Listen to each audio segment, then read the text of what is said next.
All right, I think we're live. What's up, everyone? Let me check the sound real quick.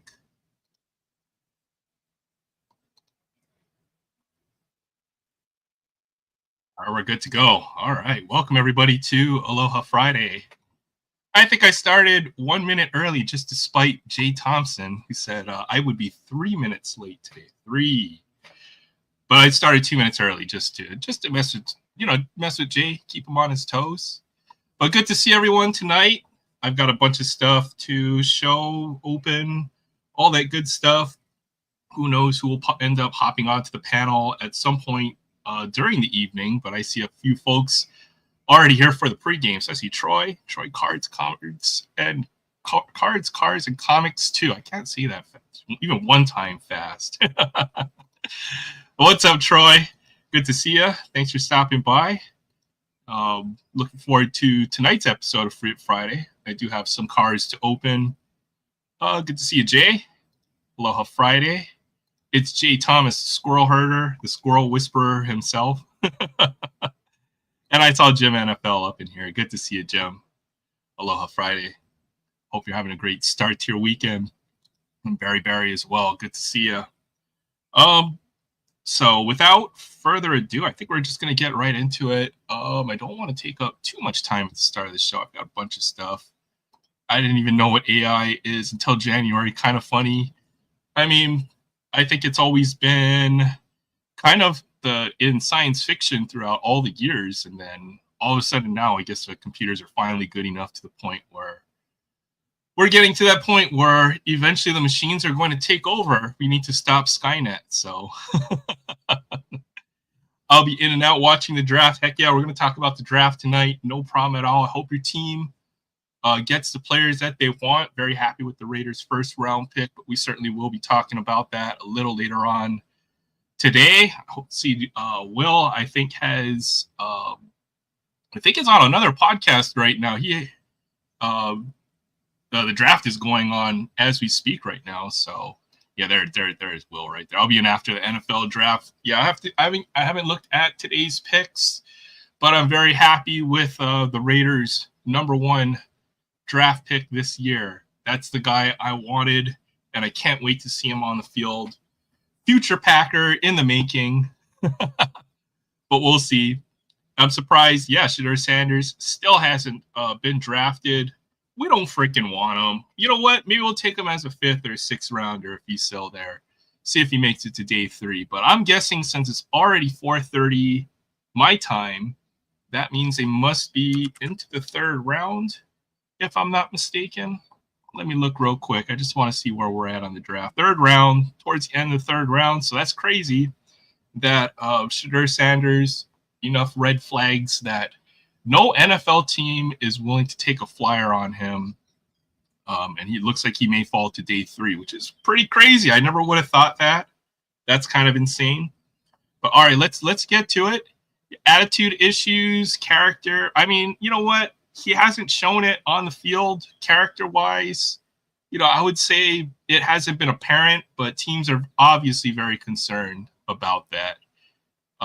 Can't wait to talk about the draft later on. I need to go through day 2 and to see what's going on. Playing Super Mario Wonder, DK Country, Donkey Kong Country, man, that is a classic right there for Super NES, I believe, right? Great game. All right, let's get to it. I'll show a few pickups. I just have a few cards, pickups wise, and then we'll go ahead and do the featured rip of the night, which will be Heritage 2025 Heritage Hobby Box. Now, I also had a Mega Box, and I was thinking about doing that, and then doing some of the other stuff that I had lying around. You'll do a combo rip 24 Heritage High Number, and then the 25 Mega Box, but we're going all out. We're doing the 2025 Hobby Box. It'll be fun. There'll be one hit in there, autograph or relic. Let me switch the camera real quick. All right, good to see everybody tonight. Thank you guys all for stopping by, hanging out with us here on a Friday night. But yeah, looking forward to it. It always is a highlight of the week, at least to me. Make sure to get everything ready, and then when we're finally here for the day, then it's always just fun hanging out. So 2 pickups at my today, And I was looking for Heritage, and I did pick up one hobby box. This costed me, I want to say, $130. So definitely the hobby premium still in effect, even for what I perceive to kind of be a bit of a weaker rookie class. I mean, there are some names in here that are kind of starting to break out. James Wood off to a good start this season. Ben Rice. There's a few other surprise names in here. Dylan Cruz. Was that Jacob Wilson? Or I don't know. We'll figure out the rookies once they come out. But I've got one hobby box. We'll rip that. And show a couple pickups from my LCS. I did pick up very nice Caitlin Clark Panini draft picks. Panini Prism draft picks base rookie card with the Iowa Hawkeyes jersey. $5 on this card. I consider a win on this product because I did not open any Panini draft picks. So got the base card for $5. That's all I wanted. Sweet card there.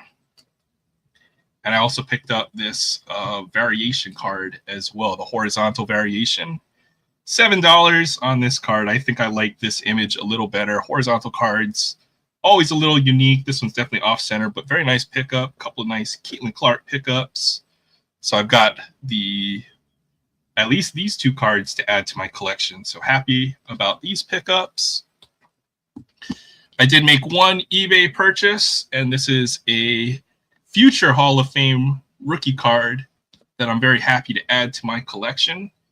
And that is this very nice 2008 Allen and Ginter Clayton Kershaw rookie card. Scored a good deal on this one. This card typically books around $15 to $20, but I got this one for $10.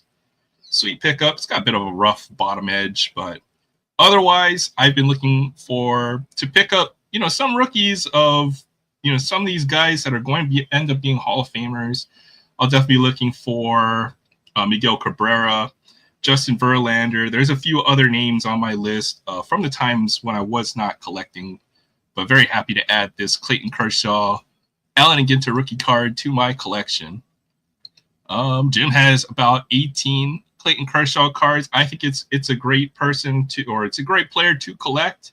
Certainly the best pitcher of the last decade, perhaps Justin Verlander as well. But nice pickup there. I was conned into buying a hobby box of hockey as well. So I've got a box of 25 SPX that we will not be opening tonight. But the only reason why I did pick this or buy that box was that the LCS threw in the entire national 2025 National Hockey Card Day set. Complete set, 30 cards in this set. It's got the Celebrini rookie card, as well as everybody else on this checklist. So to get this as a throw-in, I think made up for it and made that cost of that box very reasonable. So I did pick up this complete National Hockey Card Day set as well, all 30 cards. So awesome. Great to see you guys. All right, let's get into it. I'll show what we are opening tonight. Let's start with, we'll make this. We're just going to go all out on Topps Heritage tonight. We'll do a high number blaster. And we'll do a little Caitlin Clark hunting as well. I've got some Panini Prism, so we'll be looking for her actual true rookie card. I hadn't seen this product on the shelves too often, but I did run across a few blasters, so I grabbed a couple. So we'll start with this. Hey, what's up, Ryan? Good to see you. Thanks for stopping by. Aloha Friday. Bill Ailing, hi to you. Good to see you. Mahalo for stopping by on a Friday evening, afternoon. You guys are all having a great start to your weekend. We'll start off with some Prism basketball. I know I've watched A Surfer open just a tremendous amount of this stuff. And congratulations, because he finally pulled the Silver Prism Caitlin Clark rookie card. So it's interesting to see how the perception of the WNBA has changed just within the last couple of years with Caitlin Clark. So, I truly do think she is a very special player. So I think we'll do a little bit of the rookie. We'll do a little Caitlin Clark hunt. it certainly has been an interesting draft. It's been pretty crazy. I never would have thought that Shedeur Sanders would have the possibility of falling out of day 2.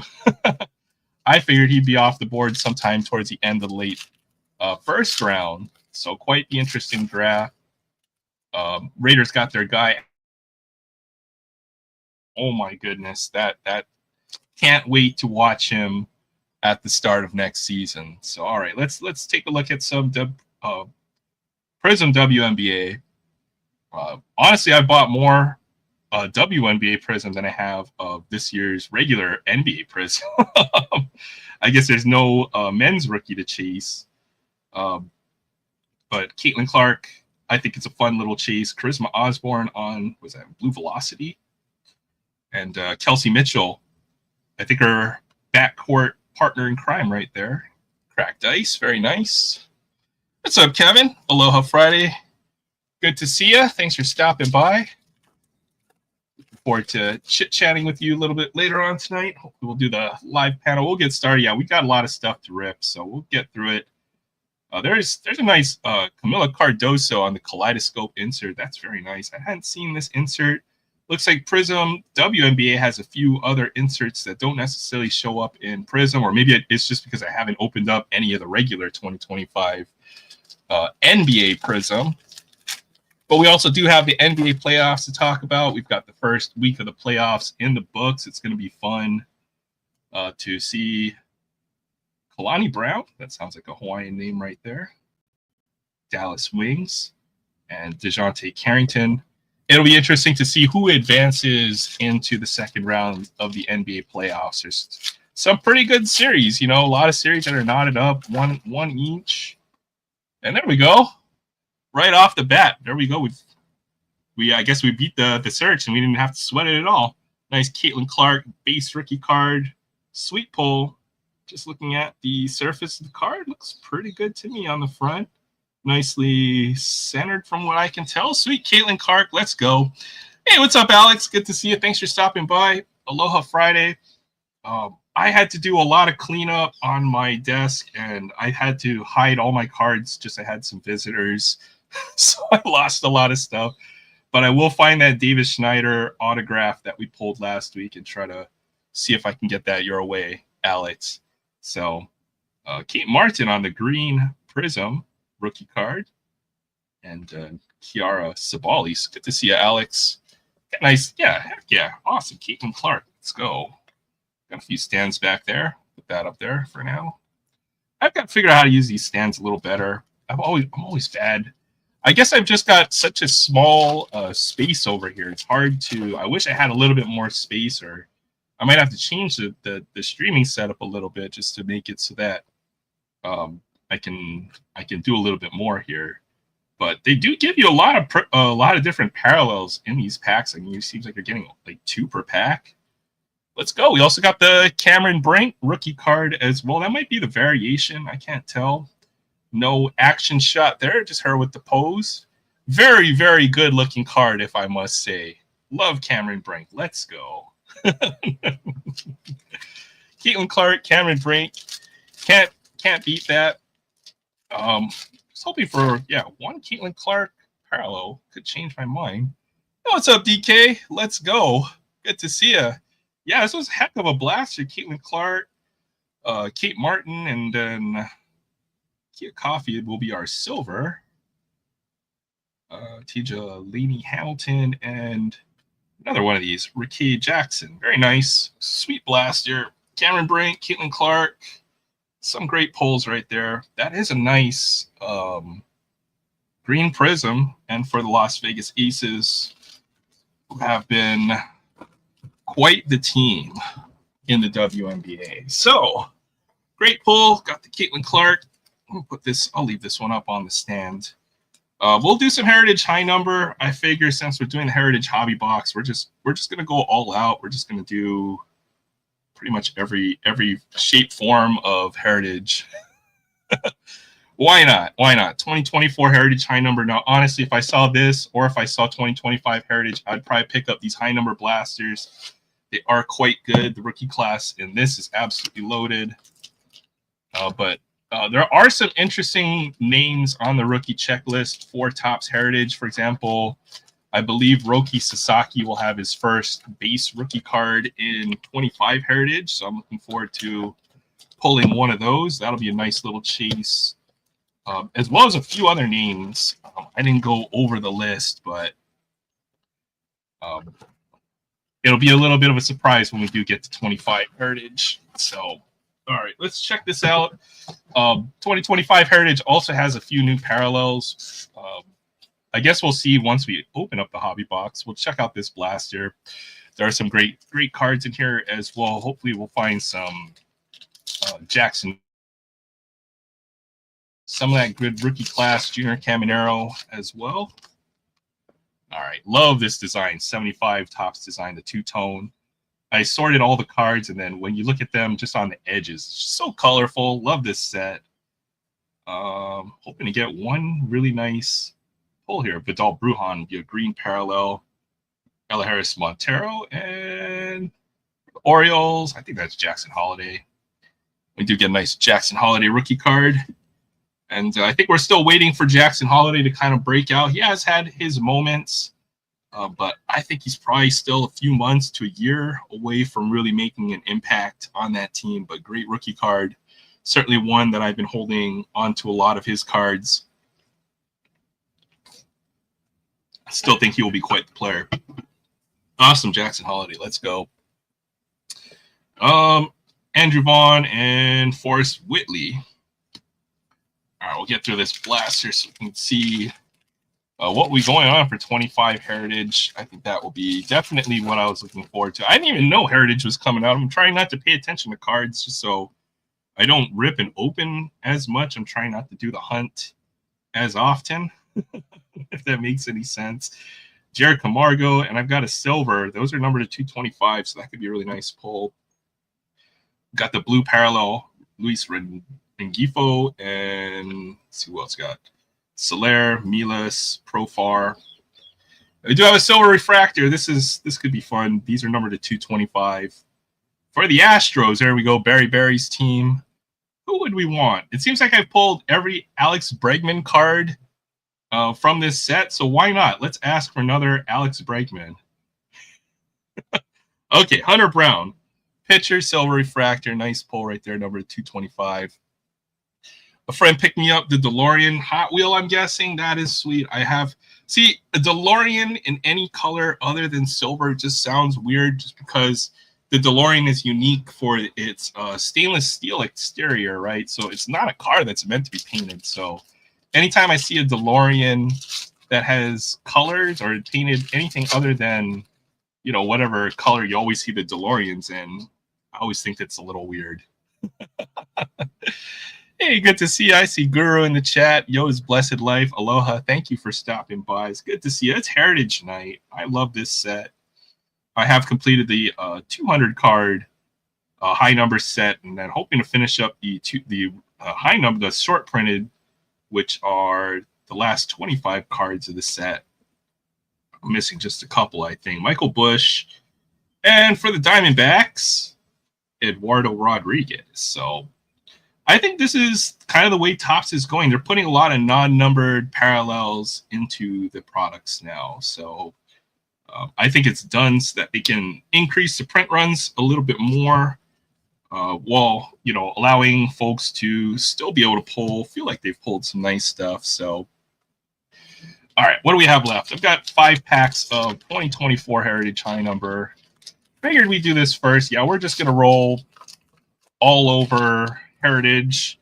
DK, actually, the one thing I noticed about Heritage high numbers, they have even the base, the regular ones that are the two-tone colors are numbered to 699, and then the silvers are numbered to 225. There are some other parallels as well.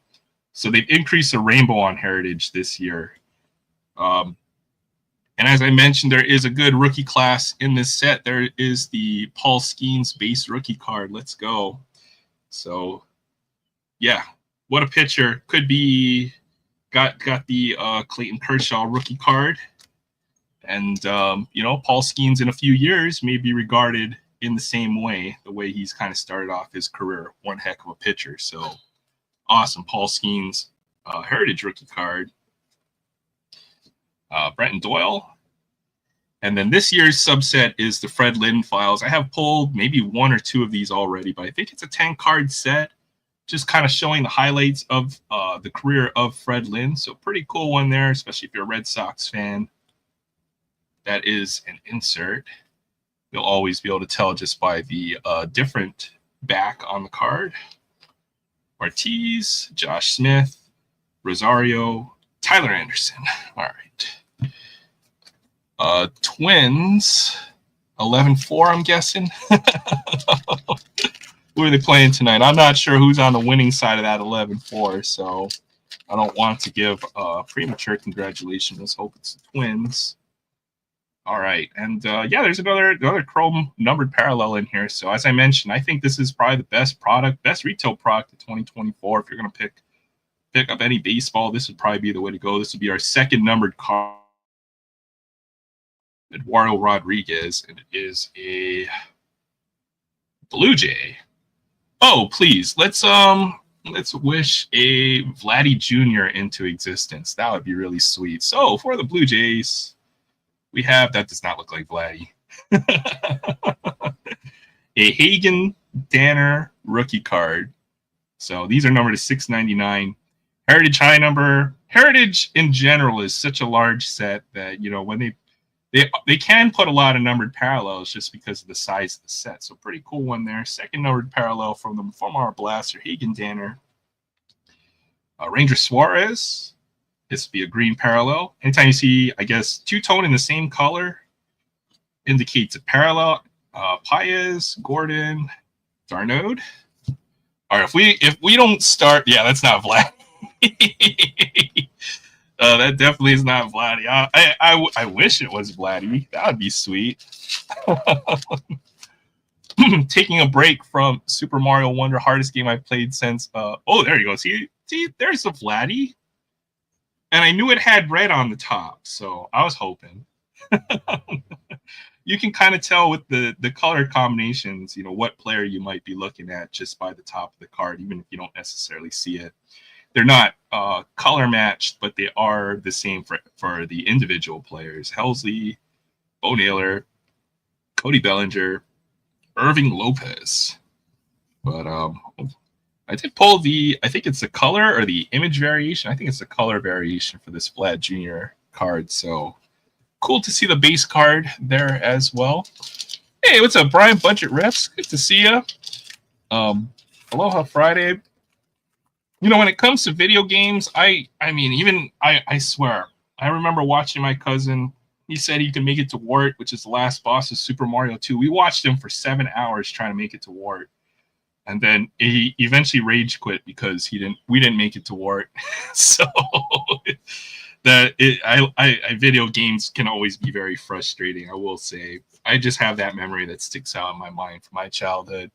If I get an extra, I'll let you know. Yeah, for sure. Absolutely. I do believe I have completed the set, so I'll see if I have an extra once I've kind of gone through and made all the complete sets that I have. Louis Sal rookie, Tyler Mahle, Austin Martin rookie card. There's one for the Twins right there.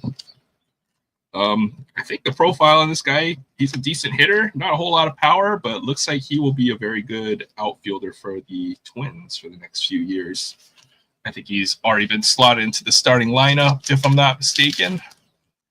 All right, let's see. Last pack of Heritage High Number, then we'll get to Heritage, which is a big box. I think there's 24 packs in there, so we're going to have to go fast on that. Rosario and enshrined into Cooperstown. Very nice. Bob Gibson, looking at his own plaque there in Cooperstown. What a great pitcher. Bob Gibson won best years as a pitcher. And you know what's amazing is I think even with like a 1.4 ERA, he lost 4 games that season, which is just absolutely mind-boggling. I don't know how that happens. Henley Jensen. But that was a pretty fun blaster. 2 numbered parallels coming out of a blaster. So if you see Heritage High Number out there in the wild, I definitely would pick that up. Great stuff. But all right, let's check this out. 2025 Topps Heritage, and I think this is the 25th anniversary of Topps Heritage. This will be in the 1976 design, one autograph or relic per box, per hobby box. Look for exclusive base dark blue parallels and light blue sparkle variations. From what I have seen, I did open one mega box of this at my LCS. It seems like there's a lot of chrome stuff in Heritage, which is kind of nice. It always feels like when you open previous years of Heritage that, you know, anytime you pull even out of hobby boxes, it didn't feel like there was that much difference between the hobby version of this stuff and retail. So it looks like they've juiced it up with a few different non-numbered parallels. I've noticed they've kind of followed the Panini model where it depends on the format that you buy will have different parallels. Just like how Panini has different parallels depending on whether you buy blasters, hangers, fat packs, etc. Always have it. And then even within then, you know, the Target version versus the Walmart version. So it seems like Topps is following that. I think Topps hired a bunch of folks from Panini, so I feel like they're getting some advice from them. Bad advice, I want to say, because I don't necessarily. It's just too tough to know with all these parallels. So pick one. I say whichever one has the best eye appeal to you. That's the one you should probably chase after if you're. At least to me, for Topps Heritage, I wonder if there's a box topper this year. No box topper this year. The thing with Topps Heritage is I've always considered this is the set for the set builder. This is a 500 card set, 400 base set. And thank goodness they started this year's set starting at card number 1, going to card 400 on the set. 401 to 500 will be short printed. High number of cards, so to say. Those usually fall one out of every 2 or 3 packs or so. Heritage is always nice, especially if you collect a particular year or design from the various years. So last year it was 1975, and then this year will be 1976. So I feel like it gets a little plain in the late 70s. So depending on the year, you know, there's different folks like the designs based on, you know, which year. So this year's design is a 76 design, which, yeah, when you compare it to the colorful 75 design, definitely a little bit more plain. But yeah, always great to see the classic Topps designs from all the past years. And this Heritage is always 50 years ahead. So 2025, and then this is the 76 design. So next year will be 1977. So just our first look at some of these cards. Connor Norby, rookie. Ryan Bliss. As I mentioned, they are putting a lot more chrome in there. It doesn't feel like a chrome card, but it is. And that's just the base card. These are not numbered, but you know, you're getting like 2 per pack now. So absolutely completely juiced compared to previous iterations of Heritage. So it's going to be fun to open Heritage, I think. You know, definitely we'll see a lot more of the rookies in color. Dylan Gabriel just got drafted by the Browns. Oh, I don't know how to feel about that, you know. Fun fact, Dylan Gabriel's father, Garrett Gabriel, was the quarterback for the University of Hawaii in the late 80s, beat a very good number 2 BYU team at home. One of the greatest victories in the University of Hawaii's history. So it's good to see Dylan Gabriel get drafted, but he got drafted by the Browns, which is where quarterbacks' careers go to die.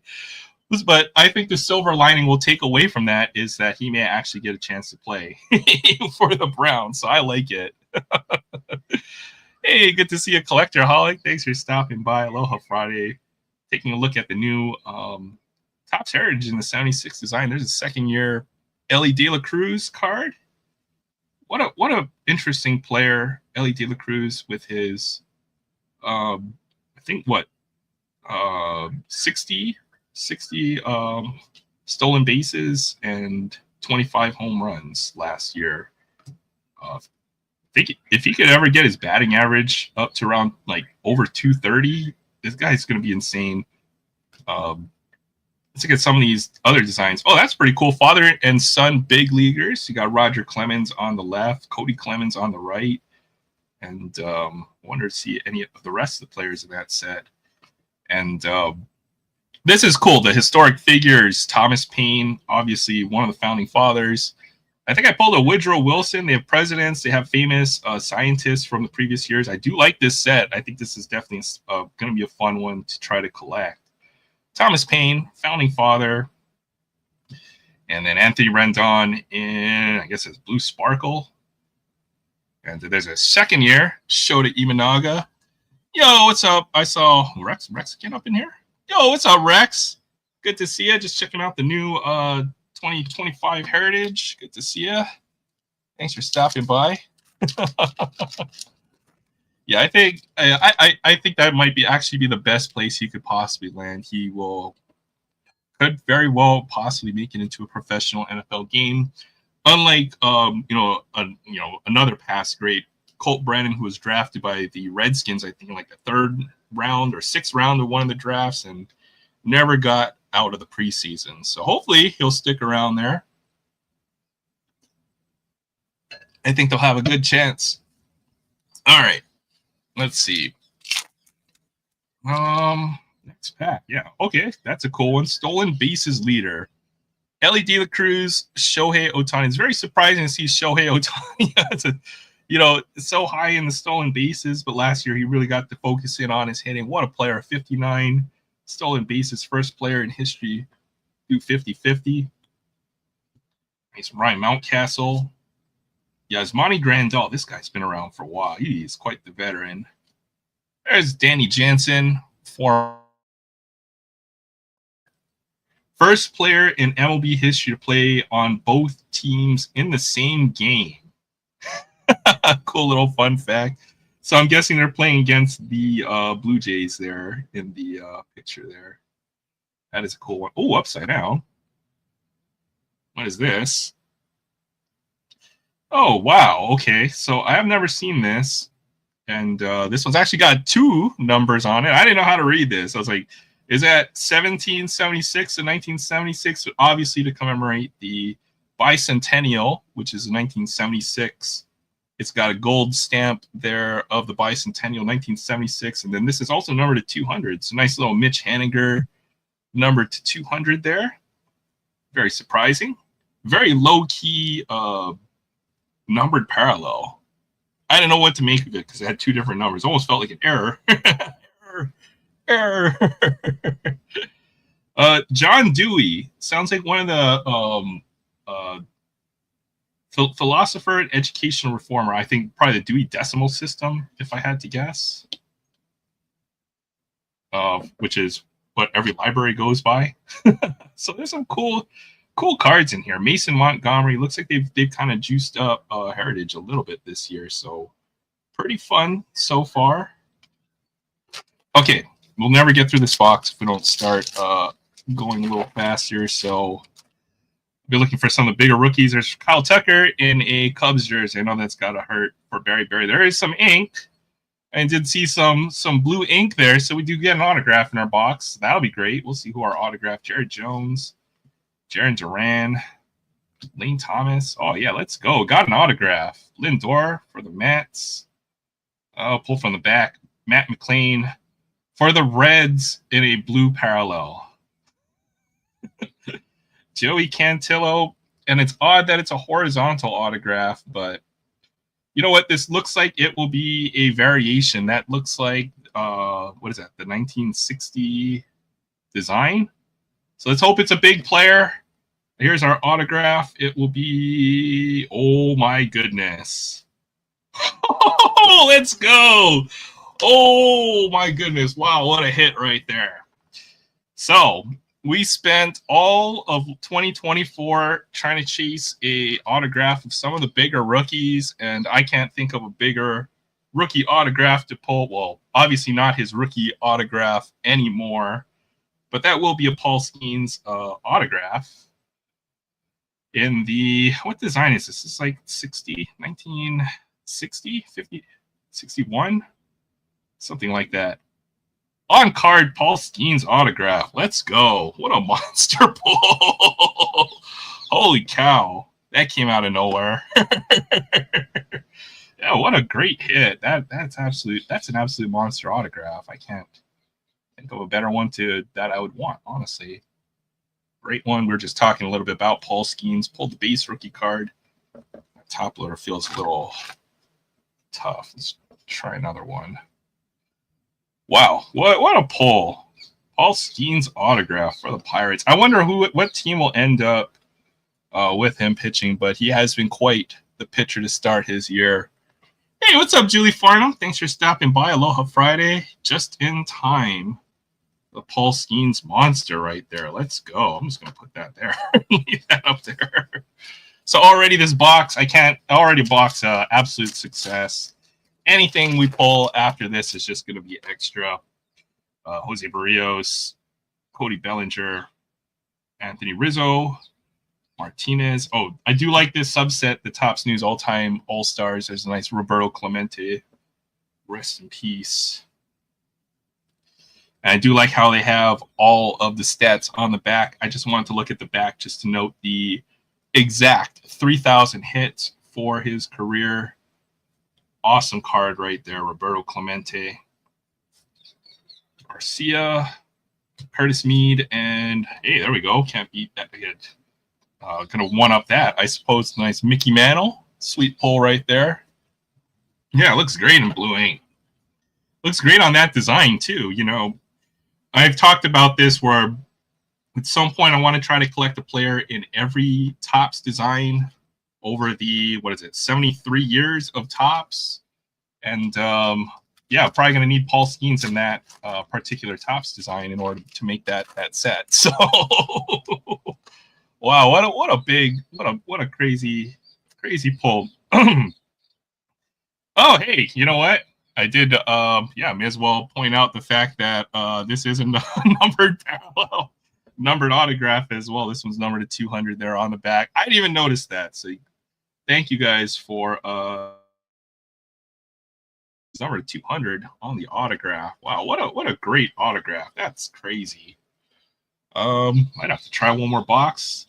Nicky Lopez, Adames, Gibson, Moniak, Yoshida. The numbered cards seem pretty hard to see. This is a blue parallel.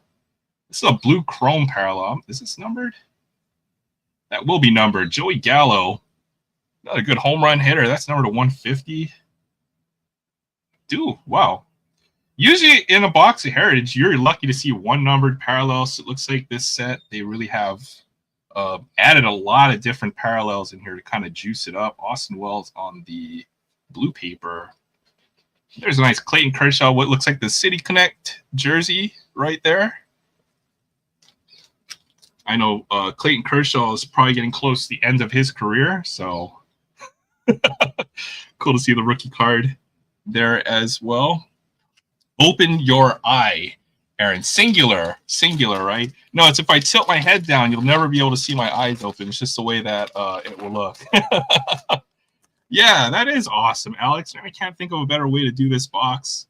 We've had some pretty monster pulls on Aloha Friday, if I might say so. It seems to happen pretty often. That was such a sweet one. There's Scooble for the Tigers. Castellanos, Soderstrom. So yeah, lots of chrome stuff in here. Heritage chrome, non-numbered stuff. And it's crazy because it seems like you get one or two parallels out of every pack in a hobby box. So even picking up just a few loose hobby packs might actually be worth it. At this price for the box, they're probably around, I would say, $6 a pack. Hey, Christina, good to see you. Aloha Friday. Thanks for stopping by. Hope you're having a great Friday evening. Max Scherzer, there's another rookie I'll need to pick up as well. Future Hall of Famer Max Scherzer. Teo Hernandez. DJ Harris. That sounds like a legit DJ name. There's a Jackson Holland. I feel like they've used this image over and over again. That almost looks like his rookie card image. Yeah, let's go. Look at that. Bobby Witt Jr. Very nice. And I'm going to need this because this is like, what, 56, I want to say? 55? Sweet. Bobby Witt Jr. in that design. 55 design, I think. Gilbert Diaz.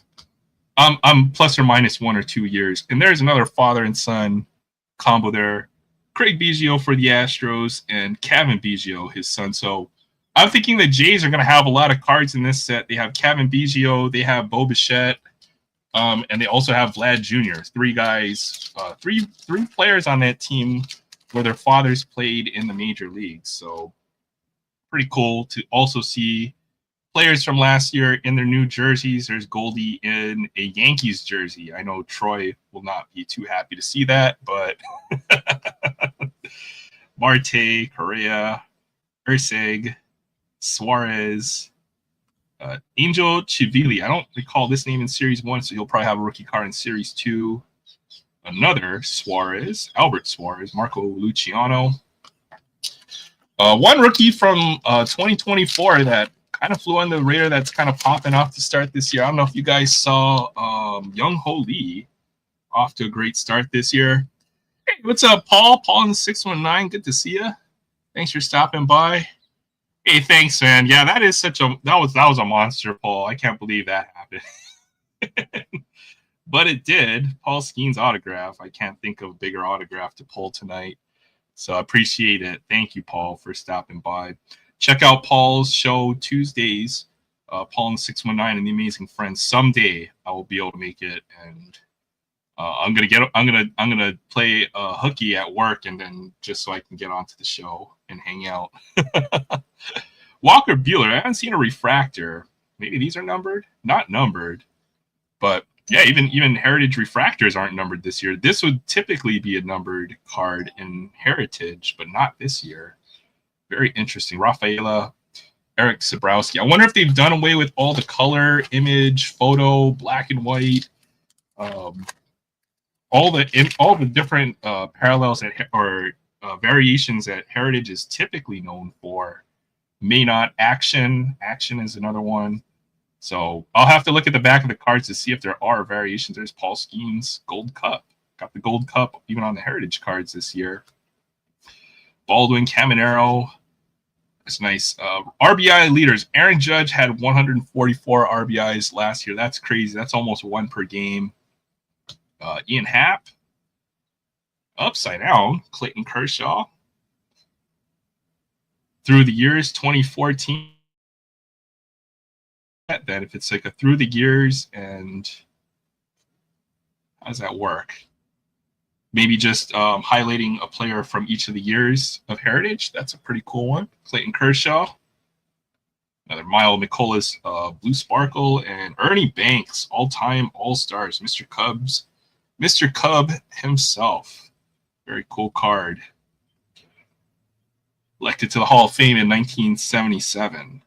Like that. That is nice. Love the old black and white image as well. Hey, what's up? Good to see you. I see Aries World in the chat. We are out of Peeps flavors to try, so I need to think of the next food hustle to try. So I saw the dill pickle chips. Those look absolutely amazing. I'm not sure what we're going to do next.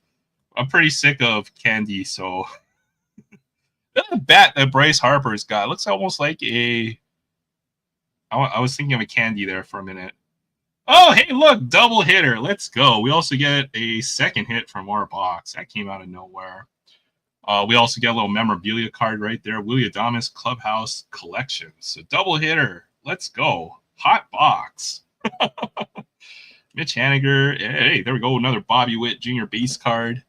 Big collector Bobby Witt Jr. I think this year definitely somewhere in the top 5 to 10 players in baseball. Sweet Bobby Witt, double hitter, got ourselves a relic and a monster autograph, Paul Skeens, and we still have like 10 packs to go.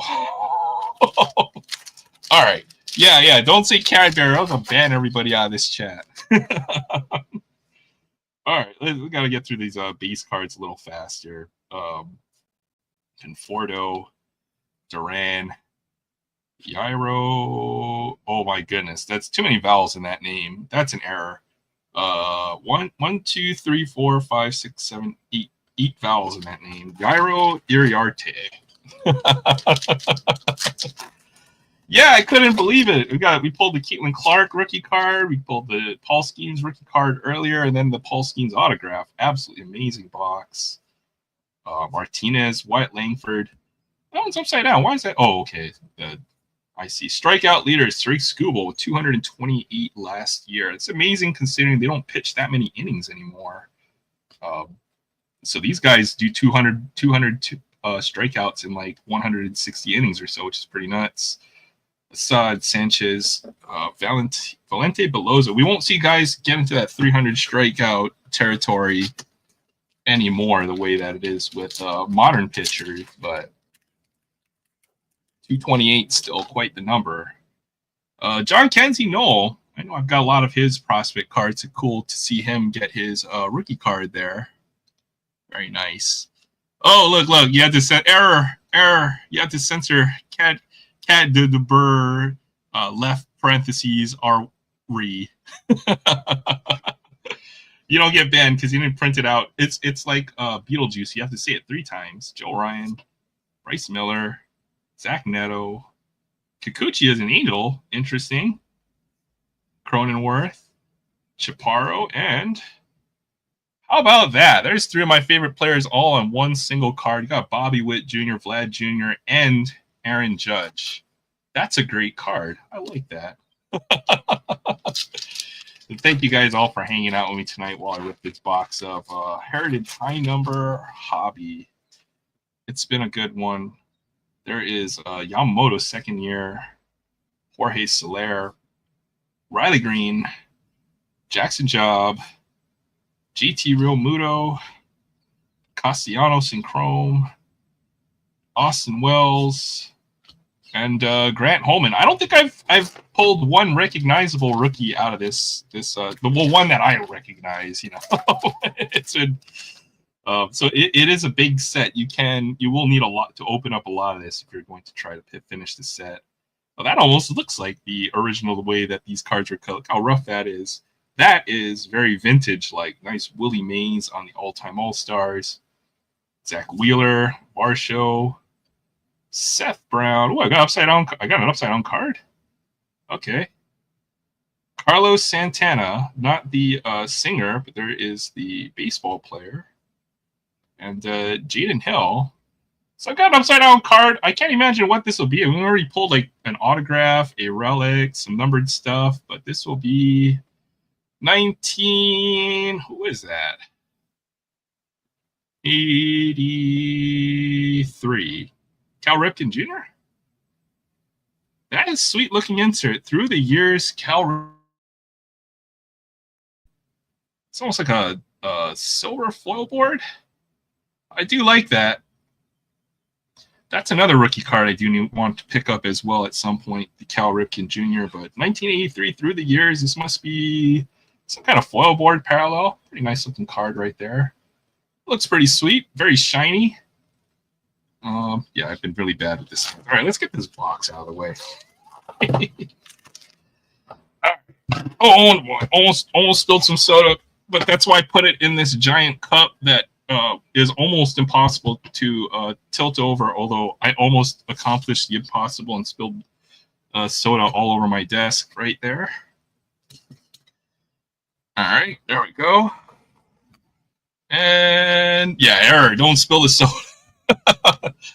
BC Sports Cards is opening some Topps Heritage. Yeah, I think when he was on, he definitely mentioned, about 2024 Heritage, and I know he's a big collector of this set. I love Heritage from year to year, but this year seems like it's going to be quite fun to open up this stuff. Gleyber Torres as a Tiger.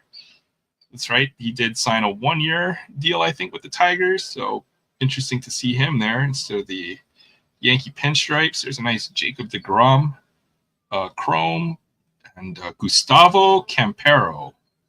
Rookie card, Josh Young for the Rangers. Hope this guy gets healthy. He had quite a nice rookie year in 2023. There's a Carlos Santana saying, yeah, I swear, the singer, right? The guitarist. Uki Matsui, Hader, Springer for the Blue Jays. Gurriel for the Diamondbacks. I got another upside down card here.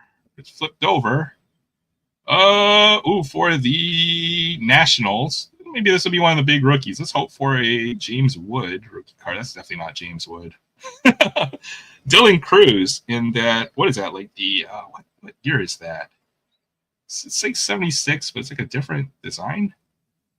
Oh wow, look at that. The back of that. That looks pretty cool, but looks like some kind of Dylan Cruz, either insert or variation.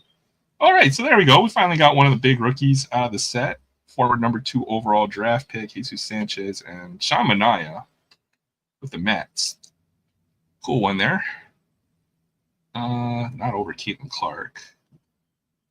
We'll put that there. All right. I've got 5 more packs here, and the pile of base cards is building up. So definitely have a good time sorting through all this later on. But thank you guys for all hanging out tonight. I know this has been a bit of a pretty long rip for tonight.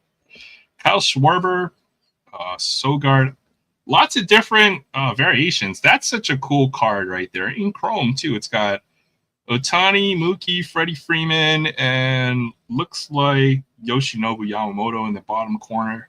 Dodgers beat the Yankees in 5. Sweet. Angel Martinez rookie card. Donovan Solano. Yeah, lots of stuff to dig through and look through.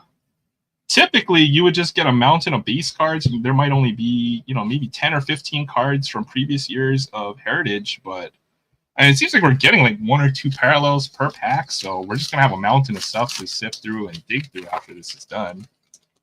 So yeah, what a heck of a box. I love these subsets from these years. Nice Aaron Judge, 24 record breaker, fewest games to reach 300 career home runs. What a start to his year as well. He's up at he's hitting like 400. He looks like Barry Bonds, without like the steroids or something. He's pretty much playing like him in the first month of this year. It's crazy. Did you collect Heritage in previous years? Yeah, since I've started all the way back from 2019. So in 2019, the design was the 1970 design, and this year it's the 1976 design. So yeah, we've seen all the 70s designs like 6 or so years. So at some point, I'll show those off. What a sweet Ronald Acuna in chrome. Let's go. I'll take that. Another player, I think it was like Ronald Acuna, Pete Alonso, a few of those guys, Ohtani, that really brought me back into the hobby.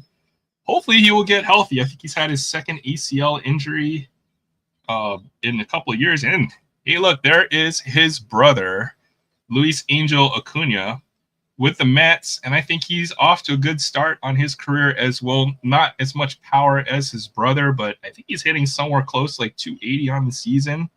And pretty sweet pull right there. One of the bigger rookies, Luis Angel Acuna, Ron Acuna's brother. Almost out, 2025 Bowman. That's right, 2025. I don't know. I think this year I'm going to pass on Bowman. This year's the prospecting part of the hobby is just a little too much to manage. But I certainly would rip a little bit more Heritage. This has been a pretty fun rip. Obviously, it's gonna be fun if you hit a monster autograph like that. But even without the autograph itself, it's been quite fun. I do like the set. There's Aaron Judge, Soto, and Santander, AL home run leaders. Cool card there. Dansby Swanson, another Angel Martinez, John Duran, Eugenio Suarez, and Taj Bradley. Just a ton of different parallels. When we go back and count through, we're going to find that we got pretty much 1 out of every pack, 3 numbered parallels in this box so far. Nick York for the Pirates. I think you guys, with the Red Sox previously, probably got traded at some point while still in the minors. Max Muncy, Elliot Ramos, Curtis Mead, Gustavo Campero, Jesus Sanchez, and Hunter Green. All right, last pack. We did it. Just got a mountain of wrappers off to the side. Do like the 76 design, especially every year up until this year. Topps looks like radically different, and then between 76 to about 1980 or so, they all kind of have the same template, but it's nice to see this design. Quite a nice design. Sale Cease, Zach Wheeler, Porter Hodge, Matt McLean, Royce Lewis, Big Dumper, and Nico Cavadas. So, all right, let's see what this looks like. So you get this many cards in a box, which is quite a lot, 24 times 8, so about 200 cards in the box. Hobby boxes run about $125. We got three numbered parallels in there, one numbered to 200, one numbered to 300, and the autograph, which is numbered 2 hits. So we got the Clubhouse Collection, Willie Adames. We pulled the Caitlin Clark base rookie card from some WNBA Prism. So definitely some great pulls tonight. This Angel Acuna, Dylan Cruz, the 2 best rookies I think we got from this box. Nice silver Cal Ripken Jr. And the big hit of tonight's rip will obviously be the Paul Skeens autograph. Wow, what a monster hit. This one's numbered 34 of 200. And it is in the, what design is this? 1960, 60 or 61? I can't remember which one. All right. Awesome. Thank you guys for, that was a lot. That almost took me an hour to get through, and I've just got, yeah, look at all of this wrapper. Yeah, from the hobby box. I'm just gonna, yeah. So we made it. We're gonna confetti all the trash over here. And get through the chat real quick. This looks like the best Heritage set in years. Yeah, as far as hits, parallels, obviously they added. Usually, typically, Heritage would just be the base set and all the different variations: image, black and white, action, color swap, error, missing autograph. But this year, they seem to have foregone all the variations, or they still might have them. They've added a bunch of new parallels, so which makes it. Which takes a little bit of the uniqueness away from Topps Heritage, but makes it a little bit more like conventional sets. So yeah, it's gonna be fun. It's gonna be fun to collect the whole set. You have a chance to pull some chrome parallels of some of the best rookies. So yeah, it's gonna be a fun set. I think it's a good one. Tatis. Oh, did I miss a Tatis in there? Okay, I'll have to go back and look for it. 2022 coded rip. That's a good stack. All right, lots of wrappers. Yeah, lots of wrappers. I don't know how to wrap, but I've got a lot of wrappers on my desk. All right, Jim, thanks for hanging out with us tonight here on Aloha Friday. Hope you have a great weekend. Take care. Good to see you. Check out Jim's channel. He's got some good channels, good videos, celebrity videos, cards, all that good stuff on Jim's channel there. All right, I will put the link in the chat. Everyone here is more than welcome to hang out with us on Aloha Friday. And while we wait for some folks to hop on, why don't we do a little football? Let's do a little downtown hunt. I've got one Don Russ Fat Pack, and I have a new strategy when it comes to this stuff. Instead of buying the entire restock, you buy one pack at a time. So, you know, theoretically, if you buy one pack from like 12 different boxes, you would have a chance to pull 12 downtowns. But I don't think you have the same chance if you were to rip a whole box. Yo, what's up, Will? Good to see you. What's up? What's up? How'd day 2 of the draft go, man? No Shador.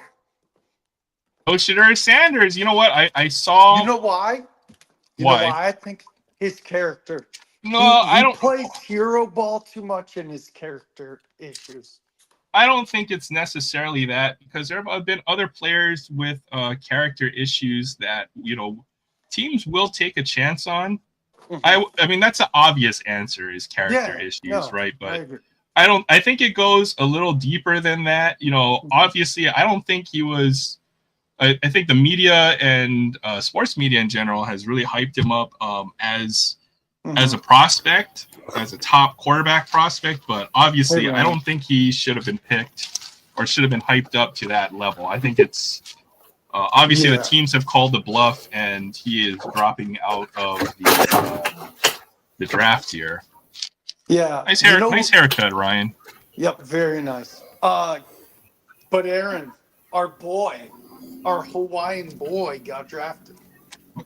Yeah, Dylan Gabriel got drafted by the Browns. I don't know how to feel about that because Cleveland I'm is where quarterbacks die. quarterbacks go to die. So Yeah, no, I was happy. I think our guy we drafted is Samoan too. I think he's from. one at a time, one player at a time. Sorry. About Dylan Gabriel, I don't know if you had any more thoughts, but you're immediately switching over to just the next player. No, I love um, Dylan Gabriel. I think honestly, Gabriel might be a better prospect than Shadur Sanders I agree. and it shows teams obviously valued Dylan Gabriel, right? Because I think on some boards I've seen him as low as the 8th or 9th quarterback prospect, but some team leaped up in the draft order to take him in the 3rd round. So what do you think about that pick, Will? Like, I like it. I like his story. Like, he tore his, I think ACL, MCL at UCF, went to Oklahoma, and then he transferred to Oregon. Do I think he was worth a 3rd round pick? No. Do I think he was like, I knew if I had to project where he was going to go, it was between rounds 3 and 5. And yes, I agree with the Shador. Like, he was overhyped. And yeah, no, I'm just happy for the dude. Like, I was sold on him ever since he was at UCF, started at UCF. So, do I think he'll start? No, not at all. I don't think he'll start anytime soon. I think he's got to learn under the system, but I like him. I think he's a backup though. When it comes to Shadur Sanders, I think his skill wise and talent wise, he should be a lot higher, right? So Yep. I wouldn't necessarily say that he's overrated, so to say, right? No, yeah. I do like what your Raiders did though. Yeah, I do have to go back and look at the other Raiders picks for day 2, but it'll be interesting to Let me look. go through it. Yeah, for sure. But I did want to ask you about the Panthers and their picks. You mentioned that they took a receiver, so Yeah, wanted to hear your thoughts on that. I like Tap McMillan. He's got good size. He's really good in the red zone. He could be a good number 2 behind Xavier Leggett. Yeah, I think he'll be our number 2 receiver. Yes, we have Adam Thielen still, but Thielen's on the backup end of his career. So, yeah, I like it. Okay. Let me get to the chat real quick. So, yeah, it's football time. Let's go. There's basketball to talk about as well. There's a lot of good series. He's not all that talented. He should have stayed in college another year or 2. I think they pushed him out a little too fast. Colorado, he should have, obviously he wouldn't transfer, but it would have done good things for him to probably transfer to a bigger program to try to prove himself. I would have thought he would have been a late 2nd, early 3rd round draft pick the way he was going. Yeah. Will blessing us with his presence tonight. Yeah, exactly. Let's go. Thanks for stopping by, Will. Yeah. We got a lot to talk about as far as sports go. We have to go like one thing at a time. I see Fabian as well. Good to see you, Fabian. Aloha Friday. Oh my goodness. Aries World says obviously Paul Skeen's autograph goes for a lot of money. I'll have to go check later on. If so, then yeah, we've hit a couple of monsters in the last few weeks. Browns absolutely captain. Auto? Oh yeah, you missed it, dude. Check this out. What? Boom. Oh my god, I missed it. I was on a podcast. Wow, congratulations, dude. Thanks, man. I mean, it seems like everything we open on Aloha Friday, it seems that we get some pretty good luck. We got the Cal Ripken autograph a couple months ago. Paul Daniels stuff 2 weeks ago. Like, it's been pretty crazy. Yeah, dude, you need to do a compilation video. Like, clip it all together and compilate it. No. See, Fabian. Although, we get him in like the 4th or the 5th round. I don't think that would necessarily be the worst thing, to take Shadur Sanders that late. Yeah. Because that's when you take prospects, right? Or players who are flawed that have a lot of upside. And a Shadur Sanders, Because even coming out of high school, he's always been a highly touted prospect, right? So even if if you're a flawed player, that would be where to take him. So I would see somebody trying to leapfrog early day 3 to try to grab him, but I don't know who's going to pay that price. Yeah. Aaron, what I was going to say is you should make a year-end compilation at the end of the year of like your best pulls. Oh yeah, well, the problem is we have to sift through Tons. hundreds of hours. So, I know. Right? So I'm looking at your other draft picks. You drafted a receiver, Jack Beck from TCU. I like him a lot. I like it. Let's see, round 3. Round 3. Definitely need receivers. That we need defense. We have like I felt like when I watched the Raiders last year, every team would just run on us at will. Sorry, go ahead, Will. Sorry. You drafted an offensive tackle and a guard. And a cornerback or a DB. Yeah. Darian Porter from Iowa State. You know what I want to hear Sam's opinion on this. How did the Raiders get 3 third rounds? The Seahawks drafted Jalen Milroe. I did see that. I think that was a good pick. Yep. Okay, I'm gonna have to bring up the draft board. We're gonna have to go through because I'm curious to hear what your thoughts are on certain teams. Who do you think had the best draft? Go right ahead. I've been doing draft coverage. Let's see, how many hours did I do it yesterday? I want to hear it because I know you've done the homework, Will. Dude, I did. I covered the draft today for 5. Yesterday for 4.5. Tomorrow is like 6 hours. Yeah, I couldn't believe it either. I couldn't believe it either, Fabian, a Paul Skeens auto. That was absolutely crazy. Oh.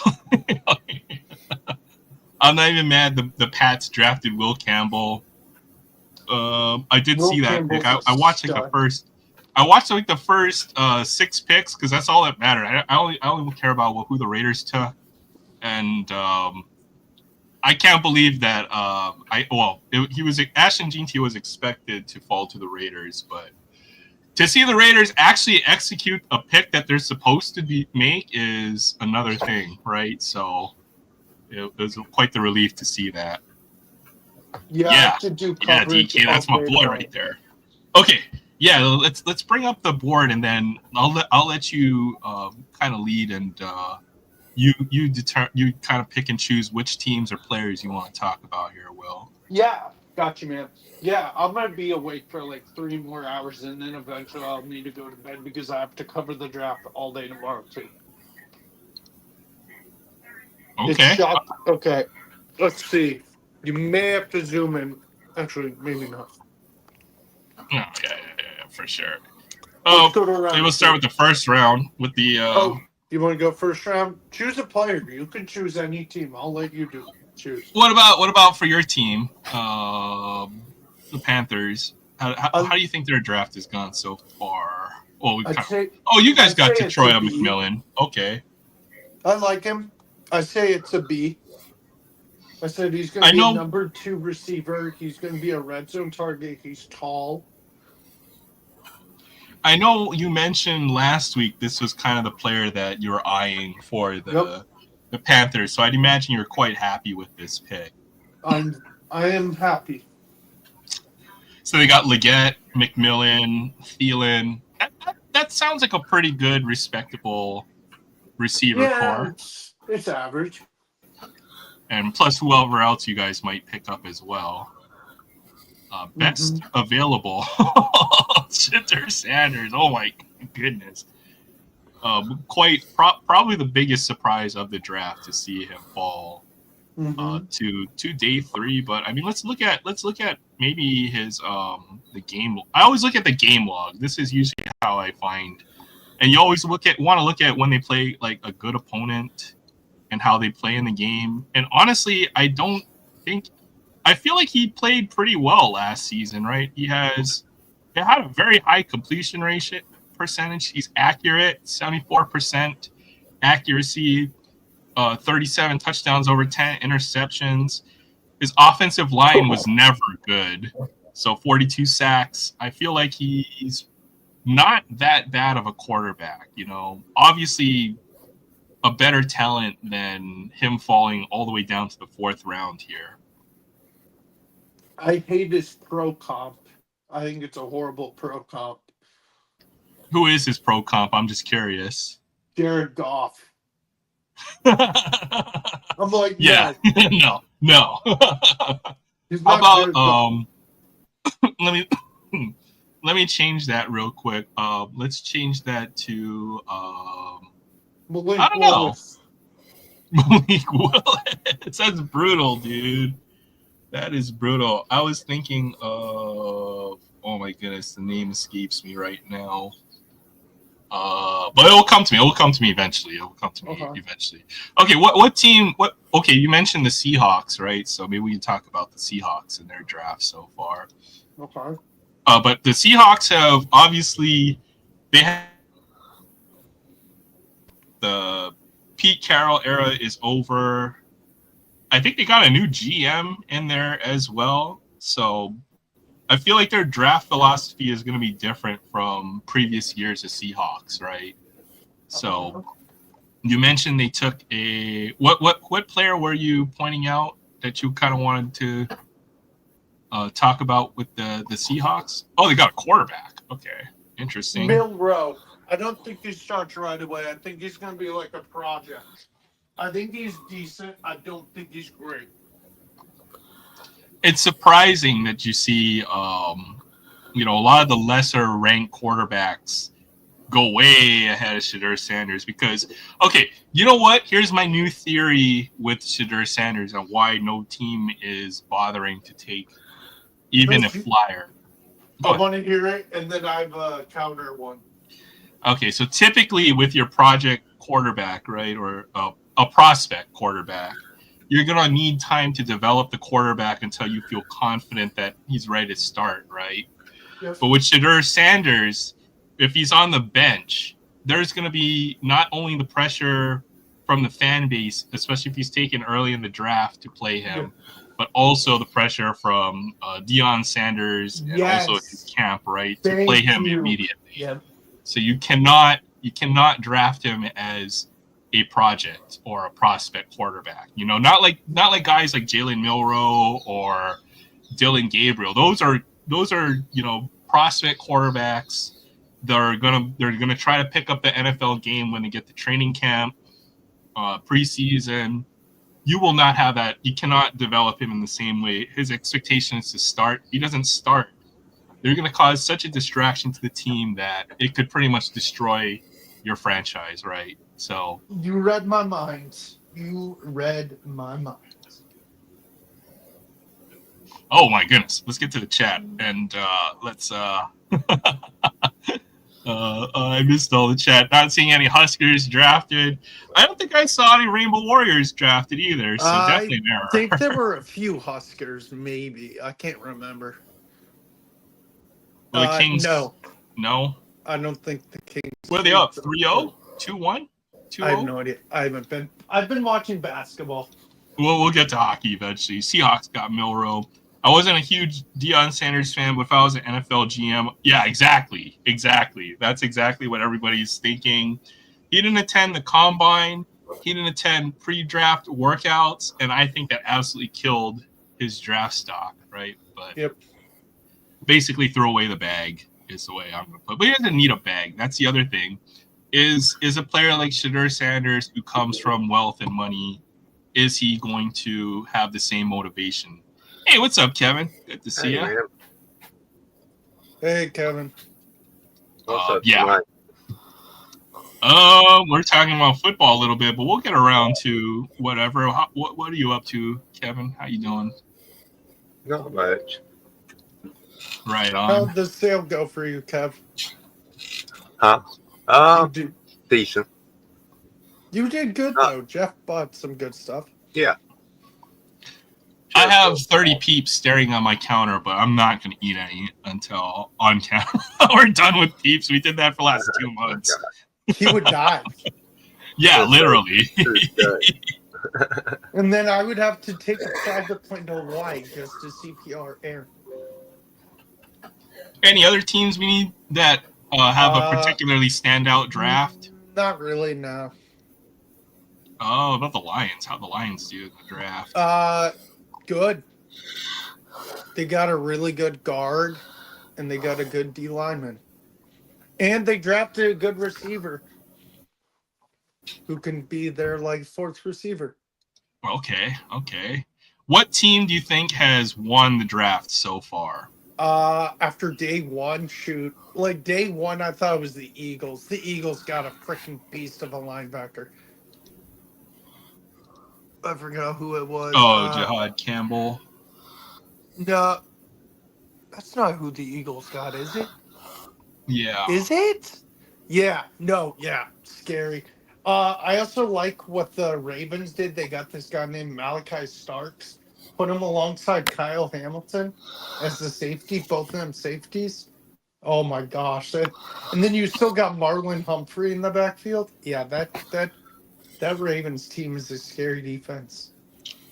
Yeah, they're not a bad defensive unit as it is either. So they're supposed to get better in the draft, and that's what it seems like. Most teams have played it safe for the most part. I haven't seen any crazy picks, that are way out of line. One of my favorite picks is Mbuka from who went to Tampa Bay. Dude, he can be their second receiver, and Godwin can move down to 3 because, dude, you got Mike Evans, who's like almost guaranteed 1,000 yards a year. You got this kid Abuka, who's super talented, and then you got Godwin, who, yeah, he got hurt last year, but he could be your number 3. This Tampa, and you got Bucky Irving Baker. This Tampa team could be like, I'm not saying Super Bowl bound, but they could be pretty scary. It's a good pick. I think he is when all is said and done with Ohio State. I think he's like either the career receptions leader or career yardage. I can't remember which one. So yeah, anybody who produces at that level is probably usually translates really well to the pro game, right? So I think it's a great pick as well. Yep. What do you think about Jacksonville and their trade up to get Travis Hunter? They gave up too much. Yeah, I would have to agree with you. Good, but I think they gave up a little too much. I have to agree with you there, right? Because Jacksonville had what, the 5th pick or the 7th pick? I can't remember which. Yeah, and they gave up a boatload for just Hunter. What, next year's first, and then a few day 2 picks. That was so rounders. Yeah, what's up, Kevin? I got something I've never seen before from Hot Wheels. Okay. Wait. Okay. A mini matrix. Right. Wait, sorry. Kevin. Hold on. We'll finish up here. We'll tie this up here. We want to talk sports real quick. Anybody in the chat, though, if you guys saw any interesting draft moves, who do you think won the draft? Teams that have, perhaps picked or have made silly reaches for players, I'd love to hear because I'm catching up on the draft as well. I don't watch the draft either, Jim. That's the thing. I'm going to address this even if the chat hasn't said anything. If anybody's wondering why Will Johnson from the Michigan, why Will Johnson fell from the cornerback from Michigan, the reason if he fell is he has a degenerative knee issue, and it's eventually going to turn into he's going to have to get surgery. This knee issue is really bad in the long term. He could have a really short NFL career. That's so kind of like what's his name, Brandon Roy, kind of knee issue. Will Johnson, the medical term he has is Liz Frank. Oh yeah, Liz Frank. So foot injury. Not a good thing. Not a good thing at all. So yeah, right. Big risk. All right. Well, we'll tie up football. I'd love to see. Yeah, Membo's big. Oh, I love Membo. And I think Derek was a Pats fan, right? And Membo would have been worth that pick if I'm not mistaken. No idea. LOL sideways. Oh, LOL, if you look at it, is from the top view, it's a guy with his arms reaching out like that. He's like, no, I'm kidding. See? All right, Kevin. Let's go to let's switch it up a God, little. Kevin, you have to I'm interrupt curious. us talking about Hot Wheels. I want to see. Oh, you got some of the maker kit. So what is this, like a Lego or like Yeah. a building Like a real combined kind of simple deal? Lego, and it's one of the ones you can pull back. So we're talking about this over the NFL draft, Kevin. I'm kidding. Yeah. I'm being an asshole. I'm sorry, Aaron. We're gonna do a Free Friday at some point. Yeah. We gotta wait up for Troy on Free It Friday. Oh, yeah. Yeah, and you guys got me for 2 hours or 3 probably. Couple of good, interesting notes. This is why crap teams are always crap teams. You know, it's the same teams always have top picks. You know, just put it out there. Raiders, Jags, Jaguars, Browns. And they never seem to be able to do anything with it. Giants. Who else always has a top 10 draft pick every year? I'm trying to think. Who else? Titans. Bengals. Not in the last couple few years. I don't know. Yeah, Raiders, Jaguars, Titans, Falcons, Browns, Titans, Giants. Giants is the Jets. Titans. It's brutal being a fan of these teams, but it's always fun in the draft because we always get what we perceive to be a generational talent every year. Dude, I think the Gene Pats T is a stud. Yeah, Gene T is. I always hope, like, just looking at what he did last year, like his numbers are ridiculous. Have you heard his pro comp? It's Bijan actually Robinson. really not bad. What? Bijan Robinson. No. Emmitt Smith. Yeah. I saw that on the highlight video. Dude, he runs like Emmett. He runs like Emmett. It's tough to make it. I would say I would look for a pro comp that is currently active. I think Bijan's a pretty good one. To Emmitt Smith is very tough, but we'll see. I hope he's going to end up to be that kind of player for us, you know. Because let me see the pro comp for your other guys. The Raiders and the running game last year was so terrible. This is how a typical draft. This is how a typical drive for the Raiders would go. Okay, the 1st and 10, 2nd and 8, 3rd and 11.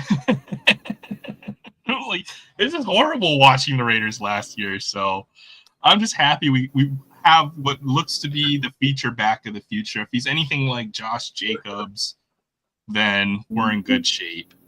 Yes. Oh, I left the Lions off from that list, but only due to their recent success in the last 4 or 5 years. But Lions usually have a high draft pick as well. Yeah, and they're getting better.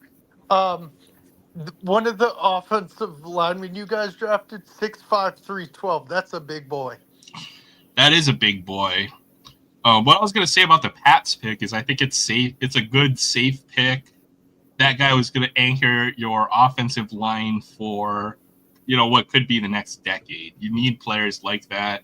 You need like a Vince Wilfork type of player. I'm not saying he's Vince Wilfork because there's only one forklift, but, when you have guys like that, good things can happen for your team from the offensive line, right? Yep. I think he's more of a guard though, right? Like he's gonna guard. It's like a left guard, which is a high demand position as well, right? Because you're guarding the pass rush. Or am I thinking tackle? I can't remember. See, the 49ers got Georgia Bulldogs Mikael Williams. Yeah, who cares about the Niners?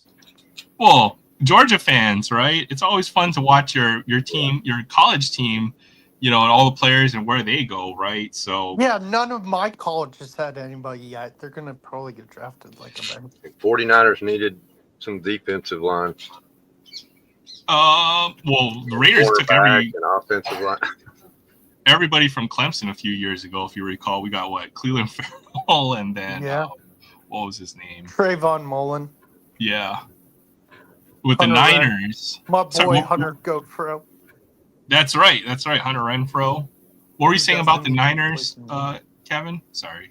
They needed defensive line and offensive line and cornerback. They need a lot.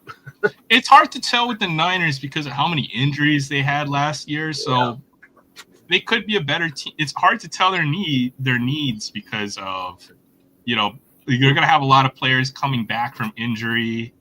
But Yeah, that's true. what do you think about? Are you happy overall with the draft? I mean, it's hard to pay attention to the draft. It's really a lot of. Yeah, me, I don't know, but Will, are you happy with it? With what? The draft. Yeah, for the most part. As Brian Budget Rip says, it gives teams hope or fans of the team. So I'm right there with you on that one. I'm fine with it. Yeah. Tomorrow's a long day for me covering it, but it's okay. I go back to work on Sunday. Didn't work Yeah, for when 2 you get days. into day 3, it's hard to stay awake in day 3 because you're looking at all the players who fell off the board, and then you really have to know the prospects really well to know who could possibly be the potential sleepers that are drafted in day 3, right? So You know Right. what's that's always a tough part with day 3. Go ahead. I just want to. I know he probably doesn't watch this channel. I want to send condolences to the Steelers draft pick Derek Harmon, whose mom passed away the night after her son was drafted. Wow. But the good thing is he actually got to tell her that he got drafted before she passed. That's really sad. That is sad, dude. I'm not trying to bring down a mood. It's just I Yeah. want to send condolences. It's an interesting note to put out there, right? Because NFL draft for a lot of players, unless your name is Shadur Sanders, is like your dream, right? So, sorry, I had to get a little rub in you're there. Right. I'm looking at the next few. Ooh, I wonder where my boy Scataboo is going. I hope Scataboo goes somewhere fun. I was talking at the LCS with the whoever's running the store about the Mr. Irrelevant today. And I was like, man, you know what? I feel like they put Brock Purdy there all the way at the tail end of the draft so that it forces people to actually watch the draft in the third. Yep. A little conspiracy theory. You always have that. Yeah. I'm gonna see if there's any Hawaii guys who's projected. Probably No. not this year. We did not have a very good year. Actually, we won like 5 or 6 games this year, which isn't bad. You've got to believe. I've watched my Rainbow Warriors. Well, I've been watching them for the last couple of years, but they're a very tough team to watch, especially with NIL now, right? Because Yeah, you're gonna see all the best. Like, if you're a fan of a small non-power conference team, you're gonna watch your quarterback transfer off if he has a good season, where that would never have happened, right? Colt Brennan would have played his junior year for Hawaii and then transferred out before the 13-1 season, you know? So Yeah, I do love Cole Brennan. yeah, exactly. It's tough with NIL. Even if we do have a quarterback, I think we've lost like the last 3 or 4 quarterbacks that have played here, enter the portal and then end up somewhere else, like Braden Shager, whoever. But our quarterback who started the last game of the season, he'll probably be the starter next year. He had a really monster game, so it'll be fun. Yeah, I love conspiracy theories, Barry. So now you got to watch to see who will be Mr. Relevant on day 3 of the draft. Yeah. Yeah, Will Kuiper. Yeah, right. Exactly. God. Nostradamus. Oh, that's Berman. Yeah, that's Berman. Yeah. I talked a little bit about Dylan Gabriel. His father played for the University of Hawaii, Garrett Gabriel. They beat BYU in like 1989. They were number 2 ranked team with Heisman Trophy winner Ty Detmer. So one of the biggest wins in Hawaii's history. Where's Sam tonight? I'm surprised he's not on the chat. Well, with Sam's job, I think like every month he has to work a late shift. So that's where I'm gonna guess he's at right now. So I hope he's having a great time at work. You guys have work. Yeah, work. I'm happy I was shocked they gave me these 3 days off. I was like, okay. So day 3 for you tomorrow. You're basically gonna do the whole draft coverage. Where can we find that, Will? On my friend Jeremy's channel. You want to drop the link for anybody who's interested in day 3 Probably not. draft coverage? I would, but I don't know. Up to you. I just want to, get some promotion out there if you want folks to watch you on day 3. Just follow Kevin. Just follow Kevin. WillKuiper.com. How much was that hobby box, Aaron? I paid, I think, $130 for it, which is not terrible for a hobby box. Oh, but obviously it's pretty fun. With the number of parallels that you're getting, I sorted out most of them from the box. Aaron, I forgot. And then if you can see, probably about this many parallels. This is all chrome, or the blue paper parallels. So tons of parallels in these hobby boxes now, non-numbered stuff. So if you're considering it, I've got a mega box. I'll show you kind of what you can also get those out of the mega boxes as well. They have different color apparel. Woodrow Wilson, former president. But I think the mega boxes aren't a bad deal either. They're $50. They have 17 packs in them. So was that $250 a pack, which is really good. And then they have the sparkle parallels, chrome, those are base chrome. So even just the mega boxes aren't bad either, in my opinion. Hobby boxes are always going to be hit or miss. Usually you only get a relic. I can't tell you how many heritage hobby boxes I've opened in previous years where I just get a relic. I feel really sad, but this year was a monster one. Did you see what I pulled, Kevin, on this one? Yeah. Yeah, let's go. The mustache. What a crazy pull. I can't believe that. That's wild. Aries World says have fun with the draft on day 3 because day 3 gets wild. Yeah. What will be the biggest thing you're looking forward to in day 3 other than Shadur Sanders getting drafted? I don't know. I don't know yet. Do you have any players in particular? What is for the Panthers that you'll be looking forward? I haven't done the research yet. I literally just got off a podcast. Fair enough. Yeah, you got to do your homework tonight, man. Dude, what I do? I've been on a heater. Yeah, I really have been on quite the heater over the last. Because even before this, we did hockey hobby boxes, and I pulled an autograph every week for 4 weeks in a row. We got Kyle Connor. We got some nice hockey autographs Aaron, too. I have something to show. Oh yeah, for sure. Let's go to do some. Oh, that's me. That's Will. I'll go sideways. Oh well, basketball. Oh, Batman. Oh, that's sick, dude. It's a dead shot return slab. Or dead shot appears. That is sick. I love the cover. What a great pick. What era of Batman is that from? 1983, and look at the back. I like the Bronze back Age too. book. Nice. Beautiful. Masters of the Universe video game. What console is that for? Is that just for the NES? If I had to guess, yes. Doesn't say. Nice. This only cost me $60, 45 plus shipping on eBay. Okay, that's not bad. I mean, it's in a 9.6, and that's almost perfect, right? Because 9.8 is pretty much the highest grade. 9.8's basically perfect. And then I'm sending Kevin a comic, but I need to add more stuff to it. Good stuff. Diamondbacks just got 2 runs. It's 5-3. What did you say? What's the score in the back, Will? What's the score? What's his name is pissed. LeBron doesn't look too happy, so I'm guessing the Lakers are losing. LeBron pooped his pants. No kidding. It's 102-99. Okay. Who's winning? We're watching the game, Will.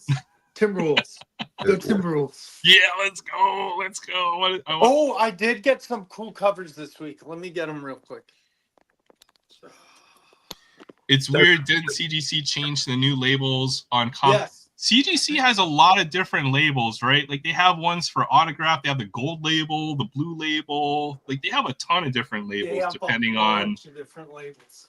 Depending on how they like the category grading, right? Yep, exactly. Not to change the subject, but I'm watching the Braves Diamondbacks score online, and it went from 5-1 to 5-3. Now it's back to 5-1. Maybe the call is under review. I would have to guess. Weird. Interesting. Okay. This is what I picked up this week. These are new comic book day books. I don't have a pull list. Whenever I go and it's a new comic book day or whatever, if I'm available on Wednesdays, which I work most Wednesdays, I'll look and see what they have for new comic book day books. So these are from new as of a few days ago. I'm eventually going to do a pull list. Okay. Okay, so you ready? I got some bangers there. Medieval Spawn. Love the black and white pen and ink cover. That's amazing.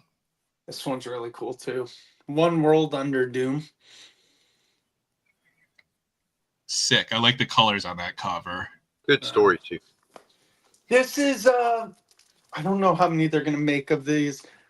Like I said, I don't have a pull list where every week I go to the LCS and I'm like, oh, and pick it up whenever I can. No, I just go. If I'm free on a Wednesday and I'm not working, I'll go swing by.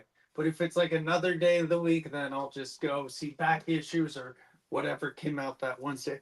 I am working this coming Wednesday, so I won't be able to go. But next Saturday before work, I am going to Free Comic Book Day for sure.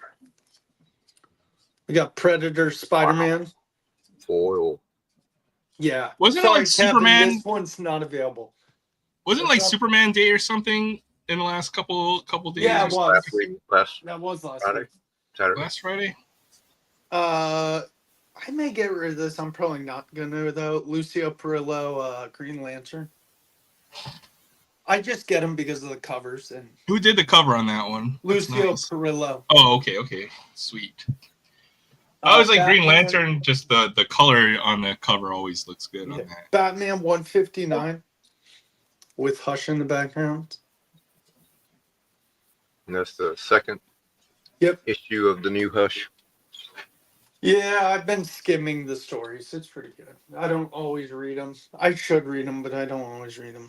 Sorry, not sorry. God, I forget what these two characters are named, but it's Nathan Zerdy. He always does good art. Oh yeah. And then I got another Justice League that's even cooler. That's a dope cover. I like that. Yep. Yeah, I'm gonna Wonder record a Woman video. I'm gonna record a video tomorrow night, probably after the draft, and do a video on these. But yeah, that's what I got. Kevin or whoever could go next. Good stuff, Will, man. Absolutely amazing. Like the pickups. Like, you must be building up quite the comic book collection. If I had to guess. Yeah, I almost have 2 short boxes full. Nice. Good stuff, Will. Thanks for sharing. It. I need to organize. I may do that Monday. I work. Let's see, Sunday, Monday, Wednesday, Thursday, Friday, Saturday, Sunday. So I'm going to be working like. Luckily, my shifts aren't crazy. The only shifts that are really crazy is Saturday and Sundays. Normally, I work like till. Okay, Saturday's not bad. I think it's like 1 to 8. What is it? I wrote it down. Saturday, I am working. So pretty much what days you're not working, Will? 1 to 9:30 and then 11 to 8. Oh, dude, I work a lot. It's good. I think it's good. Oh well, I'm not gonna say it's it's good for you. You have to work a lot. No, I know people are like, you don't work hard, and I'm like, you're putting in the work, man. You're putting in the work, is what I'm saying. So I commend you, Will, for other people are like, you don't work hard. Well, yeah, I know. I get why they would get that impression, but no, I want to compliment you on say you're putting in the work right now, right? I You're putting in appreciate that. all of those hours, and what I was gonna say is it does you, you know, the harder you work now, the easier life is later on. Is the best way I put it. Yep. So And these are good, the good for you. yep. And I already started a list for Heroes Con of signatures I'm gonna go after. So I think I'm gonna let's see. For me, myself, 2, 3, 6 names. I took one name off. I took off Jim Starlin. I like his Batman writing, but I don't need his autograph. I'd rather get Lee Weeks, who does How actual many Batman. names on that list, Will? What? How many names you got on that list to get autographed? I'm getting 2 prisons for C3 to get signed, so 6. Yeah, well, you should quit. You should quit Home Depot and go work at the comic book store. I would love that, but the problem is, Darn it, he didn't fall for the bait. I said Home Depot on purpose. you know what's so funny, I was Aaron? wondering about I that. don't actually, Aaron. I actually don't hate Home Depot. I There's love the nothing like wrong I with love it. it. It's a meme. It's the meme, Will, man, because you have the rivalry, man. You're like hardcore Lowe's, and then man, the Home Depot guys, man. Dude, I don't care about the rivalry because I told people I'm just a pawn in the system. I'm not like corporate, so it doesn't matter to me. Does not My matter to best me. friend just got a job at Lowe's. He loves it so far. I mean, I've heard good things about Costco, Lowe's. Like, if you're knowledgeable in certain areas in Lowe's, you can work in a certain department. That might make it a little easier and stuff. But it seems pretty chill. Anytime I go to Lowe's, what do you think This is about the best thing ever. Back Do you know what this is? scratcher. the back scratcher? It's a giant ass back scratcher. I I need got it. the original. I've got that one. Yeah, that's what the one I've got. Oh wow, you guys are boring. Oh, I was just thinking. I had. flea market $1. I think my one of my relatives had a back scratcher with like a painted head on top of it. It would scare the little kids and stuff with it all the time. So that Patrick Star. I found this magnet. That's dope. I thought it was I a like card. Mayonnaise an instrument. Best meme ever, dude. Look at this. I found this at Lowe's. I may add one in your package, Aaron. It's the NFL palette, the colors. Like, Oh yeah. Oh yeah, silver and black. So you know exactly the color code. yep. Oh, I see what you mean. Yeah, that makes Yep. sense, Kevin. Paint your But house. look what I found. Someone gave me these at work. This at work. I was like, this is the best thing ever. Ah. Tiny rubber ducky. Rubber ducky, you gonna do a little duck race with that? Gonna I need win. more than one. Race? Maybe that's your good luck for the giveaways that use the duck race. Yeah, I'll never win a duck in your giveaways, Kevin, because it's rigged for Matt. I was a bad luck in giveaway contests and stuff. I've given up on trying to win. Right? Oh. Okay, Barrett wins all the ones on Chance's channel, and then some people seem to have all the luck when it comes to giveaways. Black Yeah. and yellow, black and yellow. All right, Ryan, are you taking a picture of us? Are you taking a picture of yourself? Taking a picture of us? Taking a picture of you? That's an How's that interesting way to work? do a You're screenshot. exceptioning things. I love it. I love the little tunnel effect, right? If I were to switch my He's camera doing a over, selfie. It looks like nice. if I were to switch my camera over my desktop, right? You guys get the Inception The view. infinity mirror. Dang, LeBron is 38 tonight. Dang. How many does Luca have? Like 1? So No. LeBron scored almost his age in points, I'm guessing. Yeah. How many did Kevin? Check how much Luca has real quick for me. Check out what? Go to the. I'll do it. I don't trust him. Have you watched much of the playoffs this year, Will? I'm curious. Sporadic. Luka has 17, but 3 fouls. And Minnesota's up 3 with 3 minutes left.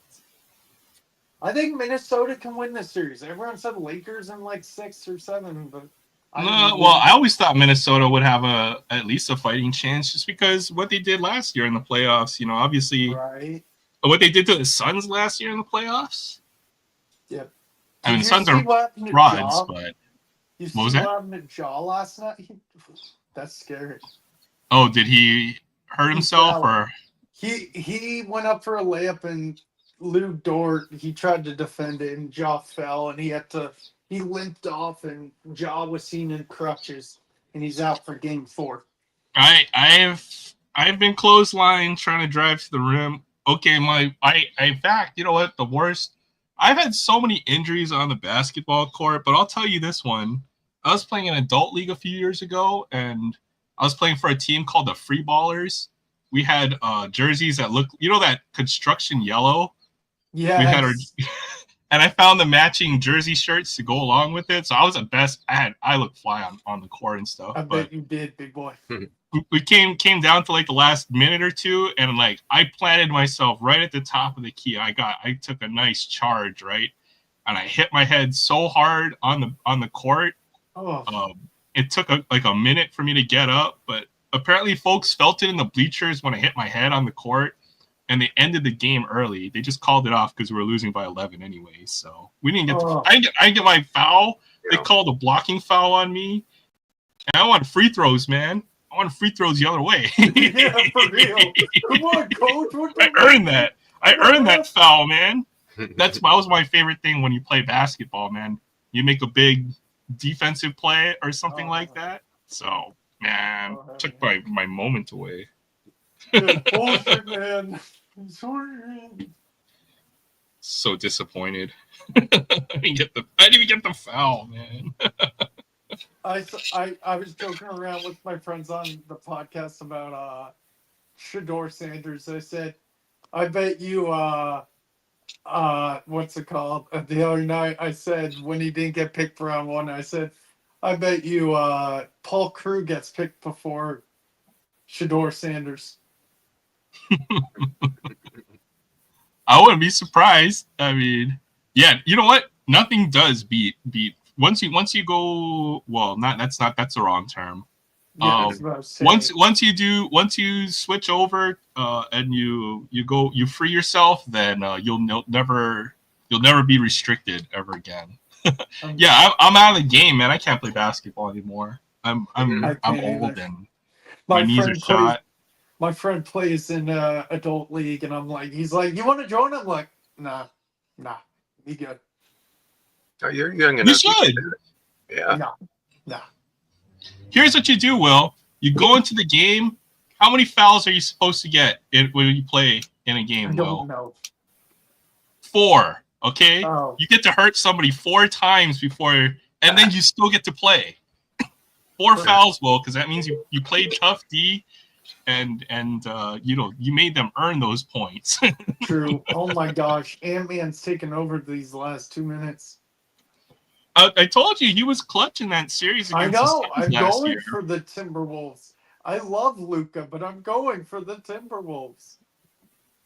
I only remember this because I impulse bought an Ant-Man autograph last year. It's okay. Around this time. I bet it was worth it.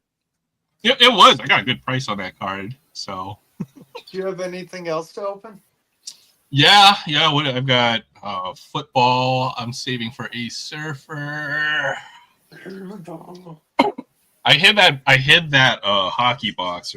I'll do that next week, I think.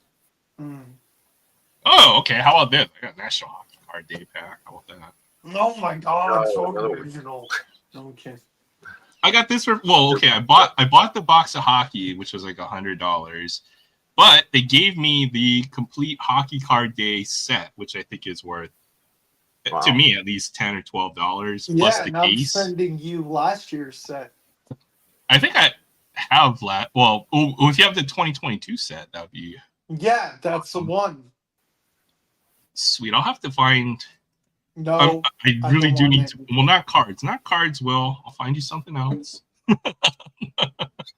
Find me like a something Batgirl, Rogue, or Batman related. I'm gonna send you a spam musubi in the mail. I'm gonna send it surface mail. So it'll take 5 weeks to You get said you. you'll send me some Hawaiian like food. Yeah. I still have to do that. I have to put together. I owe mail to a lot of people. Troy, if you're out there listening, Hey, look what Paul's friend sent me. He I did made not Paul forget. a 3D mask. His friend made me this out of the 3D Is that a printer. batarang? Yeah, but look at this one. Okay, that's a real batarang. That's like the Batarang This is Junior. plastic. Yeah. This is plastic, and it's dope. His friend made it out of 3D printer. All I had to pay was $15. You work at Lowe's though, right? Like, couldn't you like steal wood or something and like make that Yeah, I couldn't do this. for yourself or something? I couldn't do this. You got access to like all the power tools, Nope. all the materials. No, I and wouldn't stuff? trust myself. I wouldn't trust myself. I mean, think about it, man. You could be like the mad scientist at Lowe's. You know what I'm gonna send you? I'm gonna send you my anarchist cookbook. Oh no! You can experiment with all the stuff you find in the Lowe's aisle. Right. All right, we got. I guess we're looking for Macklin Celebrini out of here. Still looking for his young gun. I have no idea. Mario Lemieux, the best. Lemieux. Lemieux. Okay, you can take me off the big screen. I'm getting self-conscious. Connor McJesus. I already took you out the big screen. I'm getting self-conscious. Wait, you Logan are on the big Stankoven. screen? Stankoven. He plays for the Panthers, right? Or the Hurricanes. You got traded to the Hurricanes. Are you big screen or am I big screen? It shows me. Oh, I'm on the big screen. I got Okay, you. I'm gonna reload. Nicholas Lidstrom. All right, so no Macklin Celebrini. All right, we'll do something else. Hold on, we'll save. I have some stuff that I'm saving just in case a server pops in. So that's all the football stuff. How are these value packs? Why not? Let's. We've been on such a hot run lately. We may as well just see if we can keep it going. So we'll look for Jada Daniels silver prism out of here, or red, white, and blue. Right, just a base card. How about just a base card?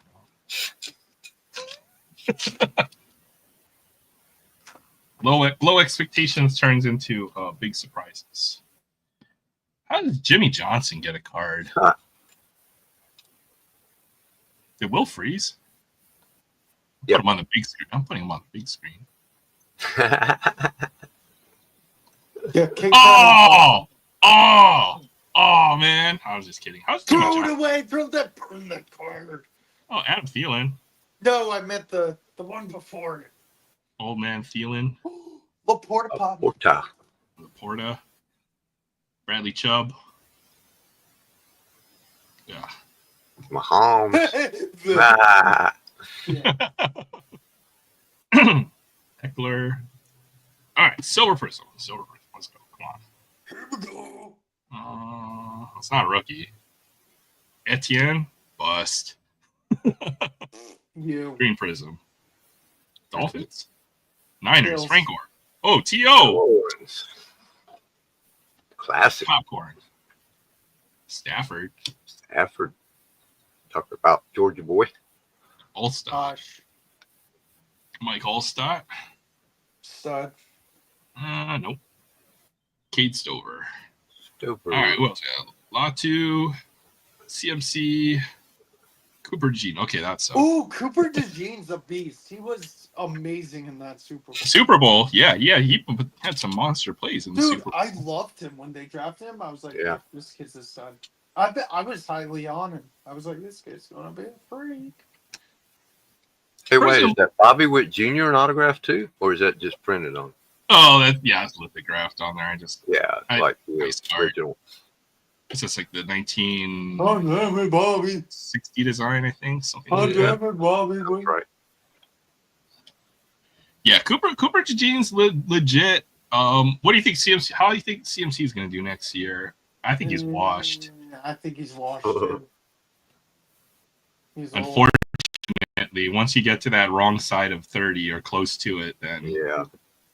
The Panthers ran him to death. That's why. Oh, popcorn. Popcorn. That's all I think of. I want to go make some popcorn now on that TO. Yeah, let's do it. And I'll host the show while you're gone. All right, Will. You're the new host. Always ready to take over. Go make popcorn. Wait, what? No. No. Now you What's got up, everybody? It's Aloha Fake Friday. I put myself on the backstage just so that you could be the host for a little bit there, Will. Hey, what's up? Adam's Card Closet in the house. Good to see you, Adam. Thanks for stopping Hey, by. what's up, Adam? Well, I've been enjoying Adam's live streams. He's been going live at the time that I use, or not at the time that I usually do, but around the time where I'm able to watch his channel. So thanks for stopping by. Good to see you. We hit a monster autograph tonight. I'll show you this. Well, I'll show Will's face. The rubber ducky. Can't get enough of Will right there. Right. I got Will's autograph. I'm gonna pull this monster autograph tonight out of a box of Topps Heritage 2025 Heritage. Paul Are you Skeens. gonna sell it or are you gonna keep it? Have you decided? I don't know. This one, I like the retro design, right? In the I know. 61, I want to say. That face says, his face right there says, "Hey, baby." It's too hard, man. When you get nice pulls, sometimes you want to keep them. That's my problem. What's going on with your camera, buddy? Sometimes you want to keep the big pulls, and that's been my problem. So. Oh my gosh, how many points is that Ant at now? Like 30? Ant-Man is a different beast when it comes to playoffs, I right? I know. He's They're up 10 with a minute 6. This game is. Oh, this game's pretty much over. Oh, speaking of over the Braves, now it's 8-1 Braves. Let's see. So what happened on that play then? I wonder if they put the 2 points on Arizona and it was supposed to go to Atlanta. Whoever threw in the website. Yeah, ha. You're funny. That probably was what it was. 8-1. Because it looks like the Braves are bouncing back. And then it went 7-1. They've had a nice run lately because I know they started 07 or they lost the first 7 or 8 games. This will put us up one. I mean, the way that you've been playing the last month or so, right? I mean, you've got to have good hopes for the Braves going forward, right? So the Mets are 18-8. And you don't even have Ron Acuna back either. I know, right? I'm about ready to sell my Ronald Acuna collection. Is he ever going to play again, or just stay injured? Yeah, he'll play again for sure. No, I think you're right, Derek, on this. If it's a poll you'll remember forever, you keep it. If it's not that special, send it. I probably need to send this one, right? To where? Well, to sell it to purchase other things, right? Or other. Yeah, well, it's up to you. Probably get it graded and slabbed before selling it. It's not a bad idea. Look at that. Kevin said he'd buy it for a low price of $500. You buy it for the low. I got you. Oh, it's numbered. Yeah, this one's numbered to 200. It won't be the rookie autograph, but right. Kevin, we chased so hard. $500. I'm proud of you, man. We chased so hard on 2024 trying to pull, some of the bigger name autographs, and I didn't get a single big rookie autograph last year. So. Oh shit! I gotta go let the cat in out of the garage. Be right back. The guy who's killing it for the T-Wolves besides Ant is actually Jaden McDaniels, who. And the link. I think it's like his second or third. What did you say? Oh, I forgot to pin the link. In case I know, right? I mean, Troy might have been waiting there the whole night so we can do Free It Friday, and then I forgot to pin the link. So there it is. I'll probably go to bed in 2.5 hours and wake up at 11 and be like,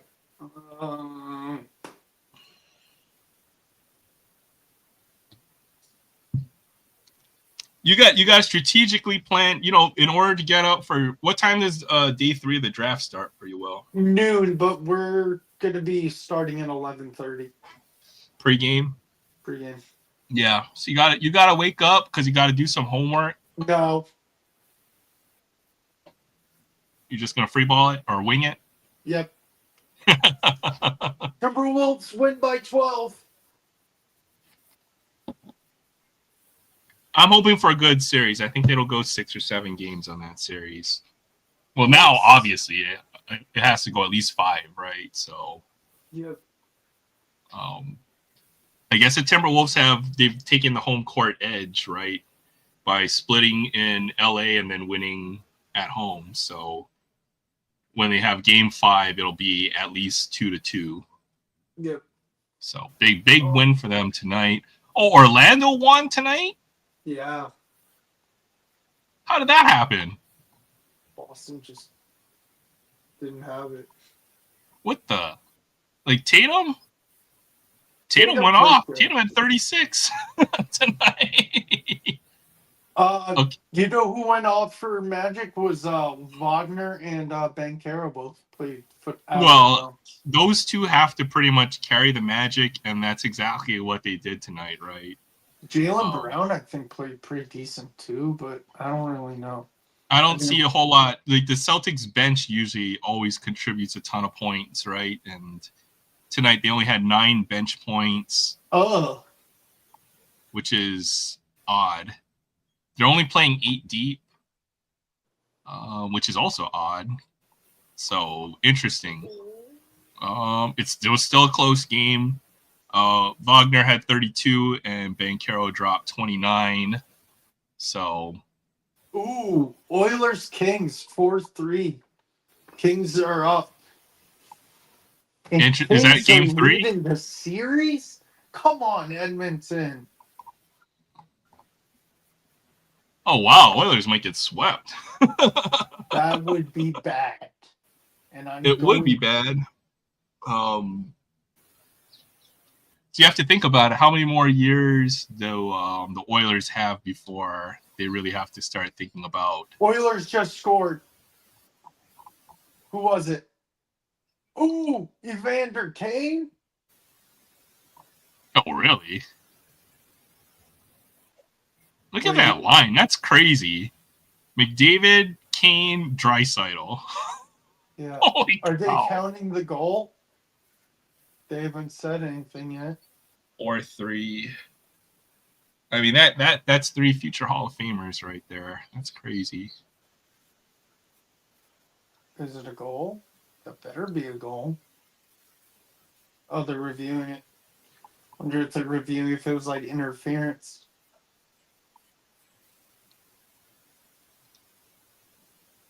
Go Magic.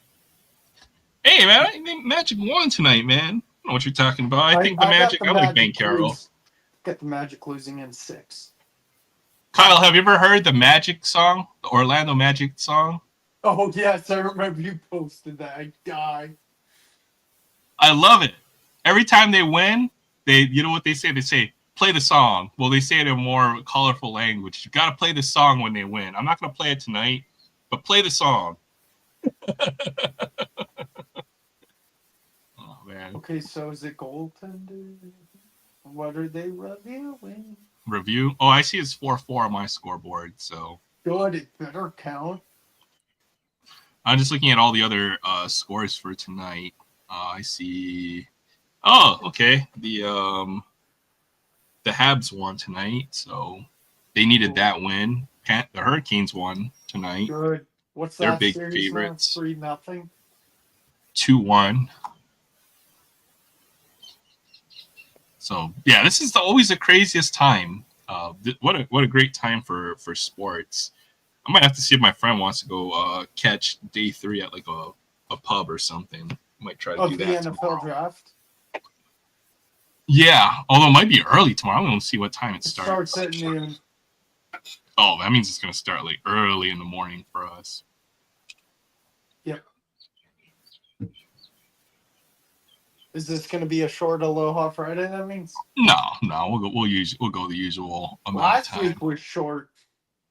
Last week was short, yeah, but we're dwindling a little bit. So I figured we can't do the 8-hour stream every week. I agree. Unless Frank shows up. Unless Frank shows up, then we'll go 8 hours with Frank. Goal counts. As I thought.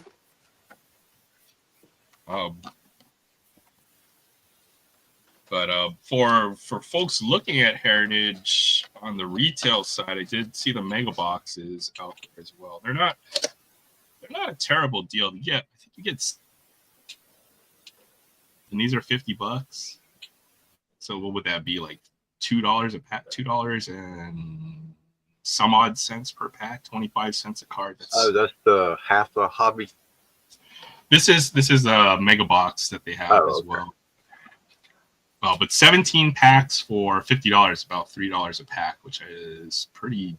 No, it's less. It's not bad. 17.34, 51. Yeah, a little under $3 a pack. So not bad on these. I checked one out when I was at Walmart. So it was like $50, and then I saw ring up. I thought it would be 60, but it turned out that those are like $49. Not too bad. Hey, what's up, Hawaiian 50? Thanks for stopping by. Aloha Friday. Let's go. Hope you're doing good. I saw you might be coming home at some point in the near future, so always good to come home every once in a while. I'm trying to get to the 8th island at some point in the future, so 8th Island being Las Vegas. I've been trying to plan a trip out there with some friends.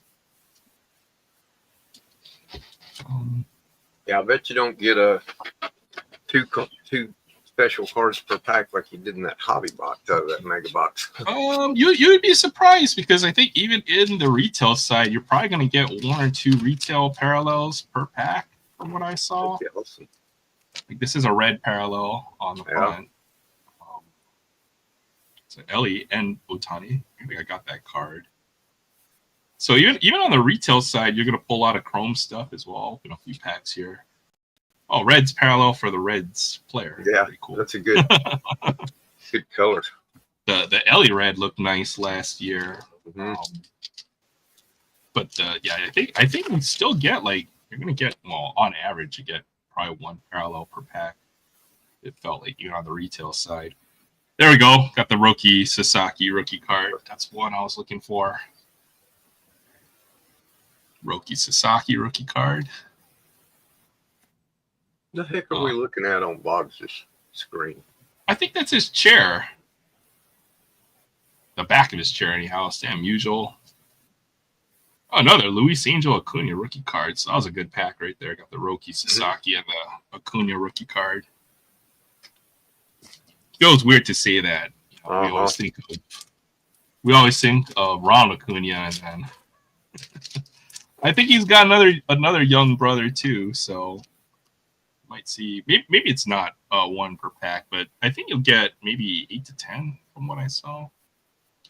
Oh, we'll get to Vegas eventually. Want to take a big trip south, hit New York, Virginia, Tennessee, Georgia. New Orleans sounds like fun too, especially depending on what time of the year you go. You said you're not making popcorn. I guess. Oh my God! Show it again. I'm hungry, Kevin. I'm hungry. Mm-hmm. I feel like I'm gonna get a lot of the same cards that I got in my mini tacos. You what? Mini tacos. Buy them in the frozen department. Takes 1 minute to heat them up, and they're tasty as hell. I mean, mini tacos. Little bitty tacos. Little meat and cheese in them. See, I guess you get sparkle refractor or sparkle Those chrome. are beautiful. I really yeah, like that. I think you probably get a few of these per mega box too. So mega box might be the way to go. As far as just the sheer quantity of cards you get in one of these, especially if you're trying to build this set. Mm-hmm. I feel like I'm getting a lot of dupes from what I got in my hobby. Edson just scored. Who scored? Again? Yeah.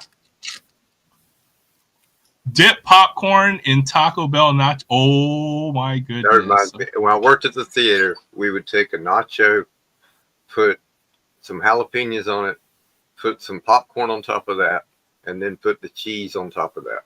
Mm. That sounds disgustingly awesome. Yeah. Popcorn nachos. Oh, I don't know. Who is that? Oh, there's a chrome right in the middle of back in the pack. That's a chrome parallel. 2 goals in 10 seconds. That's not Center. Yeah. That's what I was saying. Where it feels like you get almost one numbered parallel per pack. Like we already pulled like three or four parallels. Just a few packs here. Stop talking food. I need to You go to always bed show by food. 2:30. 2:30 is kind of late, isn't it? I'll be fine. Nico or Ernie. Yeah, I got all the same cards as my hobby box. So I'm gonna stop right now. We're just gonna see all the same ones that we saw. I'll save the last few.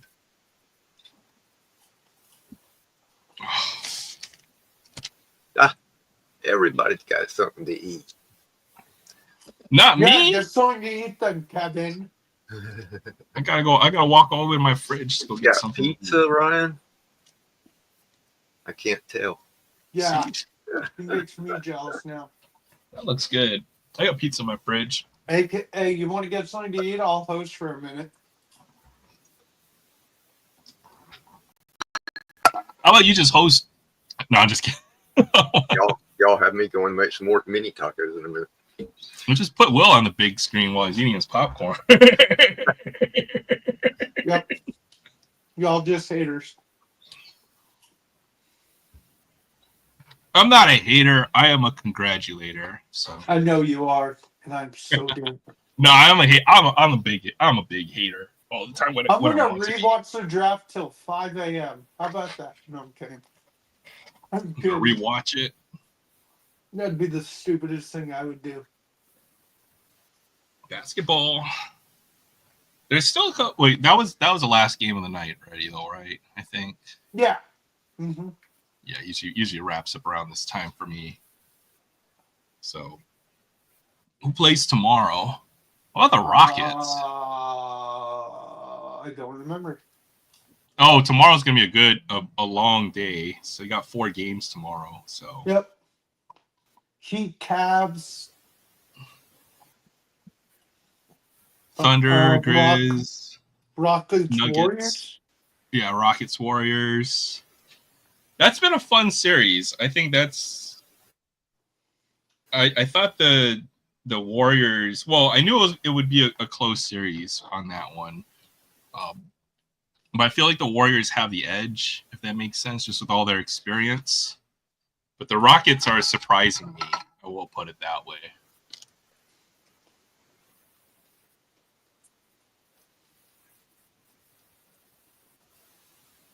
It just sucks because I don't really have a basketball team right now. I would say I'm like Get a dartboard, blindfold yourself, and same with the baseball team, Aaron. I feel like I'm gonna throw the dart at the wrong team, and I'm gonna end up being like, let me think of what would be the least desirable. Oakland Athletics, Colorado Rockies. That's baseball. That's baseball. Yeah, White Sox right now. Oh God. Let me think. Who else is? Oh, Rockies are terrible this year. No, I'm thinking basketball. What would be the worst franchise? Oh, Kings, obviously. No. Kings, Wizards. The Wizards are tough luck too. You're right. I'm just trying to think of what would be the worst teams that you would probably being know. a Hornets fan. They suck. Oh, okay, yeah, the Hornets have been and Pelicans as well. Oh God, they're terrible. Oh my goodness. I'm thinking of tough luck franchises. I'm not thinking of rebuilding franchises, right? Like the Spurs are obviously rebuilding. The Blazers are obviously rebuilding. But the Kings, man, like Kings fans, I know some Kings fans, they have heartbreak like every single year. Hey, my girl, thanks for stopping by. 2002, and then just the last 15 years, man. I think they've only been to the playoffs like 2 or 3 times or something like that. Hope you're having a great Saturday, I think, where you're at. It's probably Saturday for everybody. Mostly everybody. Yep. I got to go look for a car for Free It Friday. Might just do it by myself. I've got a couple in mind, though. Okay, I got one. You see it? It's beautiful, right? Yeah, it's that new car, the cloak with the cloaking device, right? Bingo. Dude, the Lions drafted a guy named Tesla. I died. It was like TESSLA. I'm like, Are you serious? Still Friday here. Yeah, it'll be Friday there for a little, like maybe another 15 minutes or so, I'm guessing. Where you're at too, Kevin, right? Almost no, Saturday. Kevin's at midnight with me. It's like almost 1 a.m., right, Kev? And you're still like surprised. Yep. Oh, the Sixers. Well, Sixers is another franchise you wouldn't want. Oh, the Nets. Oh, Nets God. too. Who? Nets. Yeah. And they haven't been good since like the Jason Kidd era when he was a player. Trying to think of other ones. No, shit. Dang, that's tough. It would have been Nuggets. Pacers? Pacers, no, because the Pacers have had good runs throughout the years, right? True. Even they had Paul George for all those years. Oh, and God. then Paul George, Roy Hibbert. Oh, God. Roy Hibbert, yeah. So Pacers. Oh, the Knicks. Knicks is another good one that it's been tough luck for the last however many years. Like the Knicks haven't been good since like the 90s. I mean, obviously this year they're good, but otherwise, sell the team. Right. Some fan yelled at the owner and got banned from like Madison Square Garden for like life or something like that. That's great. A few years ago. Sensei and the Mavericks, obviously. With the he was a Maverick meme that we had going on for all those years. Hawks. Oh yeah, the Hawks are another good one. What about Jazz? The Jazz, no, because the Jazz have under Jerry Sloan for all those years. The Jazz are always a contender, even if not necessarily a championship team. Even after that, in the Donovan Mitchell era, they still had like another 10 years where there were playoffs every year. So not the Jazz. What about the Flint, Michigan Tropics? Oh, the Pistons? No, I'm kidding. Pistons have had tough luck for the last few years. They had to deal with 0-27 last year. But no, because they had like 5 years where they're absolutely horrible. It starts from when they traded for Blake Griffin up until last year where they started turning around. So what about the Clippers, Aaron? Yes. Okay. Because the Clippers have always been in the shadow of the Lakers up until very recently. And you had an owner that would not build a contending team. So yeah, Clippers would probably be on that list as well. Yeah. I mean, ultimately, when it comes down to it, basketball has always been just a handful of franchises that are always head and shoulders over the rest, right? Whether it be the Celtics, Spurs, Bulls, even the Warriors pre-Steph Curry would have fell on that list, right? Mm-hmm. But obviously they're a powerhouse now. So basketball is always 6 or 7 teams that are good, and everybody else is just in the league. Yeah. This year, though, it's pretty equal, right? Because especially in the West, you had like maybe 3 or 4 games that separated literally every team. Very, very closely matched Western Conference this year. Yep. It was weird for all those years. The East was the weaker conference, but that seems to have finally turned around. There's some good teams in the East now. Oh.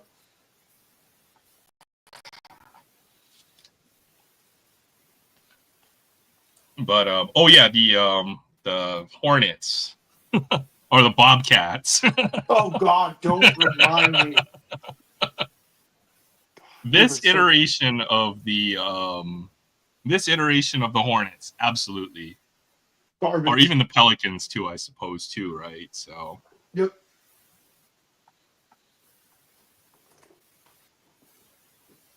I'll be back. Oh yeah. I mean, I'm surprised you're. Well, obviously it's your hometown team, but yeah, the Bobcats. A team so bad, I feel like they changed their name just to cleanse themselves for all those years.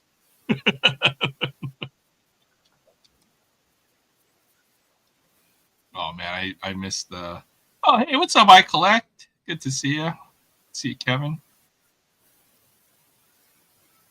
Yeah, little brother clips, dude. Kawhi's playing like a beast, vintage Kawhi Leonard right now, DK. So I think the Nuggets definitely aren't going to make it out of the first round. I'm with you on that one. And then I'm hoping the Lakers will win game 4 because I want to see this series go all the way. I don't know. I don't have a dog in this fight, but we knew the Timberwolves are always going to be a very strong playoff team regardless. Obviously, probably the worst team you would want to play in the bottom 4 teams. Even then, there's no, well, other than, I think the only weak team would be the Grizzlies, but you wouldn't want to play the Clippers, who got hot, the Warriors, who will always be a threat. I think the Warriors are frauds, who just seem to play good in the playoffs with Ant-Man. So I'll switch it up to baseball. Look at baseball. What's going on? Freaking Cubs, man. How did that happen? Killing it this year.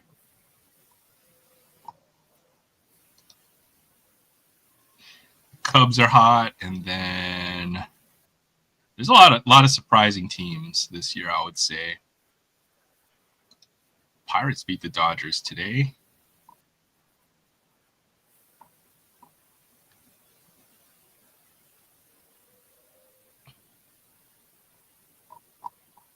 Skeens versus Yamamoto. That would have been a great game to watch.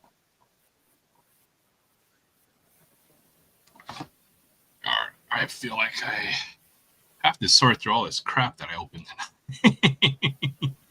No, Ant-Man, what he did to the I've been a fan since what I saw last year when they beat the Suns. Like pretty much they ended that team where they have Beal, Durant, and Booker. That trio got absolutely mauled by the Timberwolves in that series last year. Oh, so yeah.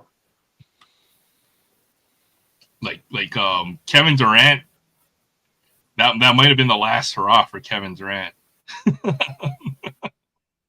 I'm thinking he'll get traded again one more time. Oh, he is.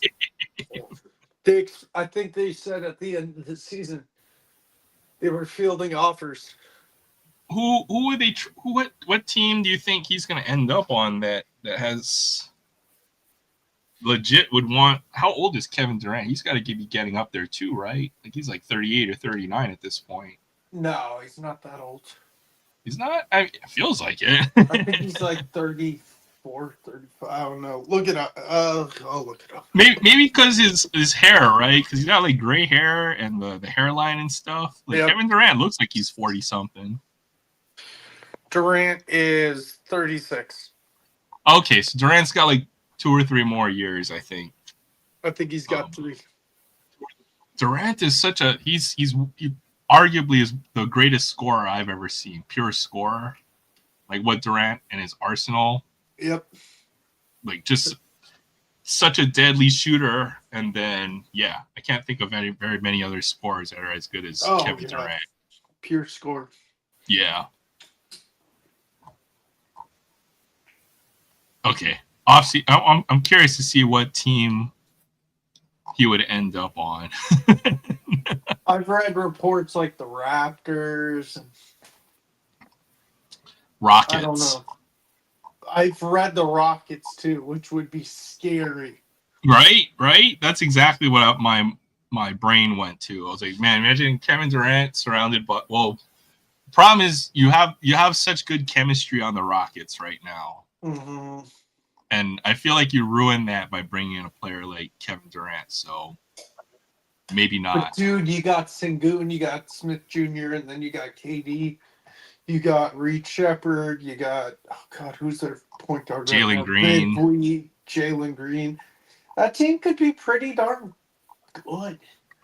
The problem is there's only one. The problem with any super team, right? There's only ever one ball. No matter how many scores you have, there's only one ball to play with. So you either have to find a way to share the ball, or Kevin Durant's gonna have to take a back seat. But who would you lower the role, right? Oh my God, that is the funniest way to score a goal. I'm sorry to interrupt. So the Kings emptied their net, and the Oilers literally got the puck back, shot it, so they could just hit the boards, and it bounces, and the Oiler guy just scores a goal. That's On the empty net. Nice. Yeah, just push it all the way out to the other side of the ring, and then free for all the other side. What was your question, Aaron? I'm sorry, I already forgot. Oh, I forgot too. Oh no, we're talking about how would the Rockets make Durant work? That's actually a good fit. They'd probably have to Dallas. shift like Jabari Smith and like a bunch of role players. Dallas would want Kevin Durant. I'm not sure if Dallas has anything left to trade for Kevin Durant, though. They don't. They didn't rob the Lakers hard enough when they traded Luka. They got absolutely. They got.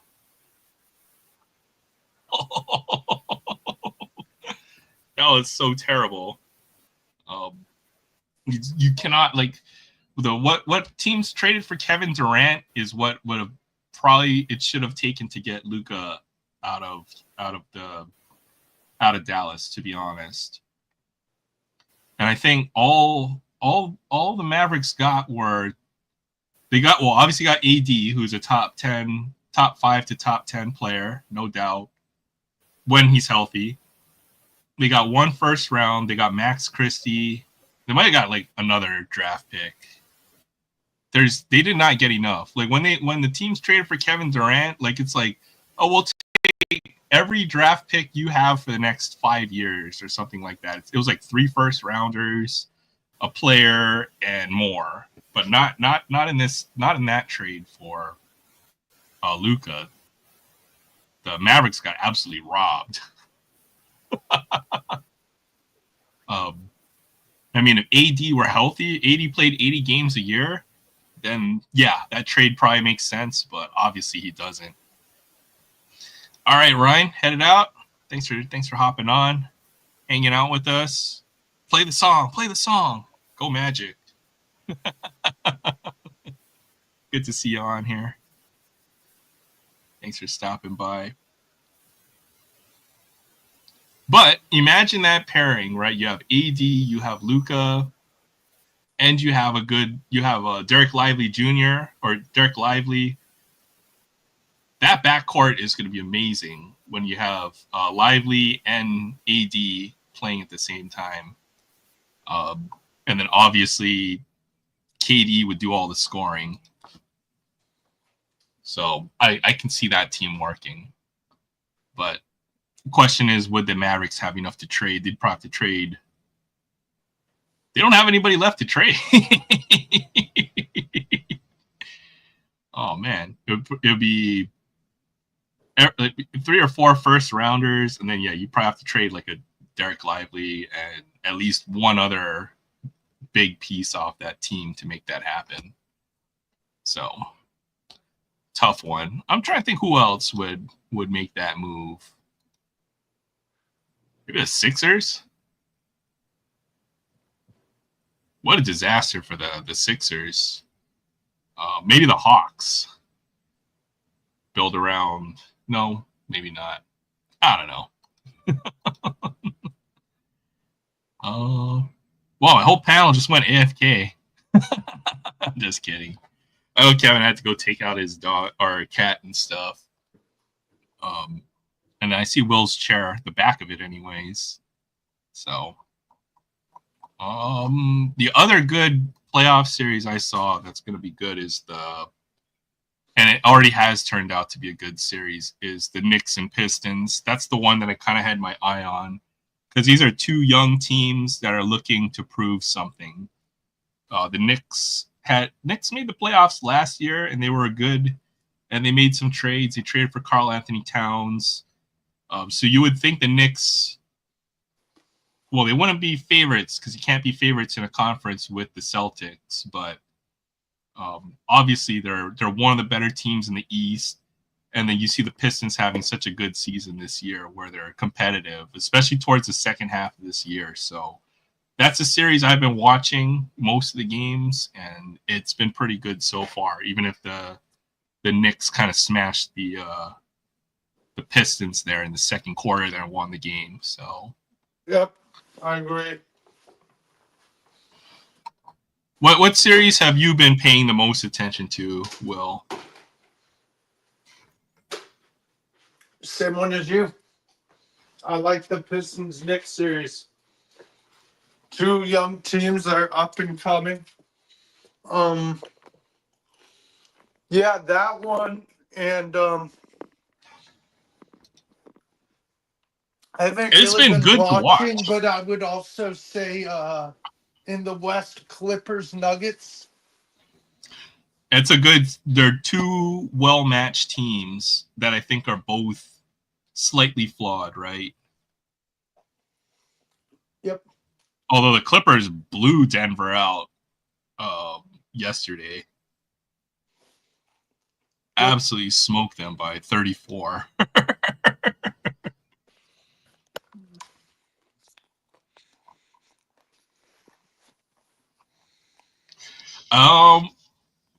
What team do you think would be the biggest underdog, or that nobody's paying attention to?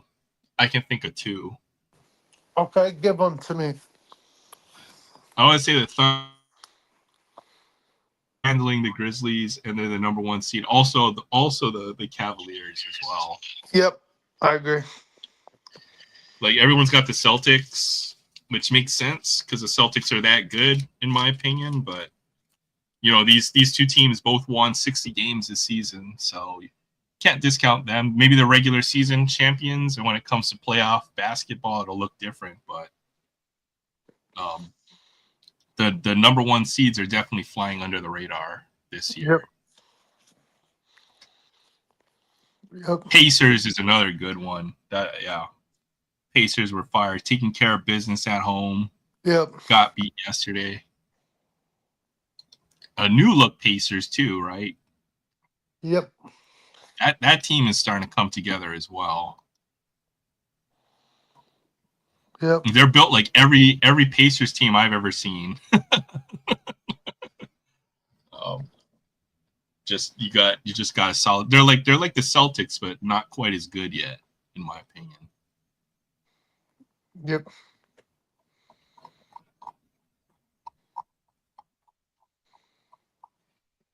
So that's pretty much all the sports. Pretty much done for the night, huh? Oilers won 7-4. Wow. Yep. 4 goals in the third period. Yep. Connor McDavid.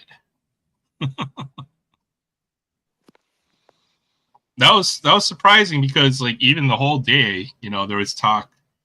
This was a must win for the Oilers. You can't go down 0-3. You just don't have an opportunity to dig out of 0-3. So it's a big win for them. But pretty much the Kings were in control of that game the whole night. So quite the surprise to see that. Oh, maybe not. I guess going into the third period, the Kings were in control. Yep.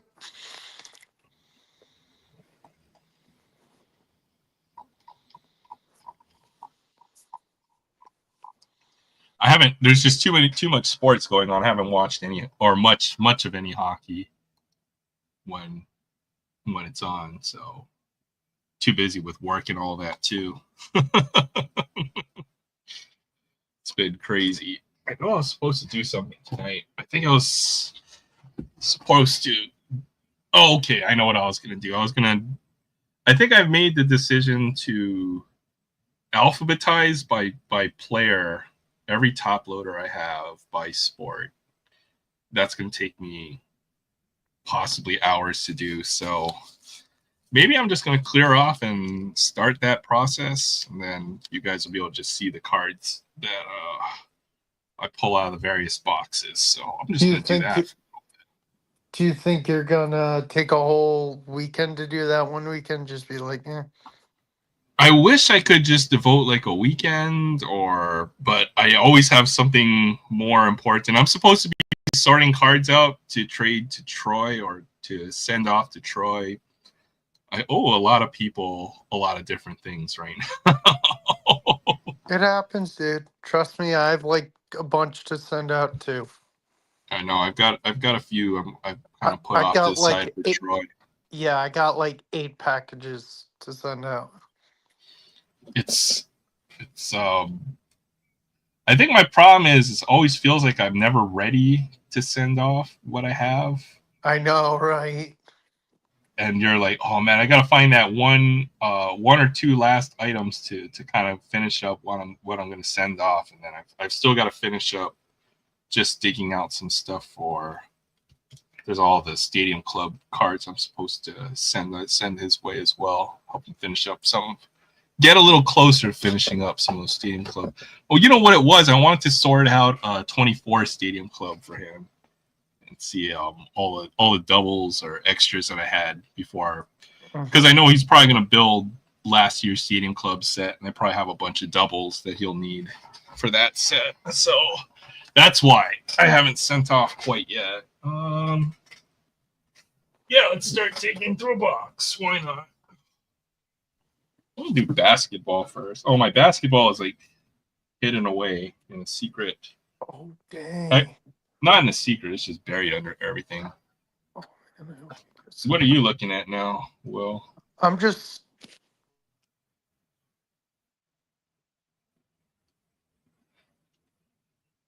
I'm just looking at YouTube.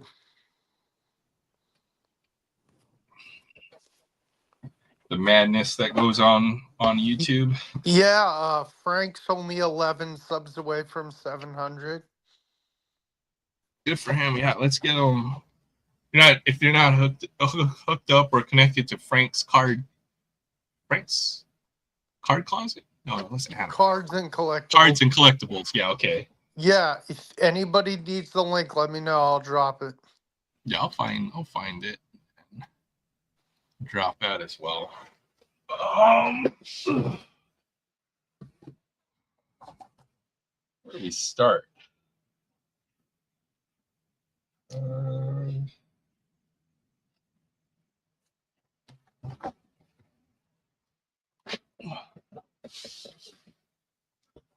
I had like a surprise inspection at my house. I had to like put everything in my closet. I have to take everything back out and unsort everything, or sort it all out again. I'll probably just sort out some of this heritage we opened tonight. It's pretty good stuff. Oh, I should look for any kind of short prints, I guess, too. Big deal. Anything over 400 would be the high number part of the set, so put those out. Or short prints, put those off to the side. I do like building the set. Might as well start getting sorted on this set. Ooh, Stan Musial, 350. Just looking for any kind of short print. Actually, you know what? We'll just straight up start sorting. Why not? Get ahead of the curve. Parallel.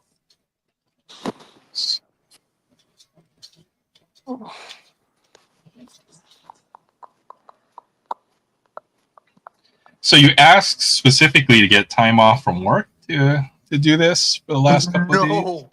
No, that's the ironic thing. No, I just somehow got all 3 days off. By some sheer coincidence of luck? Yeah, I don't know how.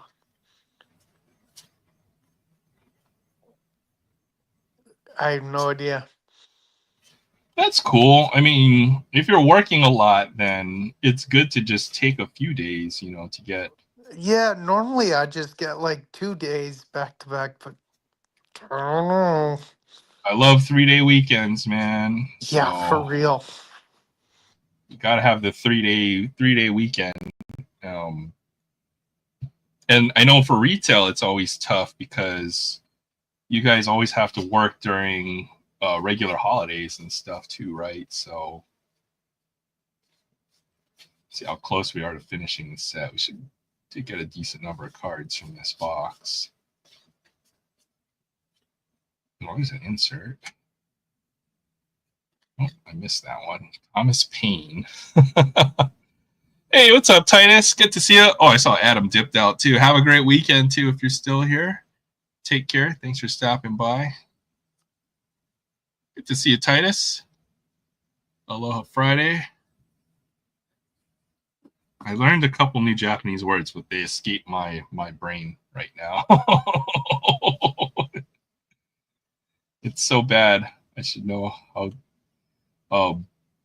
What I've been watching lately is I forgot. There's like this sumo channel where they do all the cooking and stuff, and they show all the practices at their sumo stables. So I've been totally been enjoying that channel. It's called like Sumo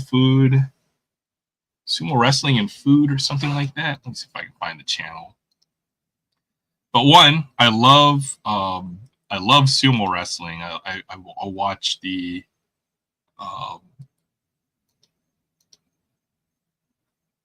I'll watch the tournaments every 3 months that they have for sumo.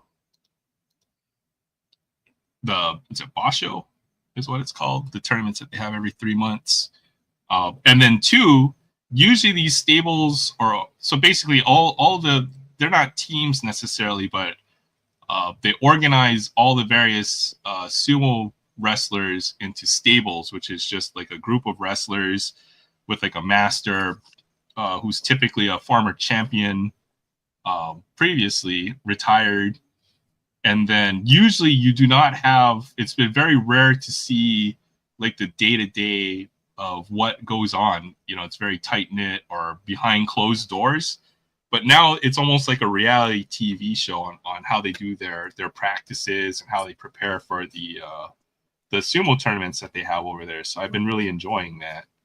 So, oh, there's a high number card. Oh, it's the big dumper too, Cal Raleigh. Hey, Titus. Hey, what's up? Welcome back, Kevin. Oh my god, I can't find my cat. Oh, shoot. She's in the garage. I thought. Freddie Freeman. That's the fake Freddie Freeman. Error! It's an error. Dude, I'm sorry about that. I hope you're. Well, cats She's somewhere around. generally are like that, right? Is your cat like antisocial like that? Oh yeah. Yeah. Cats are It weird. knows its way home, I bet. No, she ain't gone nowhere. She ain't got outside. Hiding out somewhere in your house. I'm just maybe my dad let her in and she's in his room.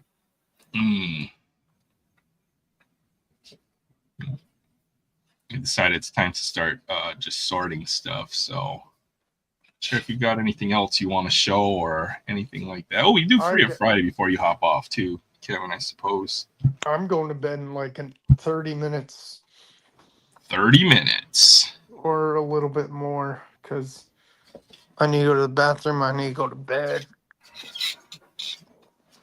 It's probably good if you go to the bathroom, before you go to sleep. Somebody. Yeah, I know. Trust me, I know. Somebody walks up, puts your hand in a cup of warm water or something, and then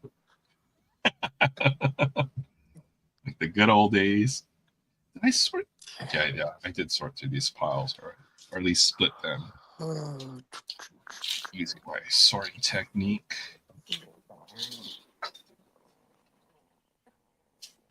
I did see Surfer is live, so I was gonna wait a little bit. I've got some stuff to open up. Gonna challenge him to a blaster battle. That would have been fun. I feel like if you think that you're in a battle, then hopefully you'll pull some really one of us or whoever participates in the blaster battle will pull something really nice during that. So Do you think he'll eventually join the panel? probably not. I don't think he does the lives with other people, which is fine. But I think it's probably not. Oh, you know what? Actually, you know what? How many high number cards we got? We got 8, I count, which is normal, but okay, not bad. 8 of those. Everything else here. Actually, I still have to find the card that I was planning on opening.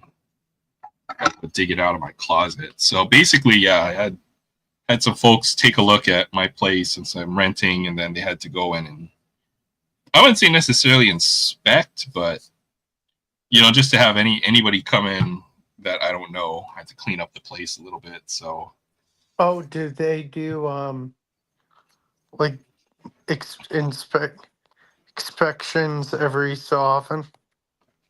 at least just in this case. So I wish I had some optic football blasters, man. If I had known, I would have bought more than just the 2 that I bought the other week. But that stuff, I have not seen it anywhere.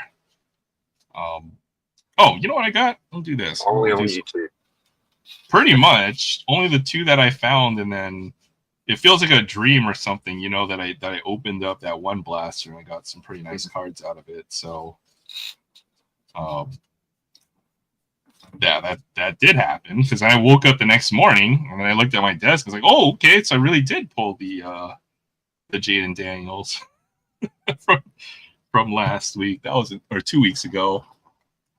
Well, we'll do a Prism Hanger. I had this. I'll save the WNBA blaster I have. I had one more. We'll do a Prism Hanger. How about that? 20 card hanger, exclusive green wave prisms. There is also the gold wave number to 10, and then rookie prism purple wave number 99 to 10. All right, let's dream of a card and pull it out of this hanger here. Wait a minute. Find the right corner to pop off. Yeah, there we go. That's how we do it. I wish I had more optic. I was an idiot. I should have bought like 4 more blasters instead of those 2 ETBs. I would have had way more fun opening optic than Pokemon. Oh, so it happens. You follow the crowd. All right, Danny Dimes on the front. I didn't see who's on the back. And then these have green waves, I think. You get a silver in here as well, too. Thanks, Fabian. We may as well try. Let's see if we can pull another. Even Bo Nix. Or Drake May. Or Rashad White. That was on my fantasy team. Yeah, how'd that go? Yeah, it was pretty good. I beat you twice last year, but Will won our fantasy league. He is the reigning champion. Looks forward to defending his title next year. Mm-hmm. My team fell apart at the end of the year, right? I mean, I had like was weird injuries. And then I think Trev went winless. Yeah, well, Trev played like the top scoring team like 5 weeks in a row. So when that happens, it's kind of tough. Oh, for the Packers, Jordan Love, Musgrave. For the Broncos, John Elway.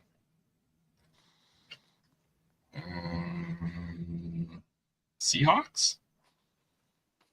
No. Oh. And Pats. Oh, Wes Welker. No rookie? Oh, okay. I got 1 rookie green. Come on. Oh. Gail Williams? That's not bad. I'll take that. Hey, Alma. Thanks for stopping by. Good to see you. Aloha Friday. That's not bad. Gail Williams. We'll see what he does next year. Yeah, I know. I don't like him. USC. I don't like him. Oh, Will Levis, gun show. Oh, he got replaced. Oh, that's nice. Brian Thomas Jr. He actually flew under the radar. He's pretty a good, yeah. rookie. Heck of a season. This guy is slept on. That could have been worse. Not bad. Hey, Alma. Thanks for stopping by. I hope you're having a great start to your weekend. Will's falling asleep in the background. Kevin's just chilling, and I'm just sorting. Oh, that's right. We did pull that Caitlin Clark, too. But how are you doing tonight, Alma? You're doing well. Good to see you. Prism. Prism is like a love-hate relationship, I think. I think everybody always wants it, but then gets upset once they do open it. That wasn't too bad, though. Nice Caleb Williams. Who I think will have good next year. Well, let's go look at the Browns, or not the Browns draft, the Bears. The Bears pick anybody good this year? Yeah, they did, surprisingly. They picked the tight end, Colston Loveland. Yep. And then they picked, like, offensive line.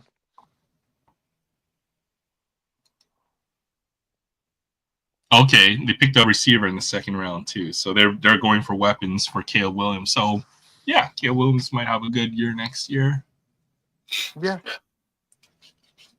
because they did not have a legit number one receiver last year. exactly. They almost beat the Commanders, almost. If not for that Hail Mary that they totally fumbled.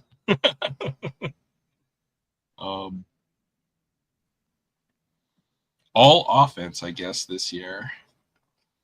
And that's good because their offense was pretty terrible last year. But that division, though, how do you compete in the NFC North? That division is ridiculous. Mm-hmm. The Lions, Tigers, the Bears, you got the Lions, you got the Packers. I know. What the hell? Just seeing if you're paying attention, Will. No, I'm just kidding. I'm like, yeah. You got the Packers, you got the Vikings, and then you've got the Bears. Obviously the Lions too, but what do you think? Do you think the Lions will have? How do you think they're going to do next year? Is curious. I don't think they're going to do 15-2 like they did last season, or 15-1. But that division's too good, I think. But that was a little bit of a fluke.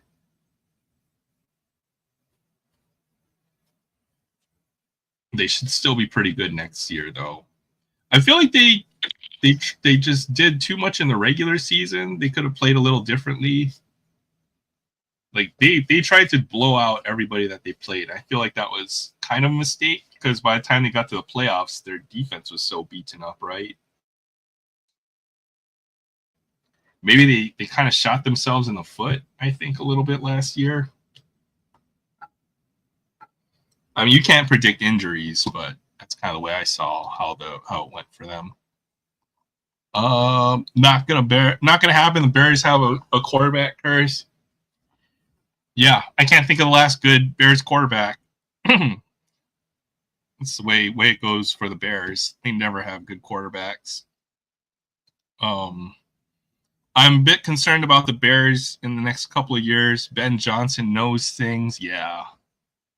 Trying to think. I feel like the Bears had a couple other good receivers in the last few years. Alshon Jeffrey, that guy was a beast. That's the last good receiver I can think of for the Bears. They did beat the Packers in the season finale. That's a good point with the Bears. I'm gonna have to go back and look at that game because it looked like Caleb Williams only played good in garbage time from what I saw. Predicting 13 wins next year. Interesting. Oh, for the Lions. That's probably where it's at if I had to go guess at the futures. I'm going to look that up real quick. Let's see how many wins all the teams are predicted for next year. NFL futures 2025. Say the Raiders are over under 7.5 would be my guess.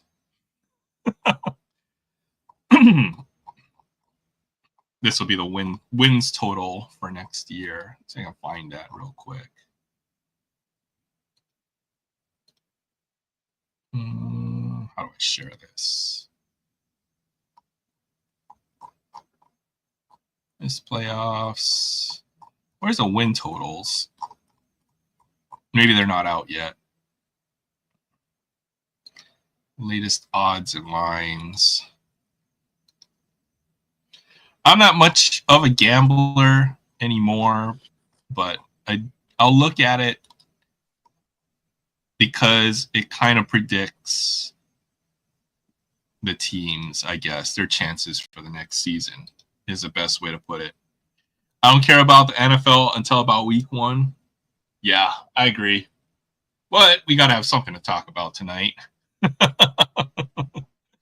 Otherwise, we'll just sit here for 4 hours just staring at the wall. It is basketball and baseball season right now. Looking into my soul.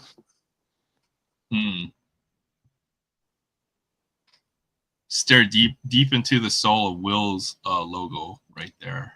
Yeah. Every time he talks, the little circle around him lights up. Exactly. See? Yeah. Aaron, I was thinking about going to Walmart one day and trying those Dr. Pepper Peeps. You got to buy them before you don't see them until next year, Yeah, true. I mean, there's no good holiday candy out anywhere right now. And or there won't be until. They don't have anything good for summer candy. Are you going to Free Comic Book Day? Yeah. I am too. I'm getting up early. I have work that day, but my LCS opens at I think 9 that day. I'm gonna get there at 10. What day is Free Comic Book Day? There at 8. What did you say, Kev? I got to be there at least 30 minutes early because they're giving away a bag that has every Free Comic Book Day comic in it instead of just having to pick 5. It's next Saturday. Yeah. Oh, okay. I've already taken pictures of the ones I want. I want to get the Star Wars one. I want to get the Godzilla. I want to get the Superman. I want to get the Mark Spears Monsters, and I want to get the Kareem Abdul-Jabbar one. I know you always have to get there early on Free Comic Book Day because they'll run out of certain ones, the more desirable ones, right? So that's pretty cool that your LCS is just going to give away all of them, though, in one. Just to one person. Oh, I see. So do you think I should get there at 9? That depends on your local comic shop and what kind of promotions they're doing. And which books will have the highest demand, I guess. Yeah. Mm-hmm. I'll probably get up at 8 that day. Oh man. Oh, you know what? I got a comic book store pretty close by. Maybe I'll go for our Free Comic Book Day.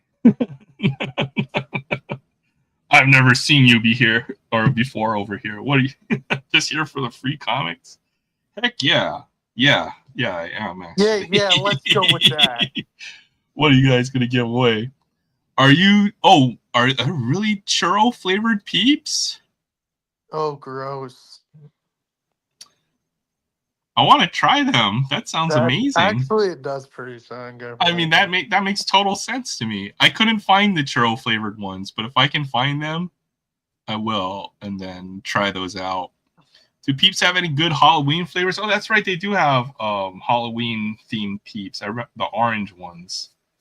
I think they just do the normal flavors, but man, if I can find some churro flavored Peeps, I'd be down to try those for sure. Yeah, let's see. What time does my LCS open on Saturday? Those would be A+ tier if I had 9 to guess. 9 a.m. I'll get up at 8, leave by 8:20. Yeah, I'll be good. Okay. Well, I bought every flavor I saw at Walmart that they had out there, but I did not see churro unless somebody did like the bought out the whole restock or something. People do that here in Hawaii, man. All right, Jim. Thanks for stopping by, hanging out with that. Hope you have a great weekend. Hard to see Dreamland. Just gotta close your eyes. Sometimes, well, you know what it is? It's electronic devices that prevent you from sleeping. If you're watching something like TV, or it just takes a little while. That's the hardest part when you're trying to go to sleep, is just like lying there until you actually go to sleep. And then all of a sudden it happens. So sweet dreams. As long as they're not those sawdust puffs Taco Bell calls churros. Are you talking about the cinnamon twist? Because I actually like those.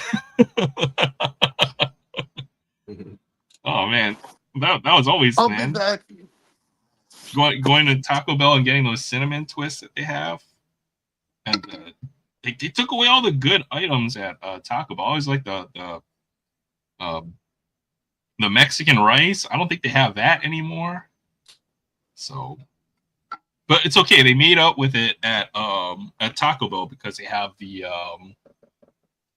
what was the one that they had with the Fritos inside of it?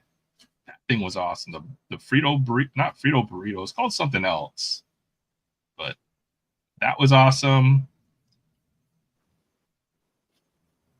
They had this thing called the loaded nachos, and it was like the old taco salad bowl with all nachos in it and all of the toppings that they had at Taco Bell.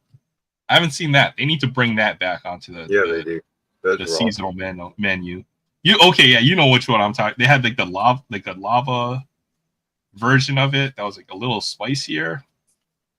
The loaded nachos. Oh man, yeah, they gotta bring that back. I'd eat that every day. Well, I'd try to. Die. You'll see me passed out in front of a Taco Bell. Oh man. The Cinnabon donuts were good. Yeah, the Cinnabon desserts they used to have. I was known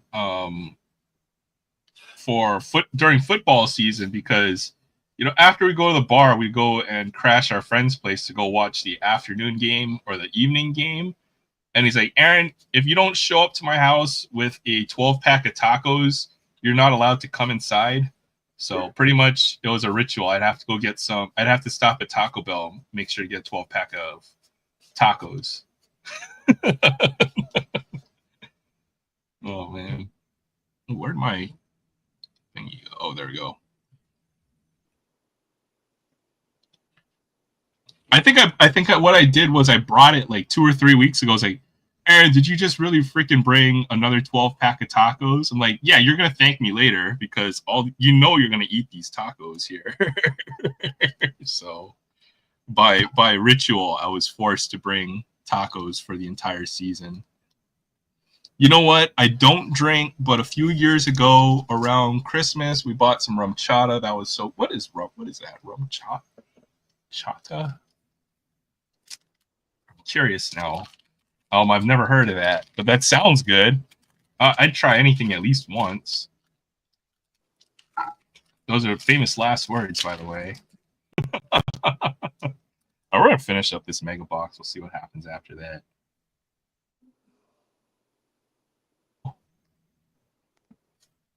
Yamamoto. I feel like I got the exact same cards in the last box. A lot of familiar. We'll see when I sort them out. Put it to another pile because I've already started sorting. I just realized if I sort, then I'm gonna have to sort all of it again after I open these packs. So I guess I'll check this out. I haven't seen anything special come out of a mega box other than just the parallels that they have those. So and there's a chrome in there. Oh, Willie Mays, Garcia, Mullins. See, I got this Scooble. I swear I already did. And the J-Rod too. I remember in high school, I could go through a Wendy's drive-through and I could get 2 junior bacon cheeseburgers, a 12-pack of soda, and oh heck yeah, dude, yeah, like it's insane. The best deal in fast food right now is I'd say Burger King has the best deal right now. They have a 3 for $10, so I can get the classic chicken sandwich, a Whopper Junior, and an 8-piece chicken fries, or or 3 of each, or whatever. But I can get 3 items out of those 3, and I think that's $10 here, which is unfortunately a pretty good deal. That's crazy now. Those would be that would have been like a $3 meal back in the day. But even when they had the discount meals here in Hawaii, it's never been cheap, so to say, right? Like even the Wendy's had a 5 for 5, or Arby's had a 5 for 5 where you can pick 5. You can get 5 roast beef sandwiches for $5 on the mainland. Oh, yeah, I remember that. But in Hawaii, the deal was called 5 for 7, so we always got ripped off. Or the $5 footlong, $6 in Hawaii, man. It's a scam living here. Cornelius Vanderbilt, business magnate. I know it's Vanderbilt as in he got a school named after him because he probably funded the whole thing. Yes, indubitably. Nickname the Commodore. Oh, so that's why they're called the Vanderbilt Commodores, huh?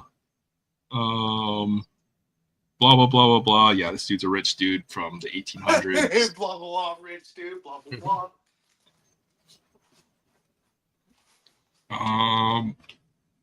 Oh, Mickey Mantle. Yeah, I got this. I already pulled this Mickey Mantle card. I get all doubles in this mega box, unfortunately. Well, that's gonna suck when I try to put together a set. Okay. I almost got the recipe for this. Jim's got some awesome videos on his channel of. Oh, you've been doing some AI stuff. That's awesome.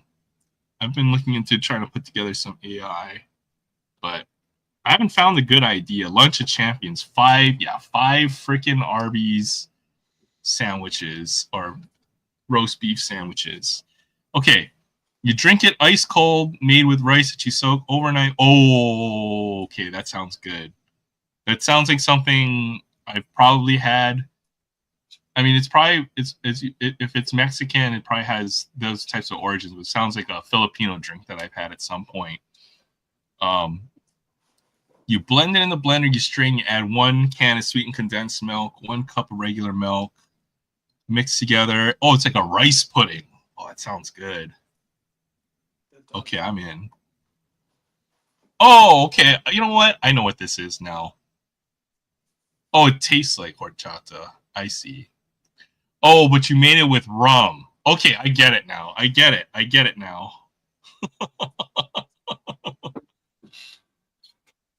Oh, okay. It's not. I think I know what you're talking about. I think I know, but you make it with rum. I gotcha. I'm an idiot. Let's see. I got it. Took me a while. I pulled this Danny Jansen earlier. Durant. Yeah, the Yogi Bear, I pulled that too. Eater. Oh, I can get all doubles? Oh, it's not good when you're trying to put together a set. This one feels heavy. Let's see what's in this one.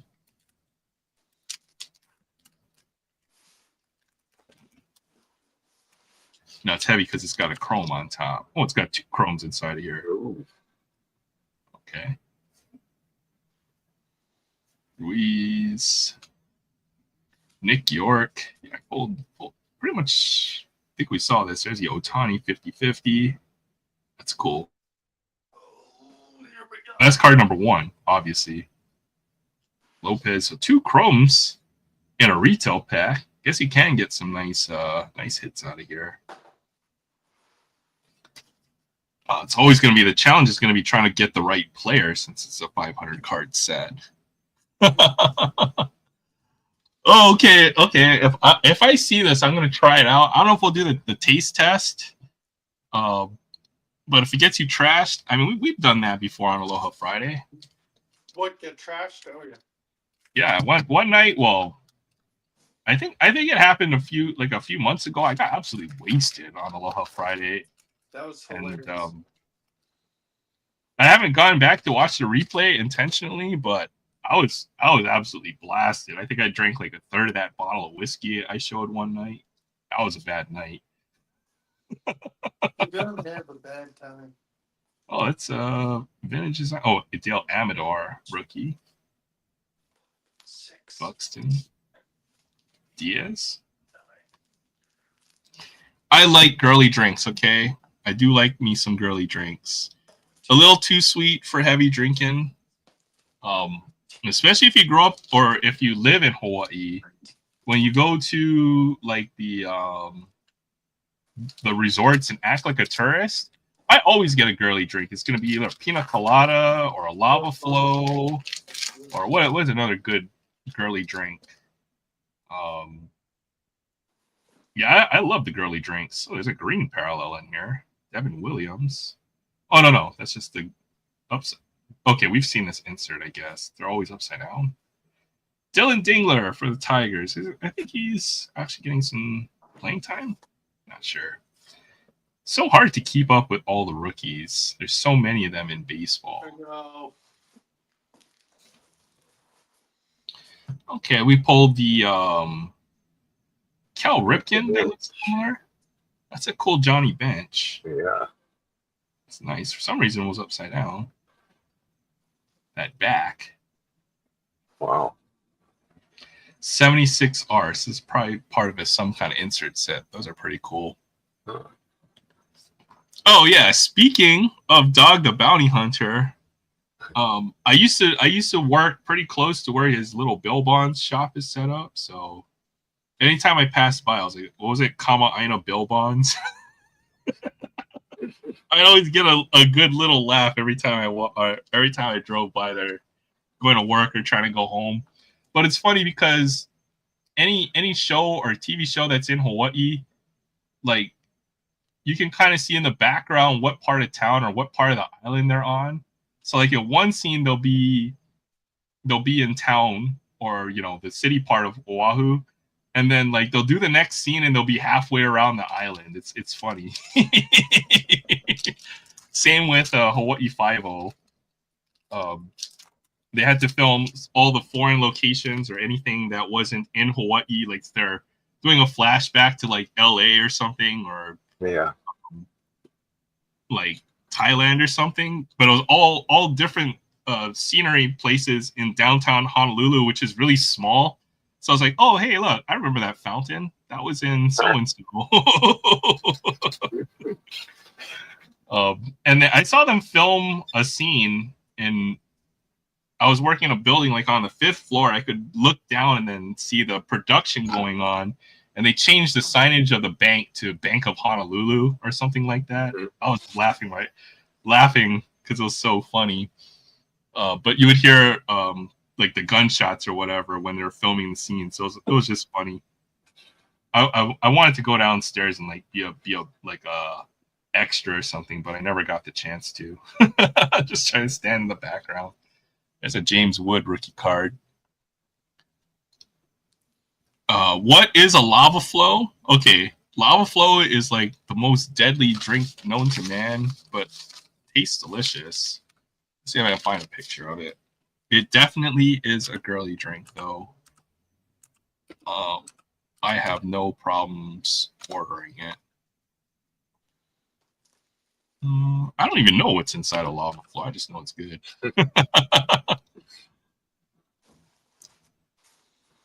Let's see if I share the Let's just look at this percent. A lot of Jurassic Park was filmed in Hawaii, wasn't it? Yeah, there's actually a valley in on the east side of the island, the Ko'olau, the ranch or whatever. And I've been there a few times as a kid. There's also that scene in Karate Kid, you know, the one with the little house on the lake or whatever. Yeah. Times too. The one from like Karate Kid 2, I want to say, when they're in Japan. They filmed a lot of that in Hawaii as well. Yeah, probably Kauai would be probably the best place. It's probably one of the nicest islands with all the scenery and stuff. Scorpion Bowl always gets a job done.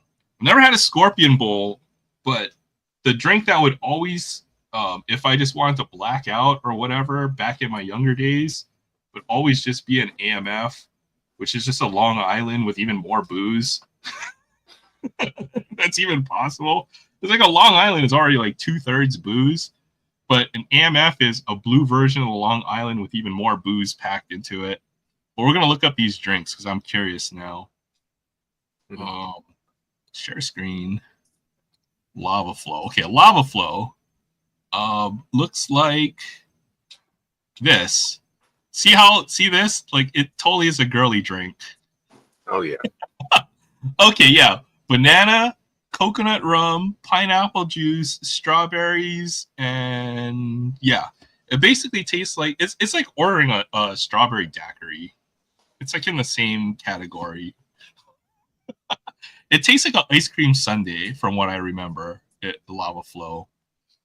But I did want to look up Scorpion Bowl because I'm curious. Yeah, Long Island iced teas left a lot of times not remembering things the next day. Yeah, if you want to just get absolutely trashed and not notice it, just drink a couple of Long Islands. Or the AMF, which stands for Adios Mother Effer, is the blue version of that drink, and it's got like 151 instead of regular rum. It's basically just, it's basically a Long Island with more booze, and yeah, you don't remember anything. Oh, also the Mind Eraser, which is like, well, what the hell is in the Mind Eraser? Mind Eraser drink. Yeah, made with vodka and Kahlua. Oh yeah, that'll end your night too if you drink a few of those. Okay, I want to see Scorpion Bowl. One finger typing. Oh yeah, that looks like a Mai Tai. Looks like I'm not going to bed till 3 a.m. All right. Yeah, it looks like a Mai Tai. No, not all right, Aaron. You know what that means, right? No. It means I'm staying on later. No. Oh yeah. Well, I know what your favorite drink is, Will, but What? This Arnold, Not the Arnold Palmer. Oh, the lemonade beer. No, it's not my favorite drink. Oh, this will put you out too. This has 151 rum, vodka. That's not my favorite drink, Aaron. Looks like a Mai Tai. My favorite drink is it's not a cocktail, but it's Miller Lite. Miller Lite. Okay, that is an acceptable answer. I will take that. Miller Lite's a respectable beer. I like Miller Lite. Better too. I do if like the daily drinker, if I'm gonna go black out my friend, and this is what I did last Saturday, we watched the UFC fight, or was that the week before? Oh, that was a week before. I don't know. I think we drank like between the two of us, like close to 30 Coors Lights. Oh my god. I must have had me about. Your liver probably was like, kill me now. I must have had me about 20 Dr. Peppers. Worth it. I gotta pee. I gotta pee. Okay, Mai Tai, pineapple juice, orange juice, rum, coconut rum, and grenadine. Yeah, that is definitely the tropical cocktail right there. Yeah. Um, yeah, I don't do vodka. Well, I probably do, but it has to be in a mixed drink. If you're just drinking straight vodka, like the ones in the plastic bottle, you're just probably an alcoholic. Is the best way to pull it. Yeah. Yeah. You're not wrong. Oh man, yeah. 151 rum will f you up. That will end your night right there. Oh yeah. Yeah, pour me something tall and strong. Oh, famous last words of your night. I water. That's literally the reason why I like it. And then you don't even notice that you just drank like 10 or 12 of them throughout the course of an entire day, of course. I mean, but yeah, vodka. Yeah, vodka literally means water, I guess, or something to the effect.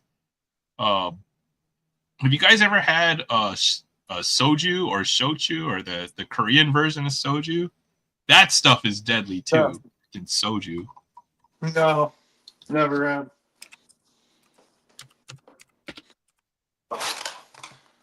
As far as organizing my comics, I'm like, which ones are my main PC? Because it's Batman, Batgirl, Rogue, Deadpool, Catwoman, and Wolverine. Are you? I want to see what you're sorting through. You don't want to see it. It's a mess. I'll do a video on my comics eventually. It's just not ready yet. Soju is deadly too because it tastes like you're drinking like one of those Asian sodas, except it's like got alcohol, but you can't even taste the alcohol in it. So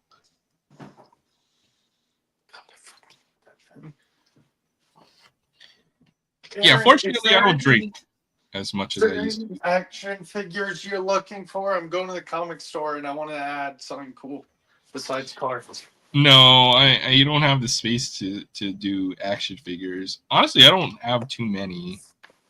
There's no superhero you want?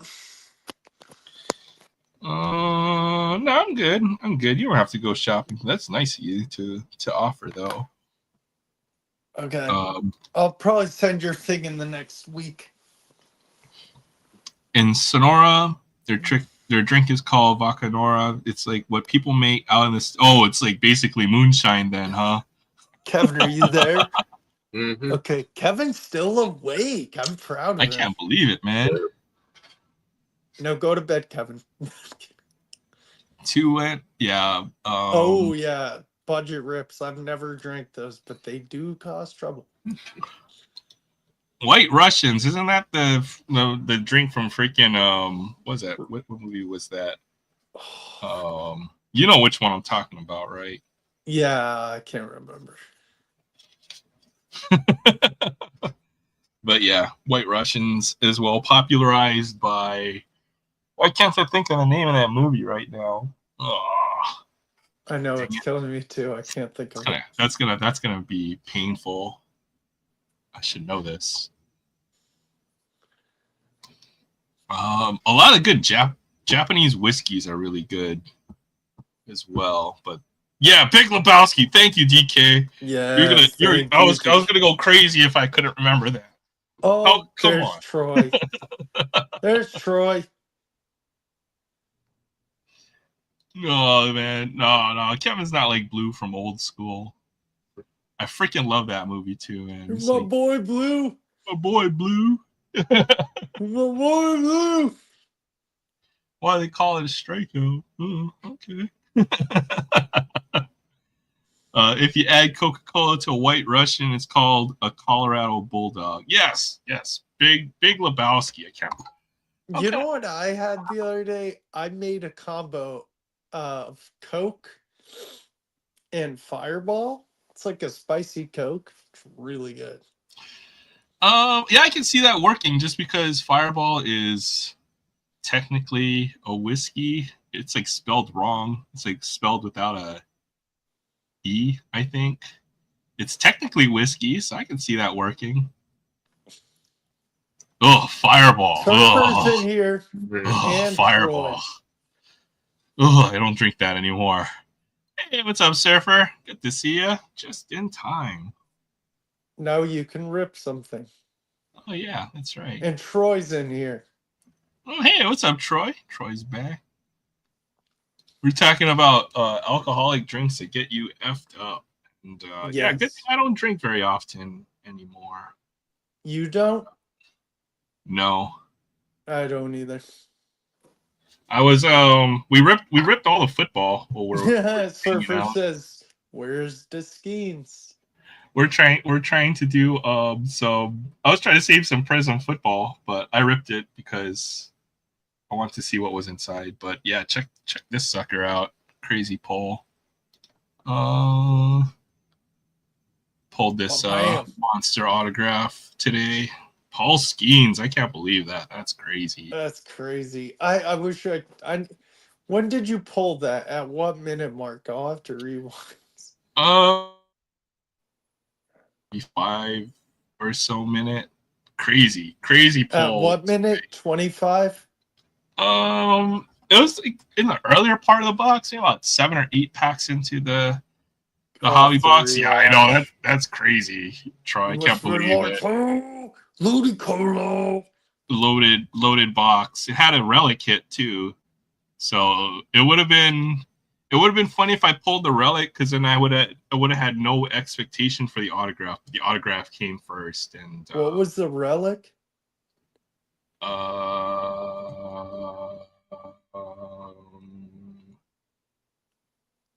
Javier Baez, was it? Oh, Kyle Schwarber? Can't remember. What was my relic hit? Somewhere on my desk here. I always get unorganized, but I did go to Target the other night. I did find one of these suckers, or a few of them actually. So let's rip it. I saved this one for Surfer. I'm gonna throw down the gauntlet and challenge him to a blaster battle, because that means that he's gonna hit a monster. I don't know when I'm gonna be collecting cards again. Probably in the next year or two. So we'll do a little WNBA Prism. I'm more focused on comic books, man. Heck yeah, dude. I haven't seen the restock of this anywhere, so I figured I'd try a little bit. We'll do a little Caitlin Clark search. And then I saw you were on Ripping Optic. I saw you got the mega boxes, man. There's no way I would have found any of those, so it was fun watching you rip the mega box. Dude, I said Ludicolo, and freaking Derek says Ludicolo. It doesn't have to be this, but it's not like a real challenge or anything, but more like a for fun kind of deal, you know. Maybe it'll help one of us get some good luck. Okay, Blackberry Crown. Okay, they have Apple Crown. They have Pineapple Crown. Okay, you know what? That's a good drink too. Chill Crown Pineapple Back. That's my friends. If we're gonna do a shot, that's usually what it is. But all right, we'll search for Caitlin Clark here. Why not? Do you ever run into Sam when you're out and about? I don't think he drinks, but very rarely. Very rarely. I found him at Target one time. He was waiting for Pokemon. Were you like, hey, I know you from YouTube? I was checking out some stuff I found in the aisle, and then I saw him in line for Pokemon. I was like, hey, who is that girl? He turned around. Lee Yaru. What's a Chinese player, looks like, for the Sparks. Read the bats. Okay. Cheyenne Parker Tyus. I watch WNBA. I don't know who that is. I'll let you know if I know anybody big. Brittany Sykes. I think I know who that is for the Mystics. Yeah, I'm a Storm fan, even though I should be a Liberty fan, because I'm from up north. I just followed Sue Bird wherever she went. Well, the Storm always have a good team, so they have a lot of recognizable players. We're going to be mediocre again this year. You think so? Yes, very mediocre. Tiffany Hayes. I can insert here for the links. Nafisa Collier. She's good. The Lynx are usually a pretty good team. Nafisa is good. Yep. Maya Caldwell. Wait, what time am And I getting up tomorrow? Oh my fucking. Aaliyah Edwards. But Aaliyah Edwards. WNBA. I like Edwards. She went to UConn. Okay. That looks like a rookie card. Come on, Caitlin Clark. Let's go. All right, Ryan Howard. She's good. And Nancy Lieberman. She's a legend. She's a legend. Nice pull there. One of the She's goats. a coach now. Yeah, she's a coach now, I think. Somewhere. Alicia Gray. Nice blue prism. Or blue was that? Velocity? Yep. Alicia Gray. She's and good. Not Caitlin Clark. Blue Lopez Seneschal. Yep. I hope you pull one of my favorite non-UConn people. I like Caitlin, but one of my favorite girls is Kelsey Plum. Ah, yeah. Kelsey Plum. Plummy. My sister's friend looks like Kelsey Plum. I'm kind of jealous. Jonquel Jones. I want to date her. Trust me. My sister's friend. I'm like, Leah Edwards in green. nice. Gabby Williams for the Storm. There's one of your girls right there. Yeah, I'm going to stay up till 3. I don't care. I don't want to be up for 8 hours. Yeah, just drink some coffee when you wake up tomorrow. That's all I always do. Dana Evans. I treated myself to a Big Mac today. I don't go to McDonald's, but every so often I do. Oh, heck yeah. I love McDonald's, dude. Dude, I started eating McDonald's when I'm lazy now. I get a Big Mac and fries. You gotta hook it up with some fast food, man. Good night, y'all. Good night, All Kev. right, good night, Kevin. Thanks for hanging out with us. Have a great weekend. Kevin, I'll talk to you sometime tomorrow night. I don't know when. Okay. Kevin does trivia on Mondays on his channel, so go check him out when you guys get a chance. Marine Johannes. This blaster's been. So, what's your go-to McDonald's order? Well, up until recently, it was 2 of the $5 value meals because I got 8 nuggets, a McChicken, a McDouble, and then 2 small fries, and then 2 small drinks. I'm a fatty. It's okay. I think we all are. And that was $10, which is cheaper than any of the value meals. Hey, I'm gonna kick someone from the chat. No. Okay. Oh, okay, I got you. I was like, I have power. Leonie Fibich. Oh wow, there you go. There's a nice silver of a legend, Lisa Leslie. I think she. There's a thing where you're floating around. She dropped 100 points in a high school game. Lisa Leslie is a goat. Imagine being her teammate. Imagine if you're a girl and you have to play against someone who's 6'7", 6'8". Okay, I played against a guy who was 6'7", 6'8". It's not even fair, man. I know. Shoot, for real. Kalani Brown. And hey, there we go. There's your Kelsey Plum. Wait. Let me see her. Yes, sir. KP. Yes, kind of a tough blast here, but there are some cool ones in there, like that Lisa Leslie, and obviously the Nancy Lieberman. This is a GOAT blaster right there. All right. I think if Asurfer opens anything, he's gonna auto win. Possibly. Oh man. Sorry, you hopping on or no? Hope it's not check it out. McDonald's literally Aloha Friday. You know what was good at McDonald's is when they had the freaking Mighty Wings and they had them for like super cheap. Like you get like 6 wings for like $4 or something. Like even recently, those are actually pretty good. Yeah, and I heard they introduced this new like Minecraft sauce that's like hot. Is it Szechuan sauce? No, I wish. You know what I made tonight, though, Aaron, is I got fried rice. Just you have to heat in a microwavable dish for 3 minutes. I put some chicken meatballs on it, and then I put on God, what is that? Hoisin sauce on it after That it was sounds done pretty cooking. good. Okay, I know what type of noodles I need to send to you, which is the freaking. I've been binging out on this one type of ramen. It's called Indomie. It's from Indonesia, but it's like the best. Okay, it basically it makes fried noodles. It's so good. How do That you? stuff is so You'll good. have to tell me how to cook it. I'll make a video. So I'll make that. I'll get 2 or 3 pieces of spam, and then I'll eat it with that, and then I'll throw green onion on top. And it's like there's something if you go out to like any lunch place or even restaurants here, we have kind of our own different food. You can order like fried noodles, but it's basically like restaurant quality, which is good. And I can make it anytime I want, so it's just too good. Yeah, Pete Do you Crow. ever make your own like spring rolls or anything? It sounds like too much work. Yeah, it does. I'll show you the package. It's called Indomie Mi Goreng, but they have it at Walmart, or at least the one here. It's like so good. Schwellenbach, Goodman, Jordan Lawler.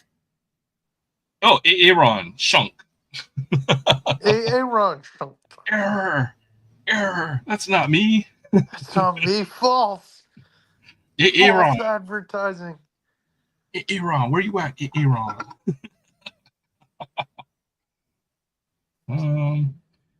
What do they call? Oh, Indomie. Yeah, surfer.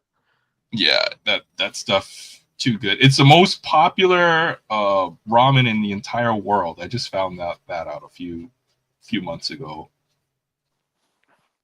Oh, I just looked it up. Indomie. Oh, It's the most popular instant noodle in the world. But it's not like your looks total, so good. Don't send me it is spicy good. ones. I can't do super spicy. They're not that spicy. They're not like spicy. Do you ever put the egg on top of it? I guess you could. I just have it with like 2 or 3 pieces of spam. So You know what's really good is I when I get sushi with my dad, we get nigiri with the quail egg on top of it. Is that Sam? What's up, Sam? How's it going? Long day at work, I'm guessing. I had some other stuff come up. Just got home. Gotcha. Sam did. Shador fell. I saw. Dude, what you got a new backup quarterback. The What? Thai Mama brand noodle, that's good too, Troy. I What love did you that. say, Sam? Did he go to the Seahawks? No. Milrow did. Jalen Milrow. Okay, I was gonna say I'd be a. You'd be like, dang. I'm like, I was gonna say Dude. he probably ended Sam. up on the Raiders, huh? Check out this poll, Sam. What'd you get? We hit a monster tonight. All right, check this out. Oh, On card? On card, Paul Skeen's autograph. That's a nice one. I just came back from Target and I bought a few things. So just a few. Hey, what's up, Troy? Hey, that's Hey. Steve's it's Auto's been a long killer. weekend. Troy.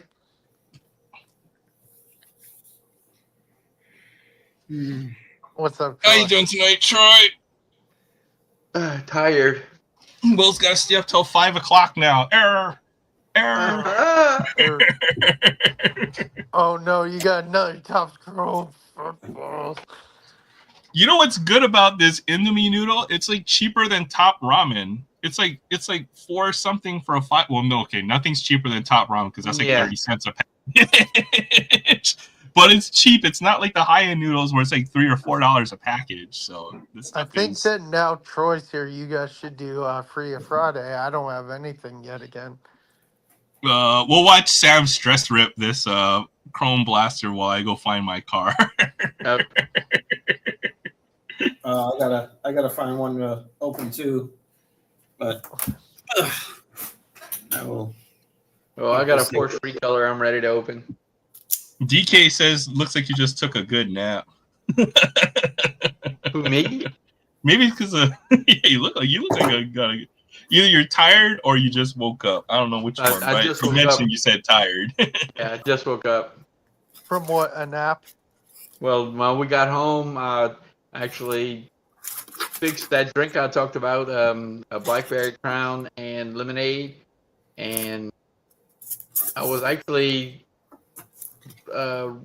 right at a half hour before Aaron came on. I think Jay was in the chat, and I chatted a little bit with him. Then I went to bed, and then I thought I saw you earlier. Wait, in Louisiana, you could go and drive through and get like a margarita, right, or something like that. Is that a daiquiri. thing? You can get a Drive daiquiri. through daiquiris. Drive through daiquiri, and what they will do is take the straw and put it on top of the to-go cup, which is a standard McDonald's cup with a top, and tape it. And that way, if it's still taped, when you get stopped, you don't It's have not an an open container. Yeah, it's Yeah. not an open container. That's crazy. I Good like luck, that little walk around on the law.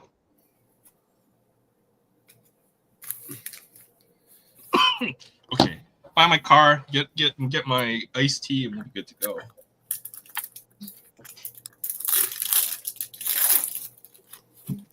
I don't have any glasses. I cannot see.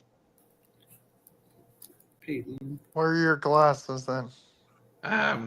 Who knows?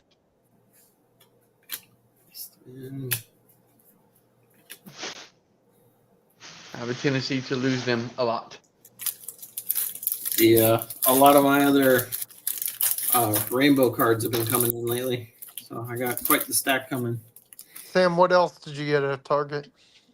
I got 2 Mosaic Blasters and then a Journey Together 3-pack. Is that Pokemon? Yeah.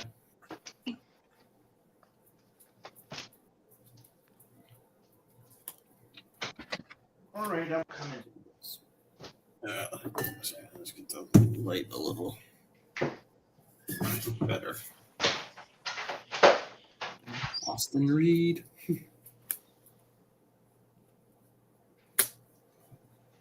How do you say that name? Let me see. Rook Ahora Horo. That'll be the one color for the box.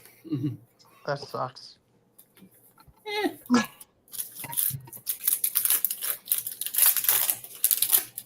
The mega boxes have been rough, man.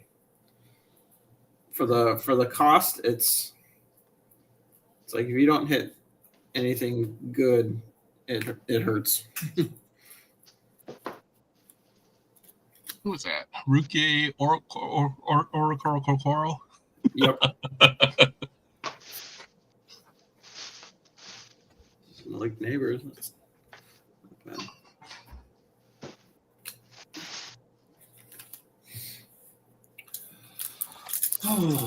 What did you get that skeins out of? Heritage hobby box. Oh, you got a hobby of it. Nice. I snagged 3 blasters from Target earlier in the week. Of what? Heritage? Yeah. Last year's high number or this year's 2025? This year's high number. Or I'm not sure. I'll grab it.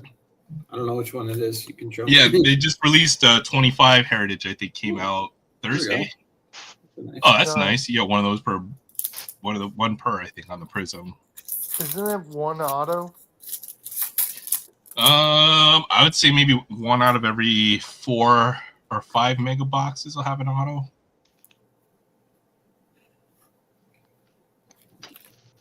Parasol Youthquake.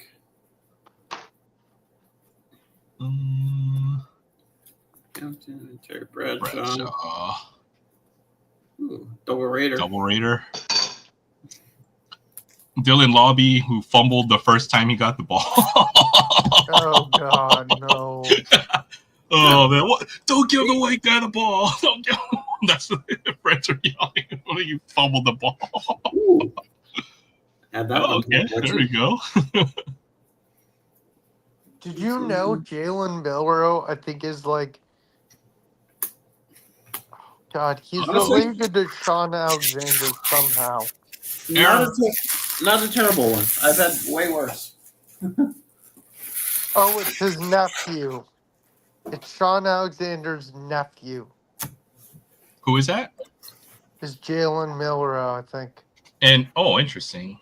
So when I they think announced that Jalen Milrow got picked, it was Sean Alexander said, the Seattle Seahawks pick my nephew. These were the. Oh, nice. yeah, those are good. Those resell for like $35 or $40. I got 3 of them. I opened one already. How'd you do? I don't know. I don't know. Those are a little trickier to figure out what's good and what's not. Oh yeah, for baseball, yeah. There's a lot of good rookies in those high number. Whether it's Skeens, Jackson Churio, Jackson Merrill, Jackson Holiday. A lot of Jacksons. The Jackson 5. Yoshinobu Yamamoto, Shota Imanaga. There's a lot of good. It's a good set. Junior Caminero. Yeah. Big rookie class in there. So the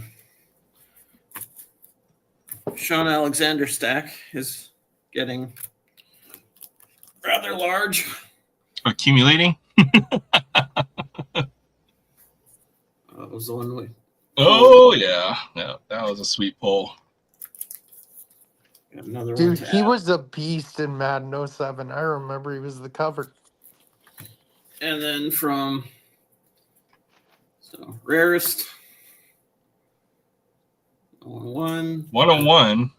15, out of 25, 25, 25, 50. Oh, nice. You got all the 50. oranges. Ooh, all the golds too then. No, 2 of the golds. I'm still missing one. Ah, that's yellow. I see. Yeah, this one's already 75, 75, 99, 99. This is 150, 199, I think 399. And then this one is short print but non-numbered. It's the camo. Oh, interesting. I've never seen one of those. That's cool. Yeah, apparently they're pretty rare because I've only seen one on eBay to this So point. they might be lower pop than some of the numbered stuff, to be honest. That's Yeah, crazy. I think so. That's why I snagged it when I could. So I'm still waiting for some out of 10s or out of 5s to show up, or maybe out of 2s or another, or the super. I don't know if that has been pulled yet, but we'll see. As it comes up, I'll try and snag them. Yeah, Sean Alexander had a nice career. Yeah, and it's a rainbow that is somewhat attainable. It's definitely one of my fantasy football staples from back in the day. So I have fond memories of Sean Alexander as well. Yeah. 10,000 yards, 5 1,000-yard seasons. Oh, yeah, 2005, 27 rushing touchdowns. Yeah, he was crazy. a monster. That is ridiculous. Like, when he was in his prime, he was solid. Mm-hmm. Because I seem to remember that year the Seahawks didn't have much else on offense. So he kind of carried them. I mean, literally and figuratively. John Kitna era. That was Hasselbeck. Hasselbeck, yeah.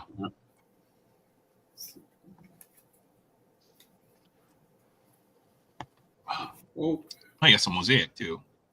yeah, they had. I didn't want to spend stupid money on 3 megas and get nothing, so I figured I'd hedge my bet with a couple of mosaic and hopefully get something.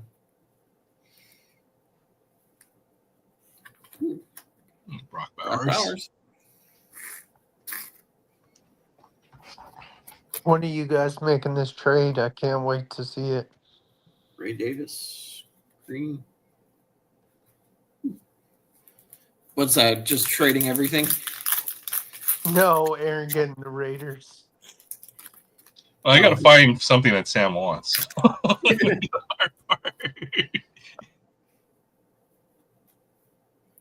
Yeah, you might have some older Seahawks stuff that I don't have. I really don't have a whole lot of football cards. That's my thing. Mostly basketball from older stuff, and then Who is your basketball team? I don't have a team. If that makes any sense, I'm a bandwagon fan. Sam. Basketball? I mean, I haven't really followed it much lately. After the Supersonics got booted. That makes sense. I'm kind of a Seattle fan overall, so like it's kind of. Well, that's nice. Drake May. Nice. Drake May Green, yeah. So once they head over to Oklahoma, I was just not. Yep. Another Drake. Times 2. See, look at this. Already better than the Mega Box. I think just with how many I saw they restocked, I know this is like the last wave with all the dregs in it. So I've been passing anytime I see the Topps Chrome. What do you mean the last wave? Just like there. It's a theory that I think some folks have, where a lot of the good stuff will be put in the first release of any product, Mm-hmm. and then towards the end they'll just put all the leftovers. Like, so it's not as good as like the first couple waves the of hits. the product. Yeah, That makes sense. stretch out the print run, stomp all over it. Troy's back, but he's eating. He's drinking milk. Getting some healthy bones. Cookies and milk, man. Cookies and milk. Oh, he's got cookies. Doing my Jay Thompson impression. Ah, I like it. And I have to ask so I can see. Although those NFL debuts are not the most popular.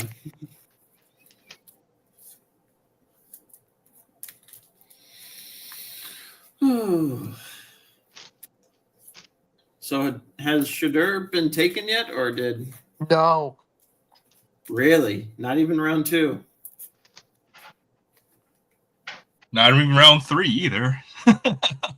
So he's gonna probably go on like round 5 or 6. Yeah, around 5 or 6, and his contract is not going to be big at all, right? So usually 5th or 6th rounders, Well, usually their contract is 4 years, and it's only $5 million or something like that. yeah, he doesn't have to worry about money though. He's family. I know, but he's not getting first round money, which is kind of nuts, right? So basically, he with whatever he did in the last few months didn't help his draft stock. Yeah. But it might have cost him like 30, 35, 40 million dollars right off the bat. It's crazy. Yep. So I picked up a couple of these. Oh, that's my favorite. That's one of my favorite. What is that, Porsche? Oh, Nissan. That's a 280. 280. Yeah, 280. M3 wagon. M5 I wagon. need your address. And then stadium truck. Whose address do you Nice. need? Mine. I like the truck. I thought about getting, but you have to have a membership for the elite stuff, don't you? I'm maybe I have one. I think Yeah, the Red I- Line Club is only like what $5 a year or something like that. I think it's 10 and then 25 for the car if you're gonna get the digital, the car with the membership. Oh Mhm. God, Aaron, is your phone near you? I sent you a funny meme. I'm at my desktop. What, Insta? But I need Yeah, Sam's no, address. you have to I look went at ahead and it. picked up an extra one of these for Sam. Ooh. What'd you get? The same Max. The same Max Oh, Subaru. the BRZ. Yeah, if I need your address. That's I can awesome, send it Will. over. Dude, that face by Charizard Great. That applies to everything in life, you know. Like, That is a very applicable meme. Awesome, Will. I want to send you more if I find any good ones. Actually, there was one more thing I picked up. Was Oh. this? Ooh. Mod shop for the Tacoma. Oh, it's Yep. got all the accessories to go ahead and load it up. Oh Yep. my God. Aaron, That's I'm cool. gonna send you some memes. You can look at them another time. So, Oh, okay. Yeah. Send me on. I always enjoy those, Will. This box might be my free at Friday. Ah, well, that'd be cool. I mean, I remember when the Elite 64 first came out, I thought basically all it was trying to get a more detailed car because it was multiple parts. So you had more detailing when it was a separate part. But now when they did that kit, I was thinking it was more like the M2 pieces where they put the wheels and axles and everything with the car. Have you seen those? Yeah.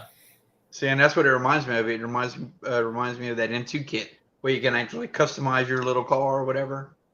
That's cool. I like that. Well, And you Hot can still Wheels get was, chases of those where they have the rims that have like one of the gold colored rims in it and everything, and it'll be considered an M2 chase. you can also buy rims separately to modify them. Like they sell sets of wheels for like just the Hot wheels. And they did that last year with the RLC. I think they released three different sets, and each one had like knobbies, racing slicks, street tires, and then different rims to go with them. Oh, that's right. We pulled this out from the hangar. Nice Kill Williams Green Wave. Ooh, that is a nice one. That was from Walmart, huh? Yeah. Okay. My new theory is you don't buy the whole restock. You just buy one. So I bought one hanger. I'm guessing no optic this week. Not this week. I didn't see any. That I checked Target. I found some WNBA Prism, which was nice. I was all set to buy an optic hobby box, and I'm like, yeah, I'll get one nice. Woke up in the morning and I looked, and I'm like, 800 something. Yeah. Nope. Nope. And then I watched a couple of videos, and like the quality control was just terrible. Like miscuts and just like getting like $30 worth of cards out of an $800 box. It's downtown. It's Downtown parallel downtown bus. You pull downtown. I doubt it's worth $800. There's only like a few downtowns that'll be worth that much money, if that, right? So, nice Caitlin Clark rookie from Blaster as well. So it's been a good night. It's been a really good night. I have over 100 M2 kits collectorholic that he hasn't opened. That's crazy. Jeez.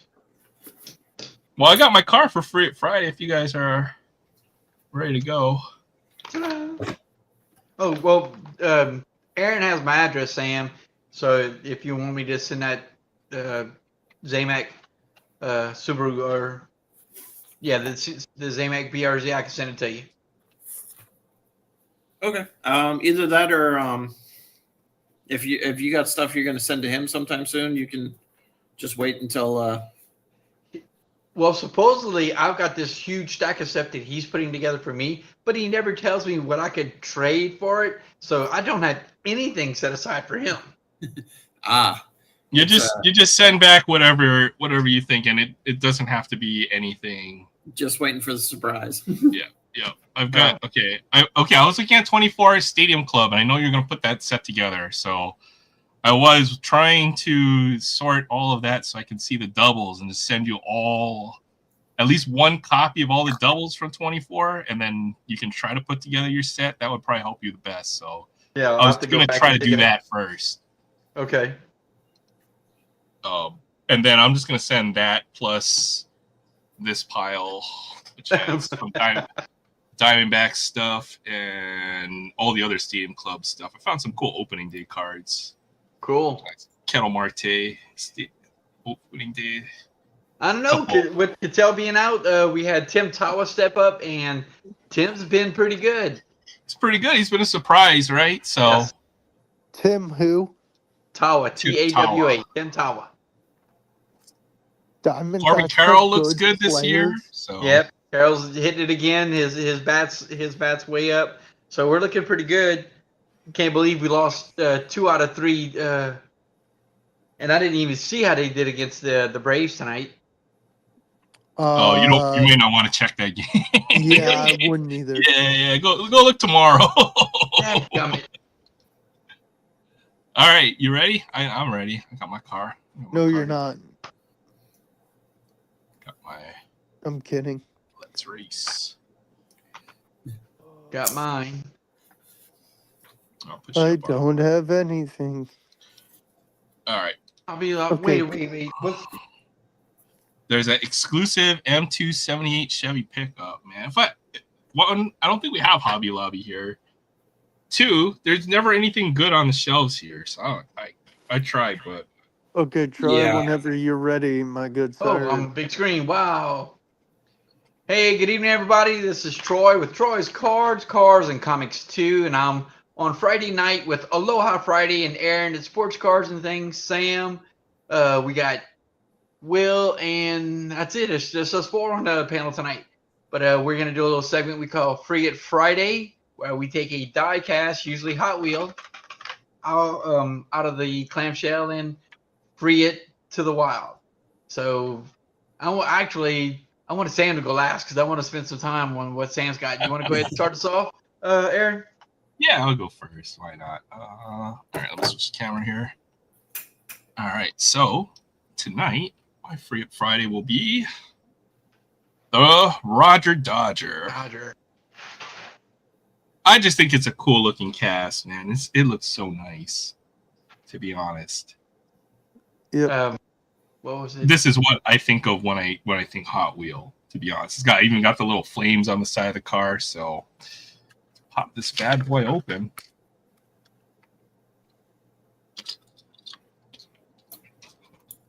Great looking car, to be honest. So that's mine.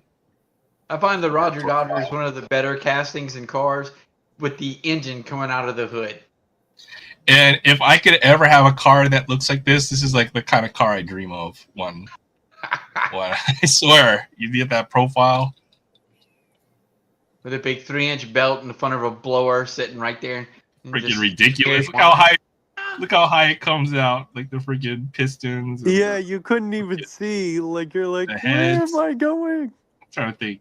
I mean, it sticks out. Like if you were trying to park this in a garage or something, you might hit your engine on the roof or something. So. That's full on Talladega Nights with the Wonder Bread sticker across the windshield, you know?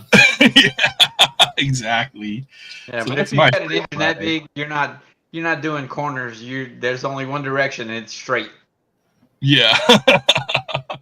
Or you're just gonna fishtail all over the place, right? It's crazy. So love it. That's my car. Cool. A few years ago, they did the Roger Dodger, and they teamed it up with if you remember the old Magic 8-Ball, and it was I'm pretty sure it was the Roger Dodger. It was a black Roger Dodger, had a white 8-Ball, the 8 sticker on the side of it, and if you flipped it over, you could get every different option of the little triangle thing from the Magic 8-Ball. Oh, that's cool. Yeah, it was pretty cool. I got like 2 of them. I didn't get the whole set. Steamboat, Willie Boat. It's a black and white. Maybe there's like a special chase or something. I don't know if That's it's cool, because I'm pretty sure I've got one. The Steamboat Willie. It's pretty cool. My Free Friday tonight is the Porsche recolor for the 904 Carrera GTS. It's I gotta funny. put it- We both could have had the same car tonight. It wasn't different. But Well, I gotta open my Porsche. The sucker's been waiting to go on the shelf. I was like, man, you know what? I think we've opened enough Porsches, so I almost grabbed the Porsche, and it could have been that one. I hate when this happens. You go to pull it off the card, and the whole back of the card sticks to the clamshell. Hey, what's up, Presidential Tourist? Used to collect First Hot world Wheels back in the problem. day. stopped because it took up too much room. That's every collectible. My favorite was the Bone Shaker. Yeah, Bone Shaker is pretty awesome too. I do like this little Porsche. It's cool. Yep. I do like that. That is nice. It says Porsche The right livery there on the side. It's got the shield right there in the front of it. Sweet. I love Hot Wheels. I mean, they make pretty much everything. That's a nice paint job. I like that. At least on the top, it's got good detail. I forgot Yeah, you're a it big does look pretty Porsche cool. guy, Troy. What's that? I said I forgot you're a big Porsche guy. Yeah. I don't know any guy who's not a big Porsche guy. You True. can tell me otherwise, but if you had a choice to get a Porsche, I'm pretty sure you might lose your man card if you say no. I didn't notice this on the rear right there. It says Carrera GTS right there. Nice. So that's fine. Yeah, I've got way too many open Porsches, not just Hot Wheels. Hot Wheels into anything but that new Adventure or something line. I don't buy those. I'm pretty new to the Hot Wheels game, but the ones that we've opened, I probably have like a good 40, 50 cars now. So, Golly. hey, thanks for stopping by. Okay, let me give you a wrench real quick. Appreciate you. We always hang out here on Friday, but nice to meet you. I'll give you a moderator so you can connect with everybody else here in the chat. Sam, let's see what. No, I'm really waiting to see this. Hey, it's Oh, my bad. I've never seen these kits before. I didn't even know this is a thing, but it's pretty cool where you can customize. Well, the Tacoma kit was the first one. They didn't do a kit like this for any of the other elites. Oh, okay. Interesting. So you get to design it yourself. I mean, it's like Mattel, right? They make Barbie dolls, right? It's like an accessorizable Hot Wheel. Yeah, there you go.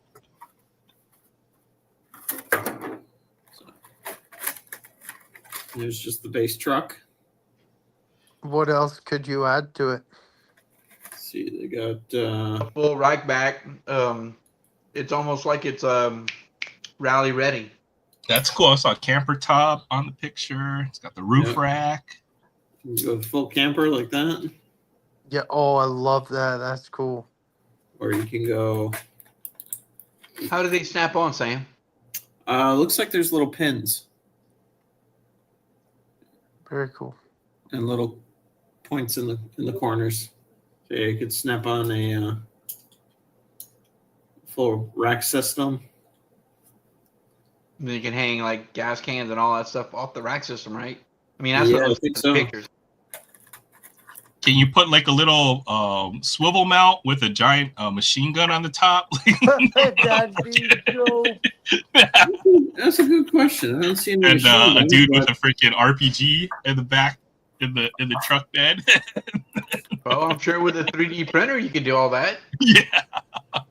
how about a nice off-road front bumper? So that's cool.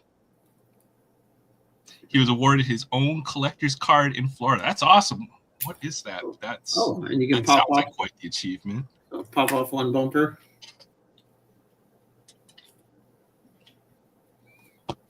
Military hardware in half of the world right there. And good enough for the military, good enough to fight the U.S. Army, good enough for me to drive. Love Just Tacomas. Even one little piece like that makes all the difference in how the front end looks. I'd love to see this, with some other cars, right, where you could do like body. The wheel. Oh, you got wheels? Can you take the wheels off? Wheel swap? Or is That's it just only like one. It's the hubcaps? spare. You can mount the spare on the top, I believe. Ah, I see. But That'd be cool if you could like stance out a car and stuff with a mod like this. That's sweet. Is that a snorkel kit? That is a snorkel kit.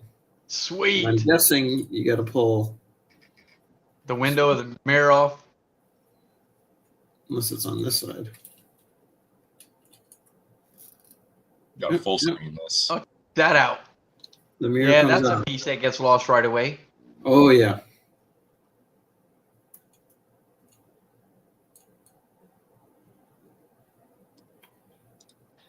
I think Troy's opened up a couple moving parts. I'm gonna find one that I like, and that will definitely happen at some point as well in the future. It's so tiny. It's my fat fingers are having a hard time That's what getting she things said. lined up. No, you're gonna have to get your tweezers and your I helping know. I hand need a and your- magnifying glass to get this. There we go.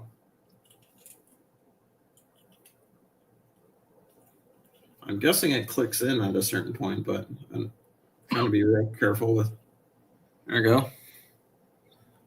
A snorkel see, tip. you're gonna have to find the assembly that you like and break out the cradle, stick it in there, a little bit of cradle on it. It'll never come apart. Yep. Pop the rear bumper off and swap the bumper.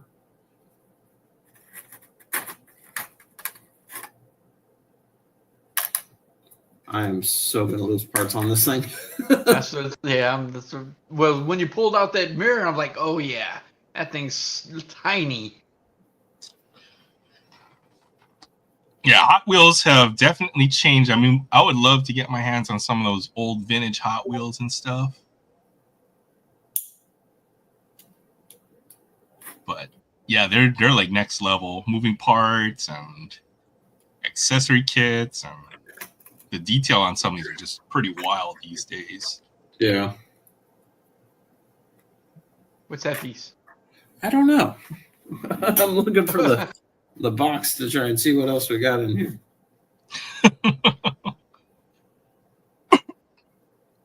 But yeah, thanks for hanging out with us. We're just a community of collectors, and we have an open panel, and anybody is welcome to click on the link, come and hang out with us, talk about their personal collections and interests and stuff. So I think as collectors, we all share a common bond, even if we don't necessarily collect the same things.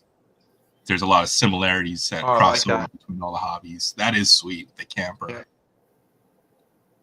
Just a couple of bumpers, a snorkel, and some extra piece on the back, and it looks like a completely different model. It's almost a 4Runner. If it was two-wheel drive, it'd be a 2-runner. Pre-runner. Yep, that's what it is. It's a pre-runner. Uh-oh. See? There goes all the parts. How much did this cost? I'm curious. I'd have to double check.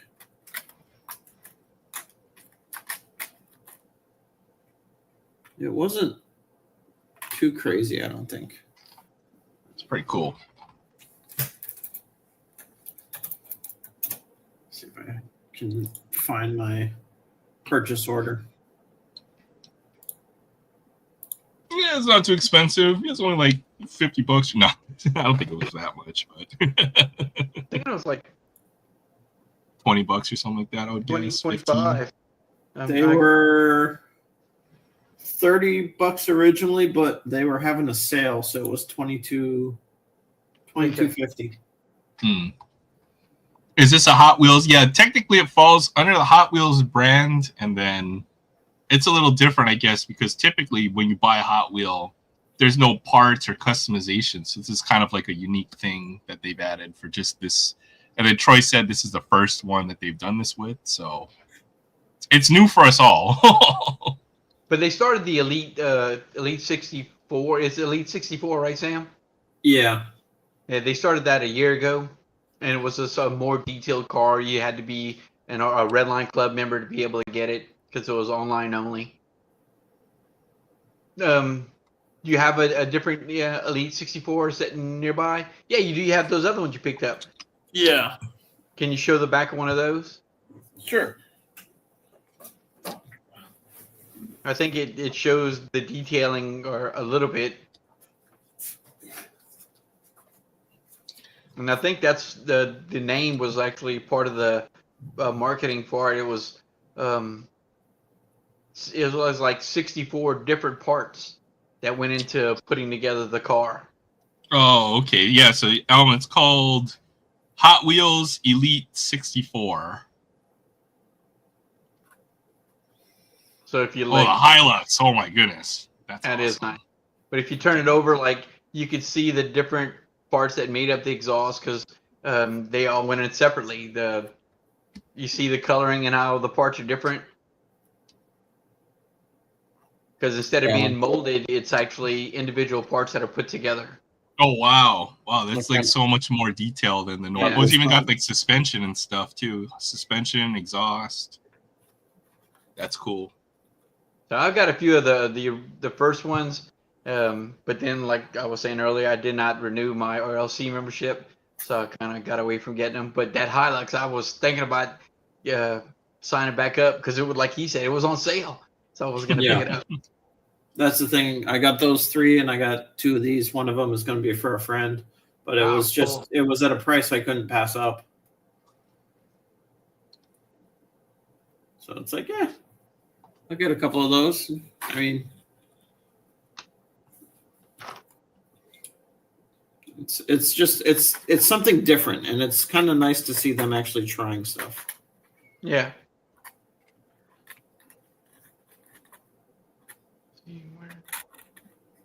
Although I will lose parts from this thing so fast. Yeah, you definitely need to get a little baggie to keep the small parts in and get them out of that little plastic. Yeah. Oh, it's got the full-on instruction manual, so you can see what all goes where Cool. for the different builds. That's pretty awesome. Yeah, the Hot Wheels are crazy now. They're way more sophisticated than just like the Hot Wheels we all know and love. I'm going to put this away before I lose it. I think with some of this stuff, they have what's called the Red Line Club or RLC. You join as a membership and then you get exclusive access to a lot of these cars. So they're online only. But some of the stuff, the most recent release, I believe, or one of the most recent that I remember was a truck, like The a hauler? full-size car hauler. Man, it was only $50, but you Sold could out in like 2 seconds. yeah, and that's the thing about RLC. That was one of the reasons why I discontinued my membership because when you wanted something, RLC release day is Tuesday, and basically Tuesday at 8 a.m. Eastern, you've got to be logged in and ready to go to click on buy now, or you're not going to get it. FOMO, if you're missing out, man, you gotta be there and buy everything. Yeah, that's what it comes down to. All right, well, I was free at Friday. Free Friday, everybody. We're going to put them up so I can. How did my car go? Put it up here. Sweet little car. They kind of look the same, almost. It's basically Yeah, this car really? is like the ripoff of the real Porsche. It's a little bit more stylized. I always considered the Roger Dodger a Mopar, like a Dodge kinda- Charger, yeah, a modified Charger. I think so too. Sweet. Where's the truck, Sam? I unfreed it. Oh, you put it back in the. Go ahead and show the detailing on the top because that's on this one. That's where it's at. It's on, Yep. See, there went the mirror. I told you that as soon as you pulled it off, I was like, "Yep, that mirror's the first thing to go." Yep. Good night, Collectorholic. Thanks for hanging out with us tonight. Hope you have a great weekend. Sweet. I like that configuration right there with the matching paint scheme on the camper. Yeah. I also found one of these, which I was really excited about. I'm not gonna. Oh, that's cool. Oh, that's dope. It's a replica car from Action Comics 1. Number 1. You gonna keep it sealed? Really, when I saw it, I was like, oh, I've got to get one of those. That is pretty awesome. Are you gonna keep it sealed or no?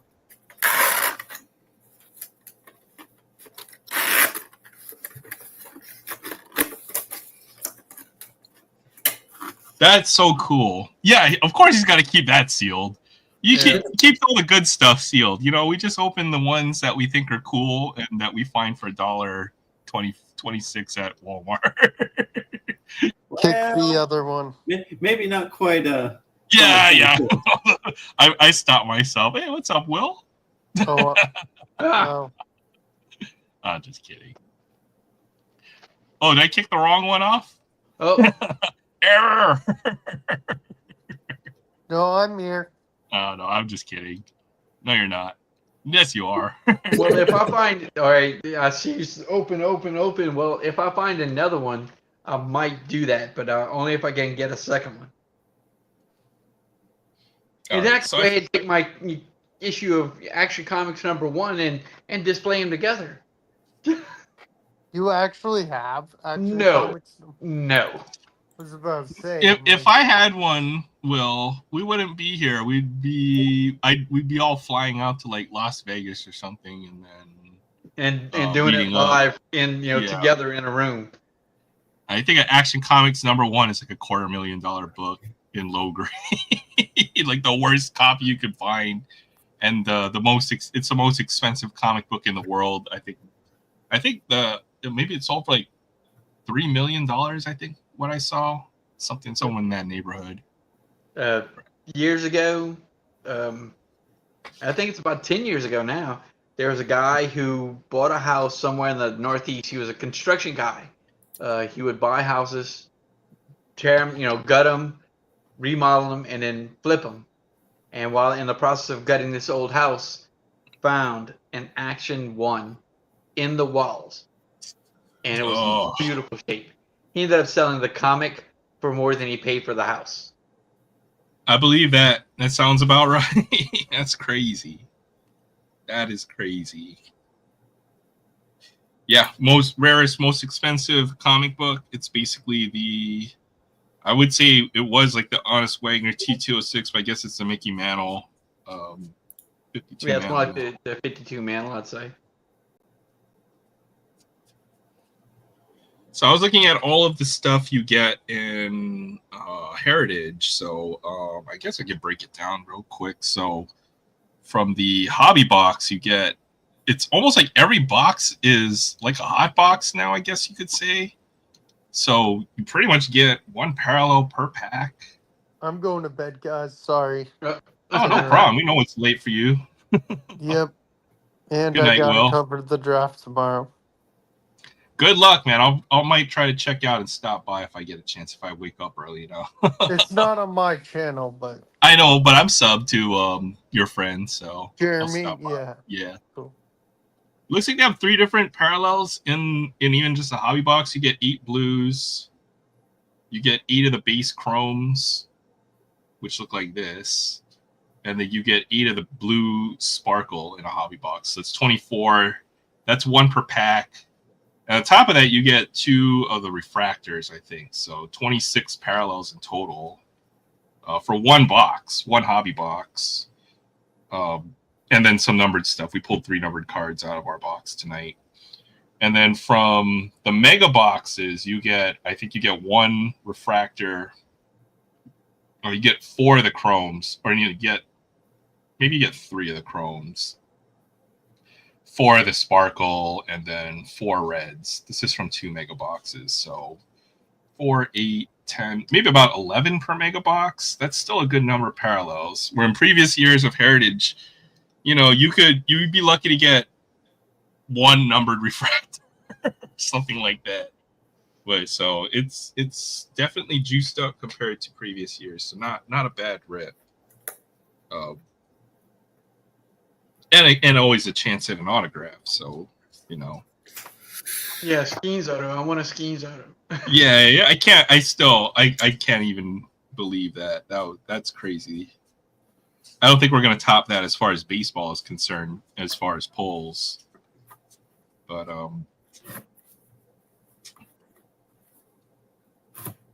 I'll send you this Emmett Sheehan, whoever that is, numbered to 199 for that Skeens Auto. I can think about it for a little bit. I got you. I got what else you got? Oh man. And this World Series trip in 1905 little. I've got that card, man. You gotta find me. You got the rest of the set?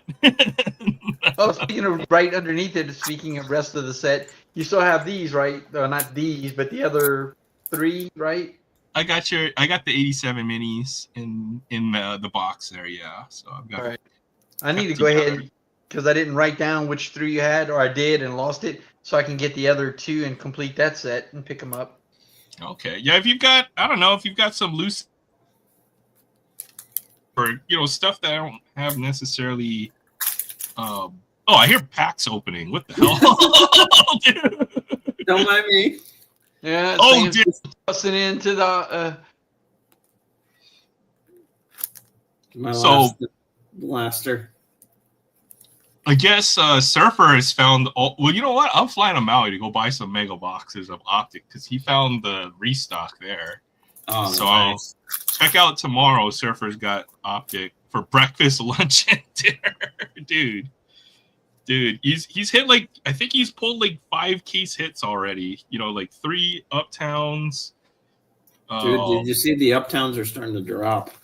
They're. I think we missed the boat. But I think I'm gonna grade it and then try to sell it. I think it.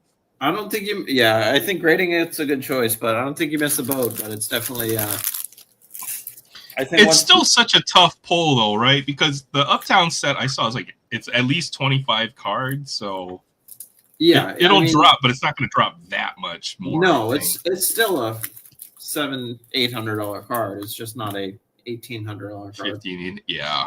So I'm not. Maybe we missed the boat a little bit, but it's not that bad, and it might still make a really nice centerpiece for because I don't have any other big Jaden Daniels cards. So Oh yeah, it's still a good hold long term. All right. Means I'll have to keep my phone on YouTube, not rest. Yeah, everyone undercuts. It's a race to the bottom until it's supply and demand, right? So right now there's a lot of supply because the card just came out, and until the demand fills to buy up all the supply, then the value will always drop, right? But eventually the market will find the price for the card. Kind of a bust. I think Mosaic's always tough because it's such a big set. Right? It's like a 400 card Yeah, set. Mosaic is kind of hit it. Like you got to hit it, or you're kind of toast. Sorry, I'm just going through and just opening all the things that I've been. We're just here. We're just here for the show. It's been a long week. I got you.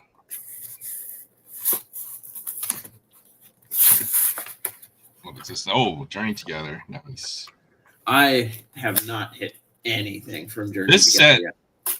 is ridiculous. People are like, "Oh, you like I hit all the SIRs and blah blah blah." I was like, I have not hit a single card worth diddly. That was my experience. I realized I should have just bought 4 more Optic Blasters instead of the 2 mega boxes or 2 ETBs I did. So Yeah. a little bit of buyer's remorse there.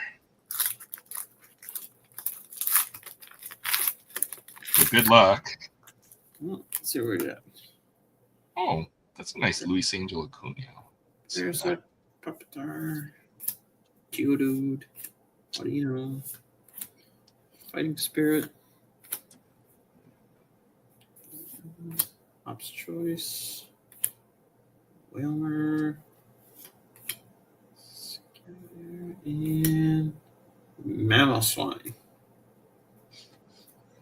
Matt, yeah, I'm not gonna make a joke. Matt was swine.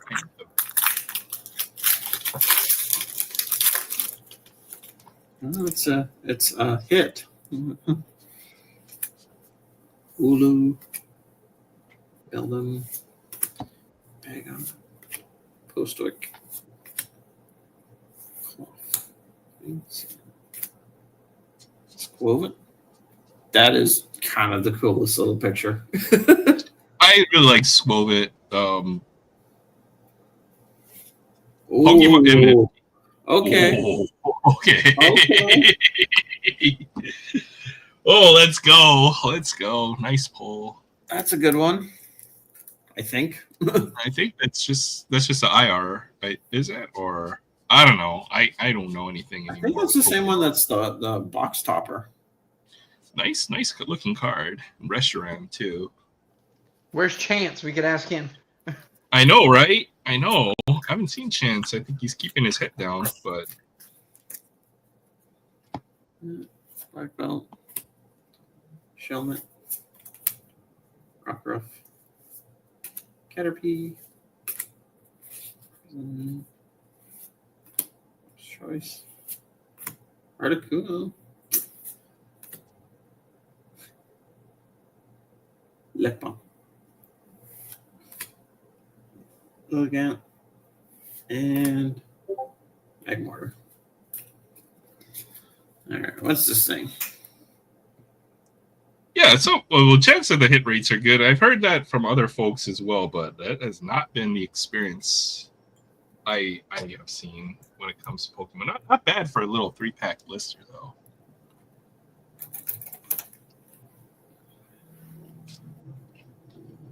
Two out of 3.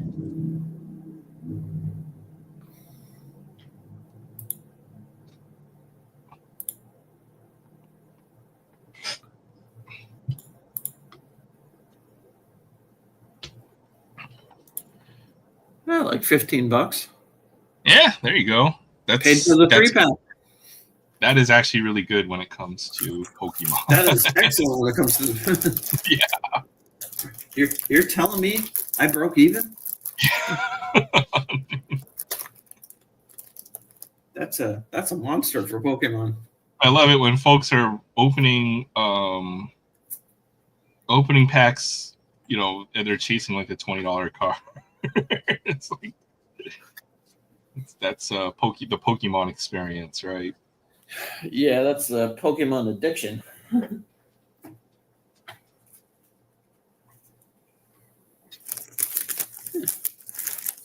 At least it's something. Once all the supply gets out of the hand of the scalpers, Pokemon's going to be a good place again. Well, honestly, no. So the problem is not the scalpers. I mean, the scalpers are bad, but the real problem is the rip and shippers. Yes, those guys are the scum between my toes. Because what's really happening is what is causing the lack of supply is these guys who buy hundreds and hundreds of packs and sell them for $10 a pack and just rip them on channel and ship them out to everybody. And they're just Hoarding, eating up all the supply. And so it's driving the price up for everybody else. And so because it's driven the price up, it allows the scalpers an opportunity to make money. And so now they're actually pursuing it. That makes sense as well. Okay, yeah, good point. The amount of boxes that they are going through per day, there's no way the Pokemon company can keep up with the production.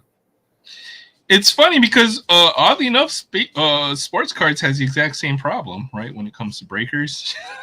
Yeah, that's why all the high-end product gets so expensive. Yeah, Topps released a whole product set based, just aimed at breakers.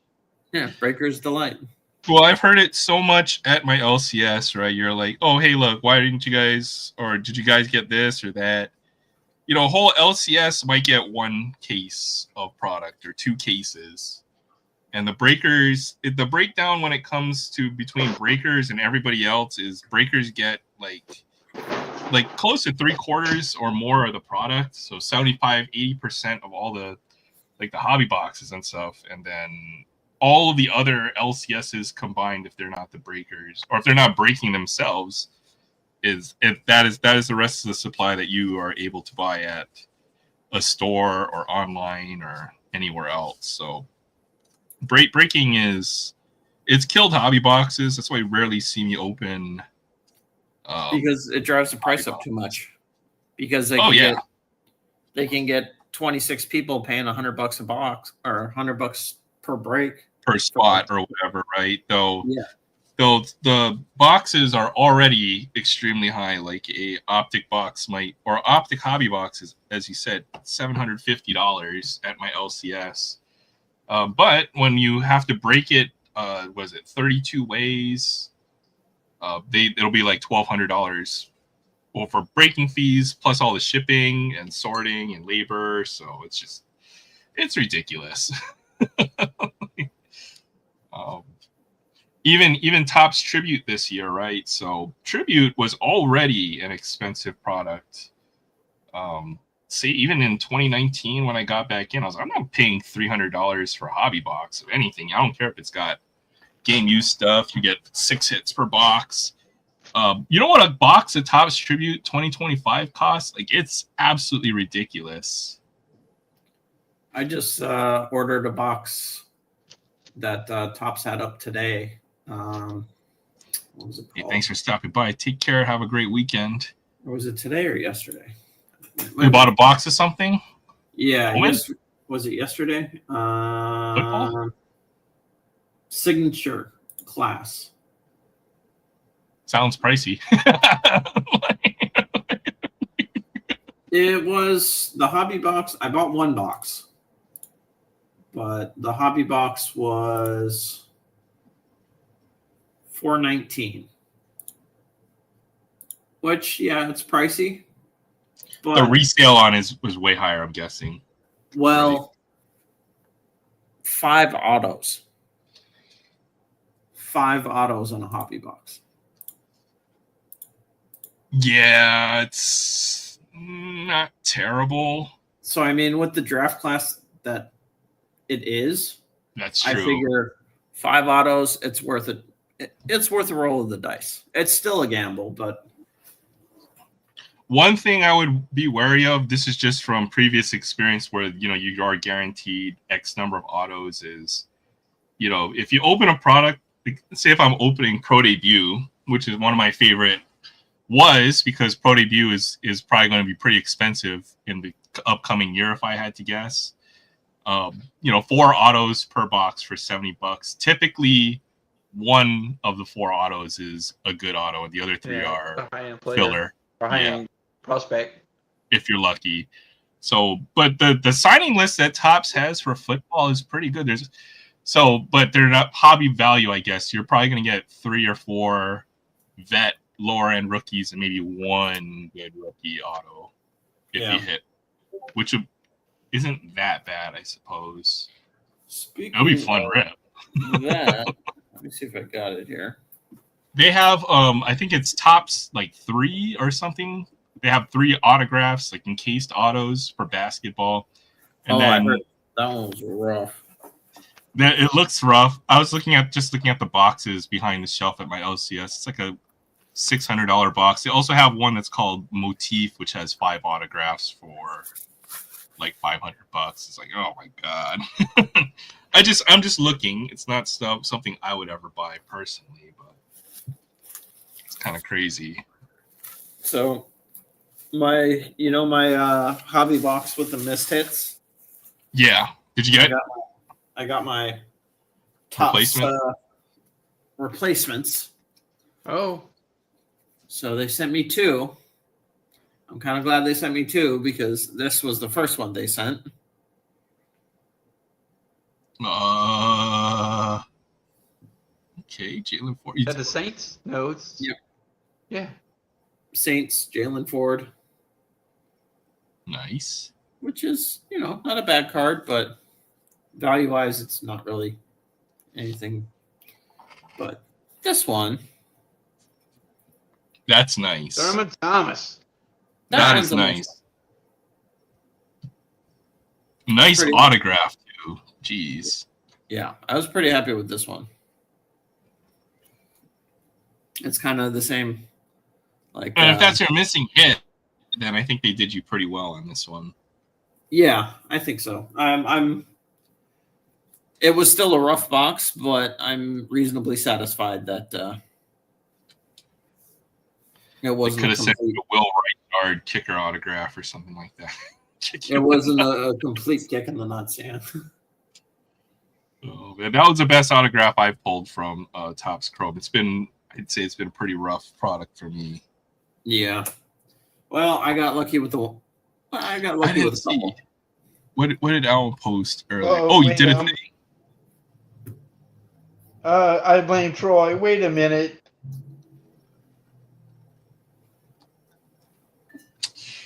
What'd She's you do, blaming- Troy? What is she blaming me on? Riots. Look, Troy. I'm sorting my heritage. I'm trying to get ahead of the curve before it stacks up, and then I'm behind it. I haven't Sorting. actually. Well, I take that back. I did pay for some cards, but there were cards that I picked out at the last Magnolia card show that we had here. Some basically some vintage, not Oakland, but Kansas City A's Athletics. But I don't have the cards, and I haven't bought any packs of cards probably in a month. It's good. You got to stockpile that ammo for when you need it. I'd love to we've see been what you having picked up. It'll be vehicle good. issues. Yeah, I can't wait for those to get in. Actually, I don't even remember what I put aside, but it was like $100 worth of cards. But then in vintage, you're looking $2 to $3 a card. So some of them probably as high as $5. I'll show you. Well, you might have seen the pickups I got earlier from LCS pickups. I got a couple cards. Picked up this nice Caitlin Clark horizontal. Didn't have this one. This is from the Prism Draft Picks. Paid $7 for this card. I think that's worth it for the Caitlin Clark rookies. And I got the regular base version of the card as well. Paid $5 for this card. Caitlin Clark. It's Prism. I picked up a rookie of future Hall of Famer, Clayton Kershaw. I got this at a good price off of eBay. $10 on this card. So Really, that's it? yeah, I know, right? For the Allen and Ginter Kershaw rookie, I was like, that has to be a good deal. Yeah, it's gotta be because it's the A&G. I mean, definitely a future Hall of Famer. It's got a bit of a rough edge on the bottom, but I feel like even then, the lowest sold is maybe a $20 card if you look for it on eBay, $15 to $20, but $9 or $10 is a great deal. Yeah, definitely. I think so. That was my prized pickup of the week. The two Caitlin Clarks. Oh, I did pull the base rookie card as well tonight from one of the blasters. So got me another Caitlin Clark. And it's been a pretty good night. I guess we did get, what do we do? One fat pack, one value pack, and one hanger. We got a nice Caleb Williams, Green Wave. I found the memorabilia hit. I guess it was Willie Adames. Oh, is that the Target exclusive one? Yeah. Oh, wow. I think I like the pink more. Yeah, definitely like the pink more. I want to get some of the green ones. I just haven't been to Target. Or I'm sorry, to Walmart. Well, the other thing is Walmart is expensive. I think hangers are like $23 or $24. They're $25 at Target. Holy cow. Is that a President Series? This is out of Heritage this year. So these are the inserts. This is like a Notable Americans, which is a cool set. So founding father Thomas Paine, I think the author of like the Constitution, Bill of Rights, or one of them. Have Woodrow Wilson, former president. Cornelius Vanderbilt. Some rich mofo back in the 1800s has a college named after himself. John Dewey, the inventor of the Dewey Decimal System. So every time you go to the library, you think of this dude. I was about to say, kids today don't know what the Dewey Decimal System is. They barely know what a library is. Or if they're lucky to be able to read. Oh, okay. I see why you blame Troy. She went ahead and bought the book. Oh, Wow. Troy, what So are you look at that. doing? We went ahead, showed her the Elite 64. She logged in and bought the Bugatti. So I don't guess you need to be an RLC member for the stuff that's on sale. Okay, I might have to go check that out. Dang. It's been a Clayton Kershaw night. Obviously, you pulled this nice through the years insert 2014. This Johnny Was that Bench. Yeah, nice. It's like a 76 design, I think. That's in foil board. That's a nice pull. Got the Cal Ripken 83 through the years. Iron Man. This is a really nice, what is this, a 61 design PCA. Yep.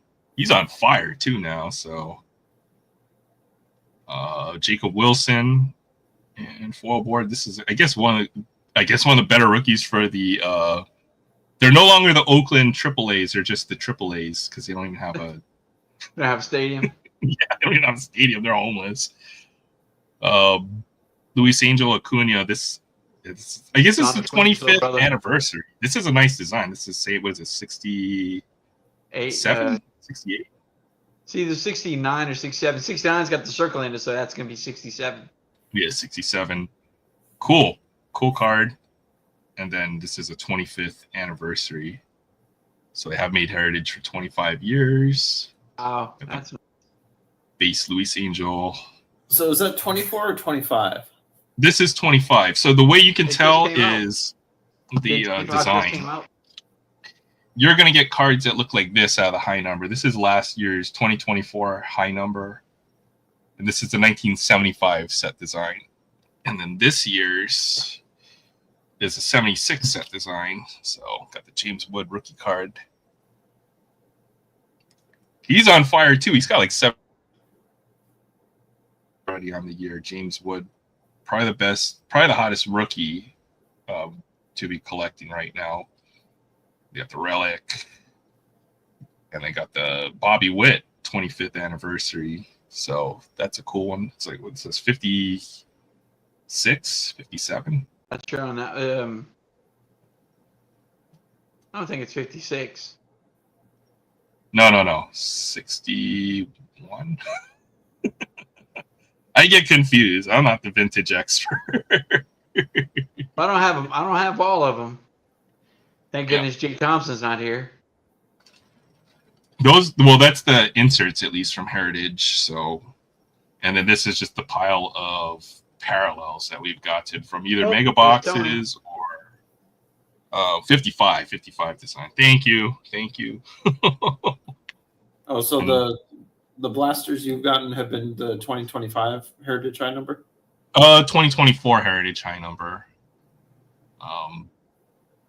Those are the blasters I've been kind of looking for, high and low.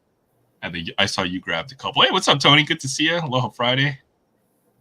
Yeah, if you get any optic, I'll trade you if they last that long. If I see optic, I'll pick it up because I know you're looking for it, and I already know that. And yeah, I can't believe we pulled the Paul Skeens autograph there. That's pretty crazy. Another. I almost, since Tony's actually here, there was a new MJ holding box at the Walgreens when I went to pick up my prescription from my medication, and they opened it up for me. They got in some brand new 2021 packs NPB. with NPB Chrome. They didn't have any base paper, so I didn't get anything. But I was going to get 2 to send to Tony because I know he was working on that 2021 NPB Chrome set. And they were $8 a pack, and I'm like, they didn't used to be $8 a pack. I didn't get them. My friend, I went over when we were watching UFC, completely, absolutely drunk off of Coors Light. He had some packs to open, so I swiped the NPB Seiya Suzuki card off. When he wasn't looking, I was like, "Oh, Seiya Suzuki, I'll take." I gave him stuff. Obviously, I gave him a bunch of stuff, but I definitely swiped that one for my personal collection. Hope he's not listening. All right. Yeah. Sounds good. Sounds good. Yeah. I'll look forward to chatting with you for a minute. It's been a bit. So yeah, that'll be fun.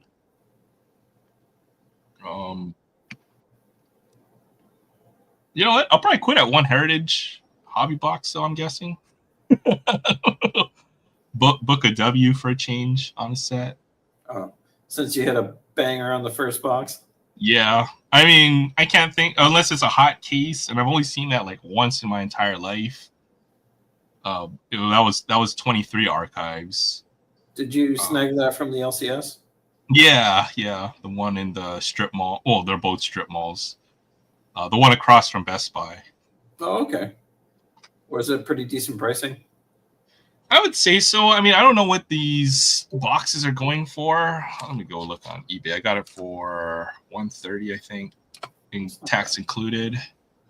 Yeah, that one card pays for your box. Oh yeah. It's a big time. I don't know. I would say I'm thinking when Aries World was looking at values, he's probably looking at the rookie autographs for Skeens, which would probably be a little bit more expensive. But I'm certain it's probably maybe a $200-$300 card if I had to guess. Yeah. And it's on card too, and it's on that real, one of the vintage designs. So it's a really nice card. I do like it. All Skeens autograph. 20.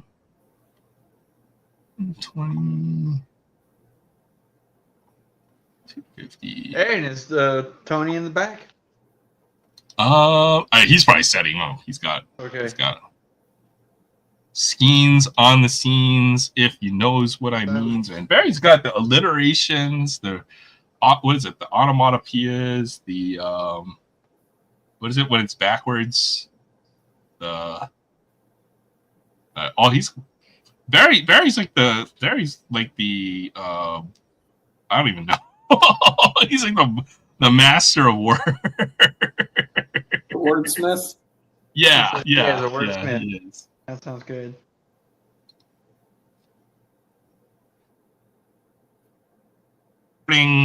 My 24 Heritage high number, so I think I made 3 complete sets, so that was good.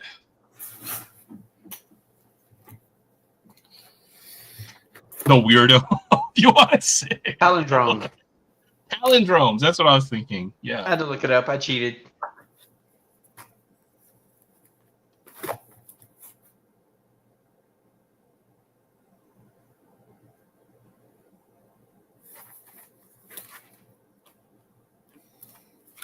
I had a hard time figuring out what to look for in these.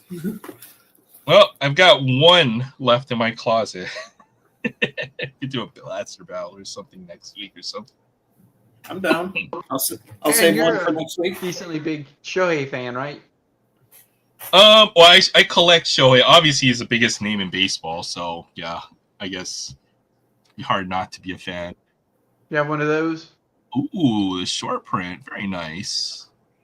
All right, yeah, I'll trade you that. All right. All right, let's welcome our good friend Tony. Hey, what's up, Tony? Hey, what's going on? Hey, what's going on? So soft spoken. We're pretty soft, I guess, Barry. We're like library hours right now, so good to see you, man. How you been? Horrible. Oh, I got you. What's going on with the Here. horribleness? Everything's all right. My father passed away. Oh, I'm sorry to hear that. Yeah, My that's pretty condolences. horrible. Trying to hang in there. Yeah. Let us know. If you ever want to just talk or anything that you need, or I'll definitely be available. If you want to hit me up off stream or whatever. But I can't imagine what that feels like. I haven't had to go through that with anybody in my family. So even just the thought of it right now, makes me pretty emotional. So I hope you're doing okay, and that you're hanging in there. Whatever we can do to help, then yeah, I appreciate it. let us know. Spend Just some trying time to just stay hanging out. busy. I hear you. You pick up any new diamonds, precious gems?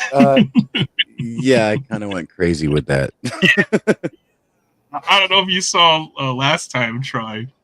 I think it was just me and Tony when we were looking at his precious stones. Oh yeah, yes, yeah. I'm looking forward to this. This will be fun. I don't know if you want to showcase some of the stuff that you picked up. But. This is the one card, and you already have an idea what it is. It's been sitting here for 4 weeks. I haven't shown it, so. No, you might want to watch the addresses and stuff if you're wary of that. Yeah. It's all right. But I'm curious because I know you've picked up a few. Get in the box, right? I think you've already seen. What's in the box? It's a big boy rookie card from. No, second year. Oh, okay. I think I know what it is now. Yeah. Oh. If it comes in a PSA box like this and it got authenticated, it's worth more than $250. Wait. Hold on, I get you on the big screen here. Oh, yep. That's a big one. 87, 88 Fleer Michael Jordan. Beautiful card. And this officially completes the set. Really happy about that. Yeah, I'm speechless. That is a beautiful card. It's amazing. Very nicely centered. It is a 7, so it's not perfect, but you get an 8, 9, 10, you're going to be paying big bucks.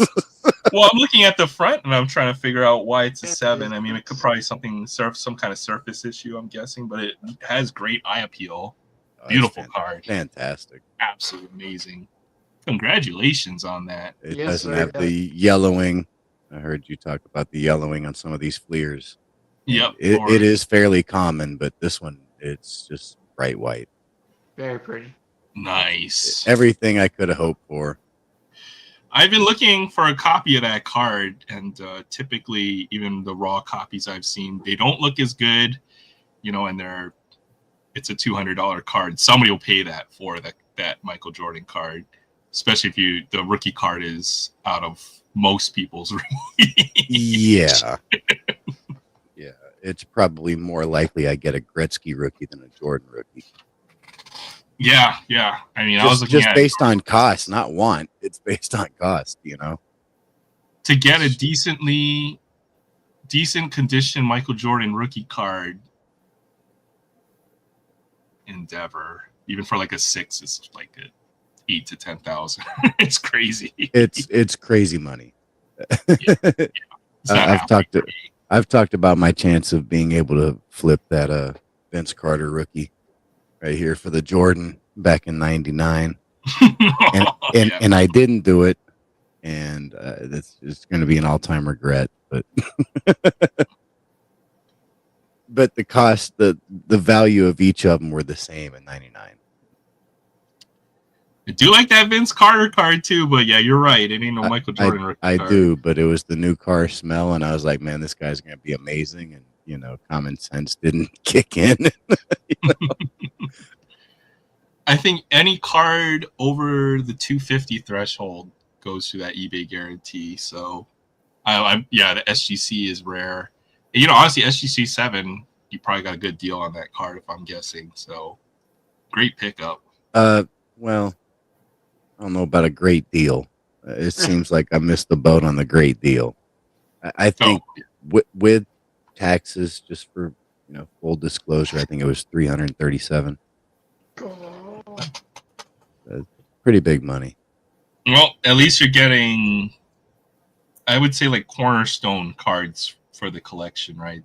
It's stuff that it's difficult to obtain, and then once you have it, it's unlikely to fall too far from that price, if I had to guess. Or if if it does, you can react in time, right?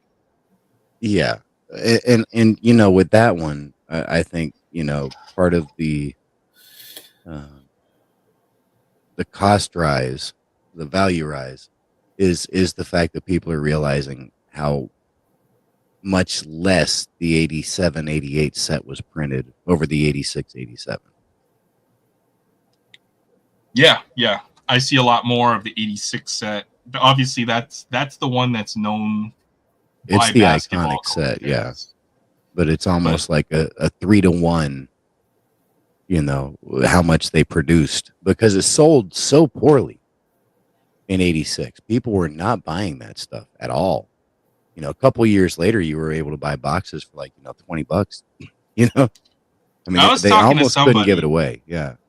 I was talking to somebody, and somebody had the opportunity to trade their 89 Hoops David Robinson rookie card for a Jordan. And The jersey I've heard one? stories. Oh, goodness. Yeah. So, yeah, you're Yeah. right about that 86 set. But not until a few years later, then I'd say around I was too young. I was like 5 or 6 years old. But Right. in the early 90s, I guess, when cards really started to take off, then those Jordan cards were $1,000 card at that point. So, which is crazy money for any kind of modern card. Yeah, it was. I mean, across the board, it was the most valuable, sports card at that time. I mean, I would across say, all sports. And, yeah, 80s. Absolutely. Yeah, I don't think the Gretzky was up there. I mean, I really wasn't paying attention to hockey like that until like 93. So I don't know what it was valued, but I know Gretzky came out, just ripping up the league. So, similarly to Jordan, I just think that, basketball is probably more popular. So it's probably a more valuable card, but, they're certainly comparable. Mm-hmm. to We go what find they that did to their 96 sport. tough stuff, and we can look up the Gretzky card. I don't think I have a Gretzky hockey. and Jordan, those would be the two as far as modern cards that I could think of that would, possibly garner that be, kind of value. Yeah. And there's really nothing else. Yeah, you're right. That's such a nice pickup. I picked up the Kareem sticker from the 87, 88. I picked up a few of those. I have a ComC order coming with the last card that I needed for the set, which was the bird. But I actually bought that before I bought the Jordan. It's just because of ComC, it takes longer to get here. So yeah, I got to get that bird in to officially complete the set. And I have, I think, 8 of the 11 stickers now. And one of them that I picked up was that Kareem. That's a good set to finish. Congratulations on finishing the set. Yeah. I mean, I guess technically it's not complete until I make the sticker set, right? It's close enough. You got it coming. I need the Magic, the Bird, and the Jordan. And I just think the Magic and the Bird are a little bit more expensive than they should be compared to some of the others that are in there. I would think so. But then again, if you're trying to collect those players, especially Magic and Bird, since 90, I know Magic had his comeback and stuff. They really don't have too many cards from the 90s where everything was overproduced. Right. So, I mean, I get that. I do get that, and there's certainly legends, but I mean, there's a second year Olajuwon, there's a second year Barkley. Kareem's a legend in his own right, and those are much, much cheaper to get than the Bird and the Magic. And it's not that they're expensive; it's just that you're paying like $5-6 for the Kareem, and you're paying $25 for the Magic. the stickers are also pretty hard to find in good condition too. So yeah, and even when you find it, especially if you're shopping online, it's going to come, and then you're going to have that that wax residue on the back on almost all of them, because it was the first card. I mean, the wax was sticking to the sticker. So anytime you opened a pack, I mean, every single one of those stickers is going to have that wax residue, but it is going to reduce the value and the eye appeal of the card. Unless they went ahead and used the what is it, the pantyhose or something like that to scrape it off. If you see one that doesn't have the wax stain, somebody's doctored it. I'm looking for the cream sticker that I recently picked up. So I'm gonna check. And That'll the carry. centering is atrocious too. Or their diamond cut. They're really bad. It was horrible.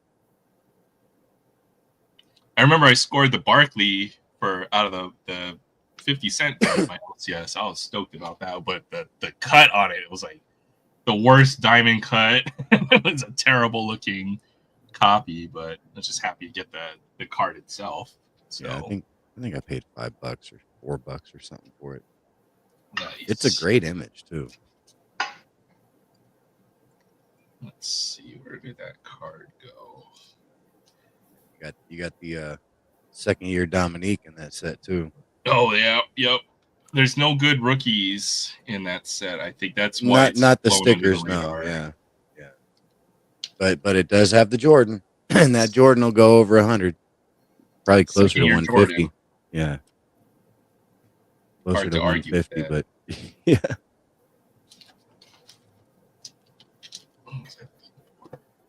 Okay, I'm not finding it. Put it somewhere. Maybe it's in that bin over there. Oh. Hey, what's up, my good friend Horatio Neatly in the chat? Good to see you. Yeah, we're gonna have to catch up, and I owe you lunch, so hit me up later on offline, and when you have some free time, I will buy you lunch somewhere of your choosing. You get to pick. Oh, that's right. The Pope's funeral and weirdest thing. They have announcers like when you watch football. Well, I shouldn't be laughing, but that's crazy. It's a little surreal, I would say, when you see something like that. Yeah, I've been pretty busy too myself. Work and all that. So, but good to see you here, man. It's been a minute. Well, yeah. Other than that card, just been buying gems and learning about that stuff and getting burned on some stuff. Learning how hard it is to find the real deal. Yeah, it might be that, but is it like gemstone quality? I guess is the term, right? It's not necessarily the quality. It's the fact that that there's lab created, and there's like synthetic, which is made of like glass or plastic, and they all look the same, and so you have to get all these different tools and stuff like that to sort of test it, and then even then it's very difficult to differentiate the lab created from the natural, because essentially they're the exact same thing. Yeah, I it's thought just the one. lab created was still diamonds. Well, but one of them was created over 1 million years, and the other one was Right. created in like a couple days. High pressure, high heat, cold. Huh? It's high pressure, high heat, cold, but it still forms Yeah. a diamond, right? Right. So, I mean, all right, now that you're talking about that, how do you know, or how can you tell the difference? You really can't, unless you're like you have like a high powered microscope and you're looking at the different inclusions that are in it. And in a lot of cases when they're lab created, you won't have those inclusions. They're basically made to look almost pristine. And then even then, some of them you'll get like air pockets inside, and so you can see that. And if there's air pockets, air bubbles within it, then it's most likely going to be a lab created. And so it's just kind of learning all of that stuff. And even then, you still have to second guess everything that you have, because everybody else will. Wow. And so I would guess that the majority of the stuff that I have picked up, in fact, I would say that it's probably 85% is, even if it's testing as what it says what it's supposed to be, they're probably 85% lab created, which is going to significantly reduce the value. But also, you buy a 1.5 carat emerald or something like that, you're going to pay like $1,000 a carat. I'm not paying $1,000 a carat. If I was paying $1,000 a carat, I better be getting what I'm paying for. but I'm paying a fraction of that. So I'm not stupid. If it's too good to be true, it usually is. And you're getting cut finished stone, or are you gonna actually getting the gem cutting later? No. I'm getting real. Yeah, you real, should see real, some of the stuff. We're yeah, picking up here. real It's deal crazy. stuff.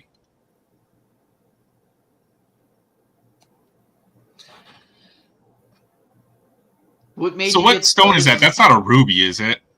I have all the information down.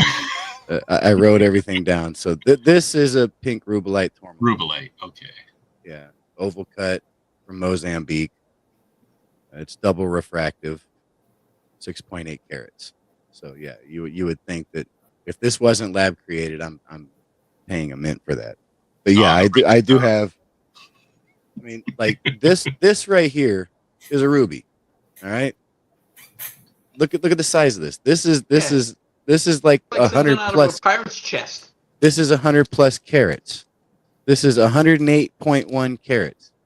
All right. This is supposed to be a natural ruby, cushion cut from Brazil, moderately included. All right.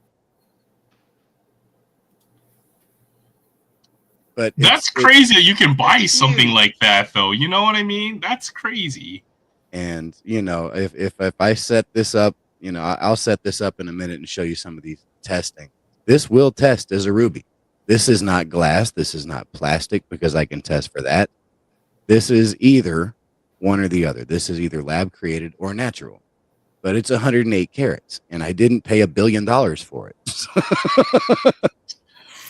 So that's what I was saying. It's crazy you can buy stuff like that. That's like it really does look like something out of a pirate's chest. Yeah, and it's huge. I don't know. Sitting that on your finger? She said. Oh yeah, well this thing's way too heavy for a finger. I mean, look at that. God bless. Yeah, that's one of the coolest stones that I have found.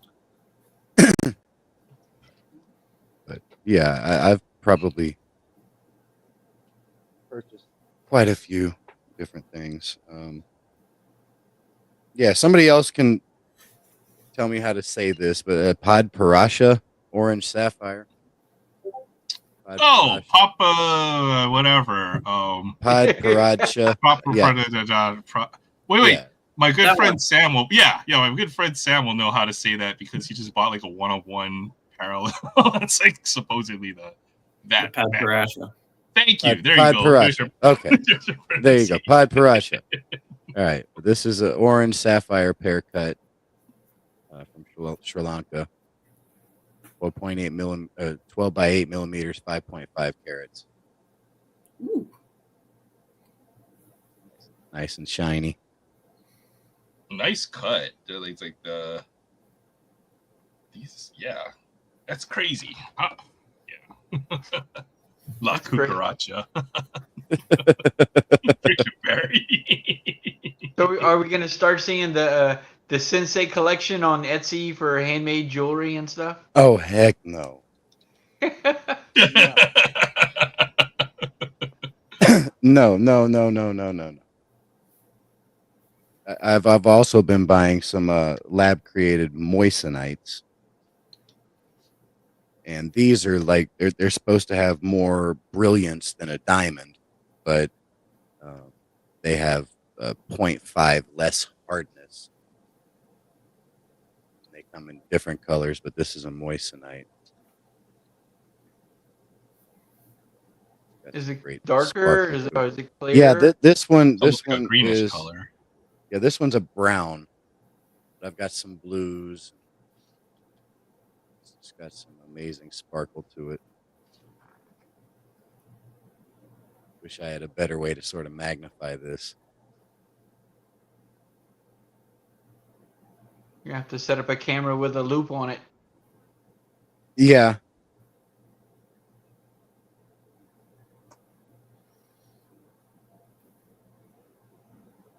So here's so you guys did this last week too with the gemstones?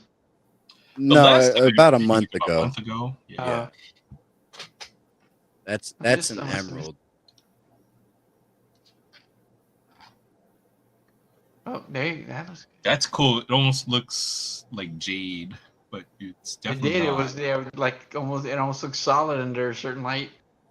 Yeah. Looks like a jawbreaker. If you put it in your mouth and it'll turn a different color. Let's see, that's 6.65 carats from Colombia. So this is a Colombia emerald, which are some of the more prized emeralds. So yeah, my guess is it's lab created. Hey Fabian, yeah, I've tried to watch the more educational ones. I don't really have any interest in seeing what other people are picking up or anything. I'm more trying to learn right now. Maybe Hey, so as I get more familiar, with everything, I'll be more interested in people that are actually showing their gems, I guess. Amethyst. Hey, what's up, I Robert? think Good to see you. that this is an alexandrite, so this actually is one of those that sort of changes colors. This is sort of like a purplish hue right here, and then if you get it under a certain light, it'll turn like a greenish color. Oh, See, I don't know if this is going to show up, and I don't think oh, cool. this is a black light, but you see, Oh wow, yeah, it does it change. changes color. Now it looks like an opal or something like that. It's crazy. And I actually have an opal that when you shine the light on it, it'll actually stay, and it's got a terminology. Like it holds some of the light. It's phosphorescence, I think, is what it's called. That It'll sounds- actually hold the Some of the the light. energy. yeah. I think this until one it fades, this is and it. then it reverts this is into it. Yeah, so this is an opal. This is a natural opal from Australia, slightly included, 5.75 carats.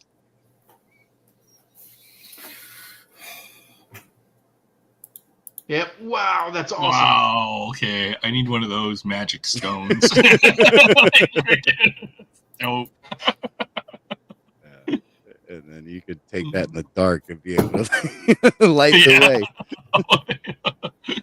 For your black magic, you're gonna burn at the stake if you show that to people from previous eras or something. Yeah, but let me hook up my detector. Moissanite, yeah. Except that it had a yellow tint to it. Yeah. Well, the hardness is a 9.5 on the moissanite. The diamond is a 10. So it's close, but a diamond is still harder on the scale. But it has a much brighter brilliance, I guess, than a diamond. I agree, Fabian. Yeah, this But- is my favorite part for sure. There is another version of, I guess a synthetic diamond, which is a CVD. And I'm not exactly sure what that stands for, but it's, I guess, the way they create it is how they came up with that. Hey, that- welcome back. Is exactly Oh, waffles, identical. hello.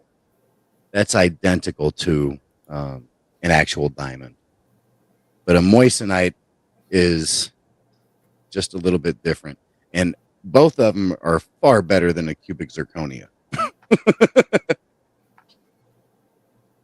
Now, Cubic all right, zirconia is like glass. It's slightly better than glass, right? Is that what it it's is? garbage. It's garbage. It's the stuff you find in the bubblegum machine.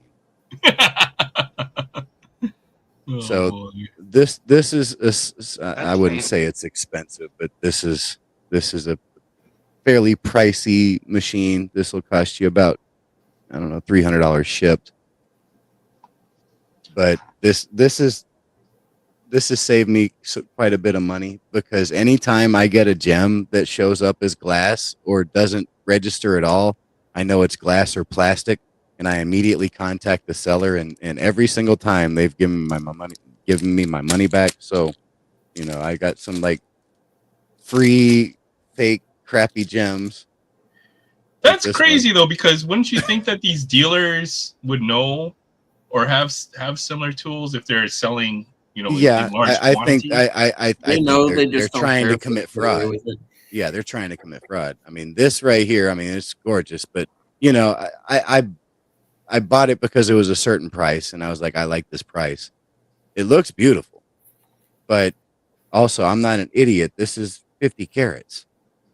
You know, this is a green topaz, so I mean, it's not a a higher end stone, not a precious stone, but still, I expected it. There's something to be up, and sure enough, it was. It tested as plastic, like this one right here. So I'll put this on right here. Right there, it's showing up as glass. So I don't know if you see that, but that first one is glass. So if it goes in that red, then and topaz is right over here. So if it doesn't go over there, then it's not a topaz. It's not a lab created topaz or a topaz. It's going in that red area, so it means it's glass. So I contacted them. I was like, "Hey, man, you're selling me colored glass. What is this?" And so they send me my money back. But yeah, I think in a lot of cases they know what they're doing. They're just hoping people haven't purchased the different things to be able to test the authenticity of the stuff. I feel like gem dealers or gold or jewelry, all those businesses are super shady to begin with. They're like one step away from your pawn shop. So I'm not surprised. Yeah. And this right here is a mystic topaz, and mystic topaz is just gorgeous. So it took me like 3 tries to get an actual mystic topaz. Oh, that's crazy. It's got almost like it's showing up as like it's got like what looks like fire on the inside of it. Is that why it's called mystic topaz? Yeah, but this is plastic or glass. The light from the machine is reflecting through it. I was like, I've never seen a gem like that. Yeah. That was pretty cool. It's kind of like a red thing. I was like, whoa. Yeah, but yeah, you test this and it'll show up as glass. Okay, I'm gonna go buy myself some glass rock. So I had to look up how the Precision gem tester works. Oh yeah, go ahead. I was like, how does that do that? Okay, it's heat. It's thermal conductivity. Different gemstones have varying thermal conductivities due to their unique chemical structures. It uses a heated probe and has a dial reading. The dial on the tester displays the amount of heat transferred with different bands indicating the likely identity of the stone. Yeah. The likely identity, so there's still margin of error, I guess you can say, but it definitely helps you out. It's just that when you get lab created versus natural, they're literally creating the exact same thing.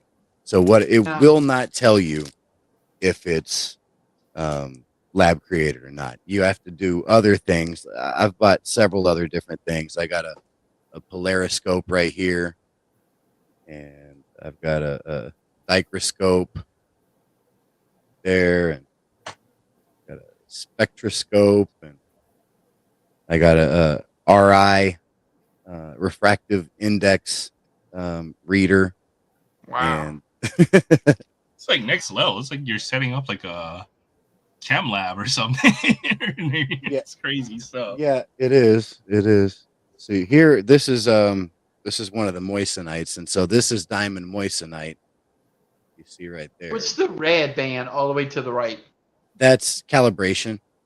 This one right here is calibration. So when I'm calibrating it, and I have to do that every couple times, this is calibration. This is glass. So right up here at the top, calibration and glass. Calibration, glass. Got it.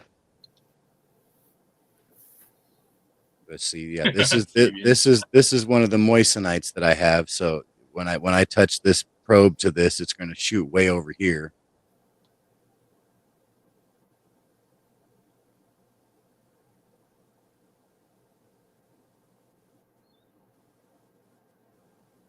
And so that tested as moissanite. Does that mean that diamonds don't conduct any heat? No, diamonds do. They do. I have some diamonds, but I can't read them because they're so freaking tiny. They have a lot of applications in computer components, diamonds, gold. Those are my So diamonds. expensive. Those are my diamonds. They're Wow. like grains of sand. I think that looks like the ones in my wedding ring. Yeah. Except I have glass. Oh, brutal. This one's the biggest one, and it's like 0.25 of a carat or something like that. Freaking cool though. Yeah, but I can't afford anything big with the diamonds. But I've got some pretty nice, different rubies. This was a trillion cut ruby. Oh, that's pretty. That's my birthstone, July.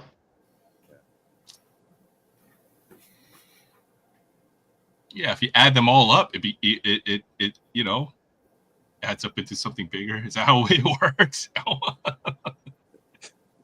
That's a nice rock. Go right there. Go straight. That's ruby sapphire. So it's testing in the ruby sapphire range. There. So That's it tests as a ruby. It's just a question of whether it's lab created or real. And so that's what I do anytime I get these stones. I got to do the test and see what it shows up as, and then I've got to do like 6 or 7 other tests, and there's a couple other different instruments that I can't get yet. Like there's a hydro weighing or something like that, hydrostatic weighing or something. Yeah, Fabian, diamond is the most hardest substance known to man. So has a lot that's of the only practical reason applications. the only thing I know about diamonds is from what I learned in organic chem. Diamond is formed when you take a piece of coal, like it's heat and pressure. But what happens is the bonds in the carbon align, and that's why it goes from a black piece of can't see anything to a clear piece of glass or whatever you want to call it, because it aligns so fine that light passes straight through it. This is a yellow sapphire.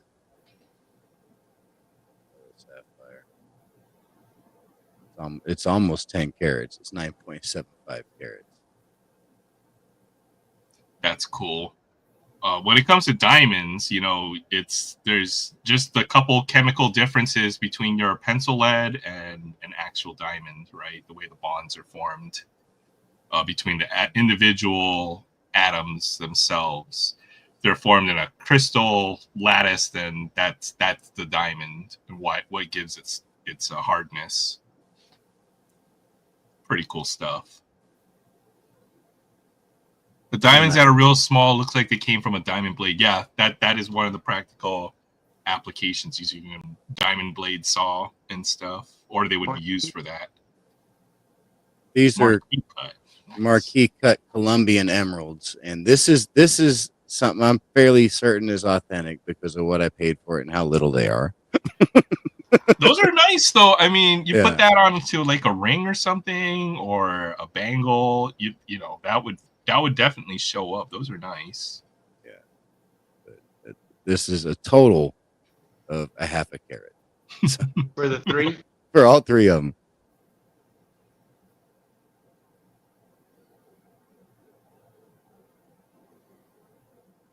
You're gonna buy a Rolex and then encrust it with all the diamonds and gems that you get. These are round cut natural rubies, 5 millimeters, 1.5 carats, so 0.75 each. And they do test, definitely test. And the best thing that I can do is purchase from sellers that have significantly high positive feedback. Like you'll see some of them that are like 94, 93, 92, and it's like, and then you read some of the feedback and it's, complaining about, I tested this, it turned out to be fake, it's plastic, it's, something injected with something. And it's like, all right, well, I'm gonna stay away from that guy. And then you see some of them where it's like complaining about the guy took forever to ship, or something. It's like, okay, but the guy's got like 99.3% feedback and 100,000 sales, and it's like, all right, well, that one seems like it's a little bit more likely to be, legit.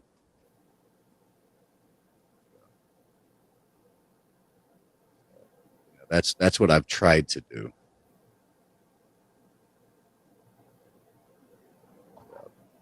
Test this.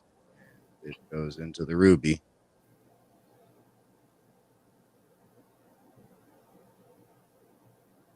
This is so small, it like touches my fingertip. But yeah, there we go.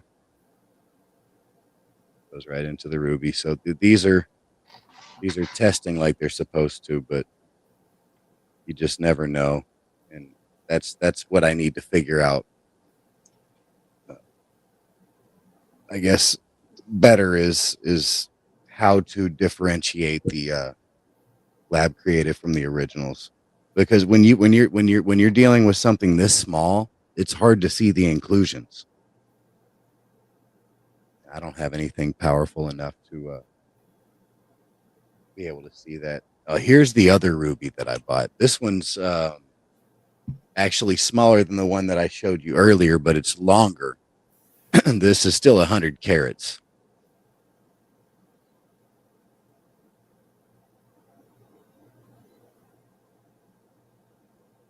Looks like it's got glue stuck to it.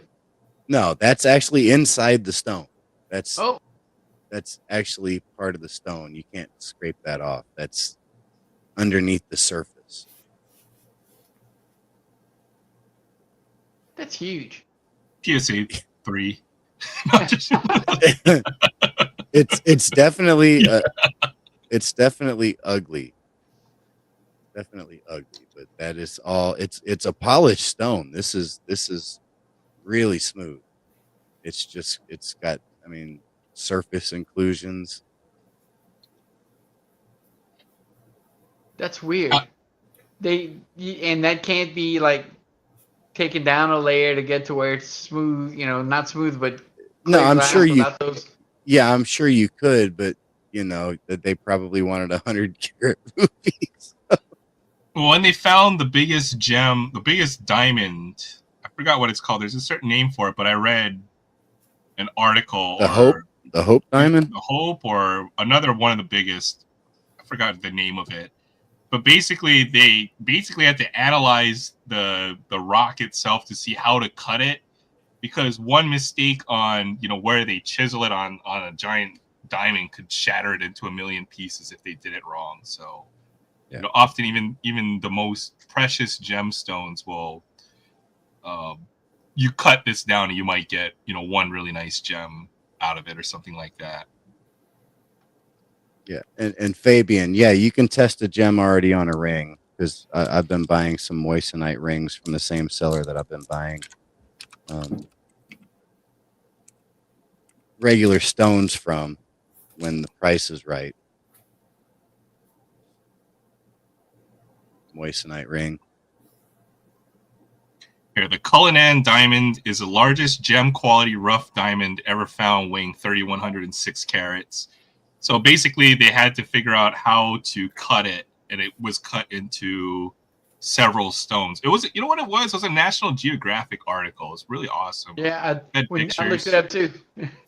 Yeah, it was awesome. I read that article a few times when I was a kid. I think it sticks out in my mind.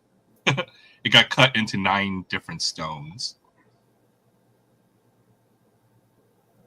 But yeah, moissanite you can get like really cheap compared to diamonds. So if it looks like a diamond, it's got the same sort of bling, but it doesn't really have the value. But it's still nice to sort of have a few of.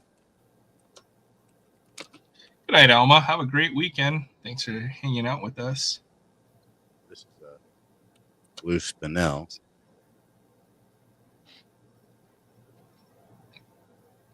It's funny because all these semi-precious gems, I always get confused. Like, oh, a sapphire. And you're like, oh, it's a spinel. Still nice. I'll be back in a minute. It goes right to the spinel.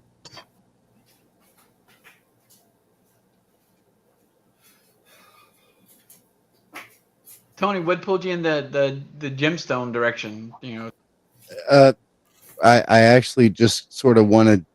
I was looking at auctions that were about to end, and I stumbled across one that was about to end, and it was like really, really cheap. And I'm like, wow, I think it was like a sapphire or something.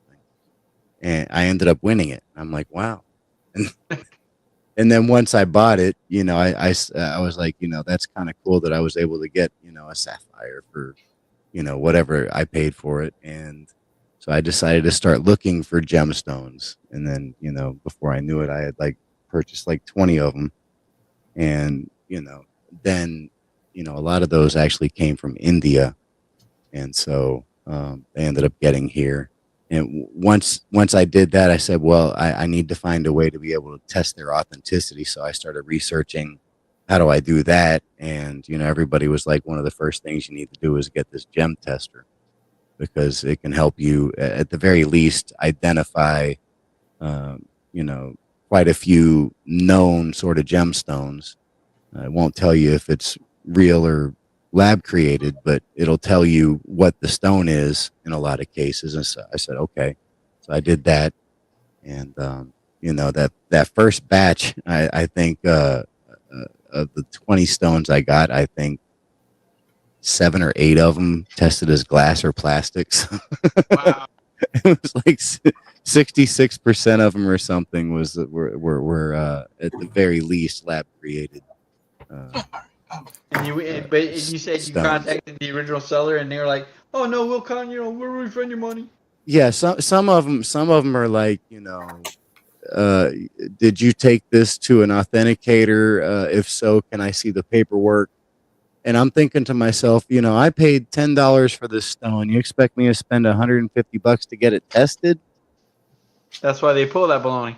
You know, and so I said, listen, this is a well-respected piece of equipment in the, you know, gemology, and this should be good enough for you. It says that it's glass. You know, I'm showing you the reading. I sent you a picture. And, you know, it is with that person, I just set up a return through eBay, you know, and the guy was like, please take down the return. We'll refund your money. Please, you know, don't give us a negative feedback. I'm like, all right, well, there we go. And That's so right. You they gotta were, play hardball with these guys. you know, and it's So like, you didn't give them the thumbs down bad review thing? no, I didn't give them a review. They sent me the refund, and, you know, they didn't have to have the return, you know, I guess flag or whatever on their eBay store, because, you know, once they gave me the refund, I took it down. But, you know, I thought that was, you know, at least with that seller, you know, it seemed a very defensive approach, you know. Yeah, but they're ripping people off. Yeah, and they don't like being called out on it. But I mean, there are a lot of, you know, similarities between sports cards and this, you know, just, you know, and you kind of, if it's too good to be true, it usually is, and you don't get, you know, caught up in, you know, I guess the excitement of getting something super cheap. You're like, oh, I got this super cheap. You know, if you paid super cheap, there's something wrong with it. You might get the card and it's got like a surface crease you can't see or something, or they're trying to, you know, like mess up the lighting so you can't see everything wrong with the card. You know, and in this case, you know, it's not quite like that, but it's still like, you know, they're trying to hide something, you know, and so, you know, having all of these different ways to test, it's, you know, I guess it's kind of like having, you know, a small little PSA store or something in here. I can test everything, and at the very least, I can call the people out, you know, when necessary. But the vast majority of them are like, "Oh, I'm apologizing, you know, in advance. Let me talk to my distributor, but in the meantime, keep the stones, and, you know, here's your refund." You know, I'll show you all of these right here, Dang. and this, and this. These are all fake stones. All of those fake stones. So if they, I mean, and I don't mean to play devil's advocate. I have dog in this hunt, but basically these people selling this stuff, if they're so willing and ready to offer the refund to you just to go ahead and keep you from putting that return thing, so they don't get a hit on their store for eBay, they're making a killing ripping people off.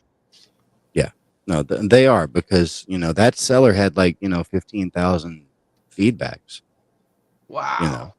And they still got really defensive about it. And I was like, all right, well, if you're going to do that, I'm just going to go through eBay. And so I set up a return. I didn't tell him or anything. I just return item. But, the thing is especially with the tariffs and stuff now, if I were to send, 6 or 7 stones back to India, I'm going to probably spend like 40, 50 bucks to ship it back to them. It's like, it's a matter of principle. It is at that point, it's a matter of principle, but it's like the stuff that I'm shipping back, especially being made of glass or plastic. It's like, if the guy really wanted to be, a hard head about it, force me to send the plastic back to him, spend 50 bucks to send it back to him, and then he'll give me my refund, which is going to be less than I paid for the shipping.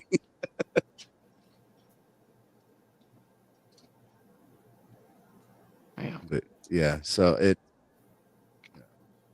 it's an interesting hobby to get into, and I've enjoyed it. But I've only been doing it for like a month. I've picked up some pretty cool stuff. Well, yeah, I mean, just when I can imagine getting getting a big rock that size, and it being some kind of, valuable gemstone, that's awesome by itself. This is a blue turquoise. That's the only turquoise I picked up. This is actually from Arizona. I was about to say something about that. You know that the teal in the Diamondbacks color is not supposed to be teal. It's supposed to be turquoise. That's interesting. I'm trying to think what color. Okay. I always thought turquoise is that light blue color. Interesting. This is a 3-carat Colombian emerald. And it does have inclusions in it, because you can see A line through it. You can actually see some of them with the naked eye. Is that dark line, the looking thing through it? Yeah, that is an inclusion.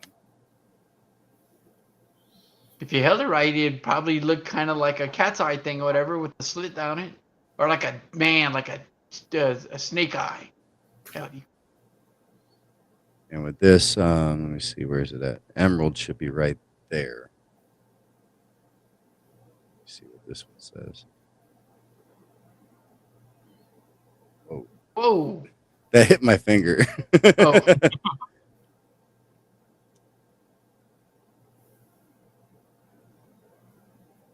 we go. New meaning right in the term emerald. diamond hands. Oops. Huh? New meaning to the term diamond hands. I don't know if you've yeah. I really? remember. I remember To the Moon and all that. Yeah, I was dabbling in the stock market during the stonks. I remember GameStop and Nokia and all the other crazy stuff that was going crazy. AMC. AMC. Yeah. Dogecoin. Oh man, crazy times. All right, that's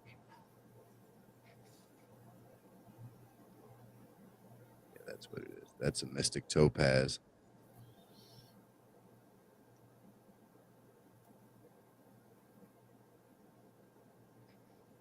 No shine from the light. That's another Mystic Topaz. Okay. If you showed me another black magic rock, then yeah, it's time to whatchamacallit, do a some kind of ritual to ban the evil spirits. Look at this. Whoa! Yeah, It's got evil Freaking red eyes eyes. Sauron inside of the gem. If you look at it for too long, you'll go crazy. And this Yeah, is the Pod Parasha. The card was more of a pink, right? Yes. yeah. Yeah. There's a Pod Parasha Sapphire. Wow, that's cool. This is a Kabashan. Is that how you say it?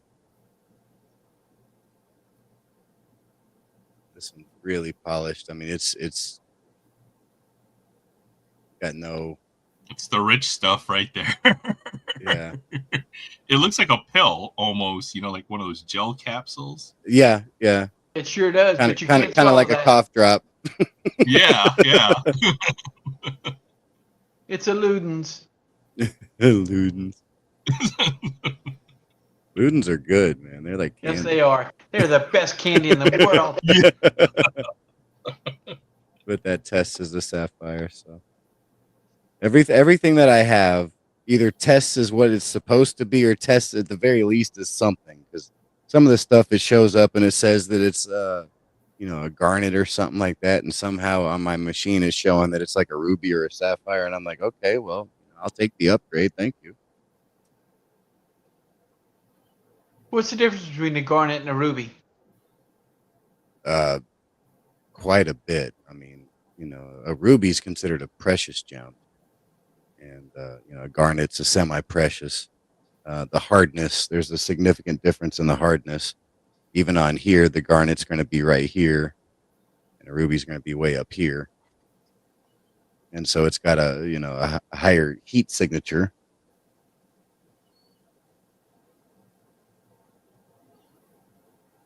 And then I'm sure the chemicals that make up the rock are probably pretty different. And for the most part, garnets are singly refractive. And well, it like when you shine a light into it, it doesn't reflect the light two different ways. Like if most of the gems that the big time gems that you know of, they're generally doubly refractive. So when you shine a light into it, it'll reflect light multiple different ways. See, And now a we're garnet into won't that do realm that. of I can't even tell the difference between a refractor half the time. So I definitely can't figure out, single versus double refraction in a gemstone. Oh, this is like school to me because if I were out there buying precious gems, obviously I would just buy a whole bunch of fakes and glass, but armed with some of this information on what to look for. See, these are natural garnets. 4 of them were singly refractive, which is what they're supposed to be. One of them, which is the large pear cut, actually showed a double refraction. Now, that doesn't mean that it's not legit, because some of them will actually show a slight double refraction. But that's one to be sort of leery of, that might be something else. So I had to mark that. But these are garnets, and this is a rubellite tourmaline, and you can't tell the difference looking at them. I mean, they're almost the exact same.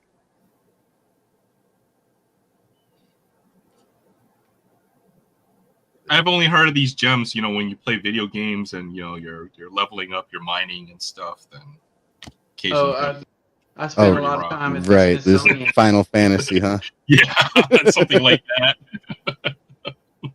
There's a huge thing in the Smithsonian under is it Natural Science Museum, and it's like a big giant room with nothing but gemstones. You could spend like days and weeks there. Now, see, I thought this would be too good to be true, and I still think it's too good to be true, because this is 32.95 carat pink rubellite tourmaline. It is doubly refractive, which is what it's supposed to be. And when you test it, it's in the ruby sapphire range. It's not in the tourmaline would be right over here, but it's showing as a ruby sapphire. So something's up with this, because it's just way too big. It's a really good fake. And so, but it would be well, it could be a really good fake, but it's at the very least it's lab created. It's not plastic, it's not glass, but it's also not a tourmaline. Well, either that or some guy in India. You said to the real thing. I can't believe it. It happens. I mean, you know. Yeah. I mean, generally, if you're gonna get, an authentic something, it's gonna be of lower quality. Not gonna be like high quality like this. This looks like this belongs in like somebody's like crown or something. So it's like I don't expect somebody to send me something like that. Here you go, and not pay like a fortune for it. Like, hey, you want to give me that Michael Jordan rookie swap straight up?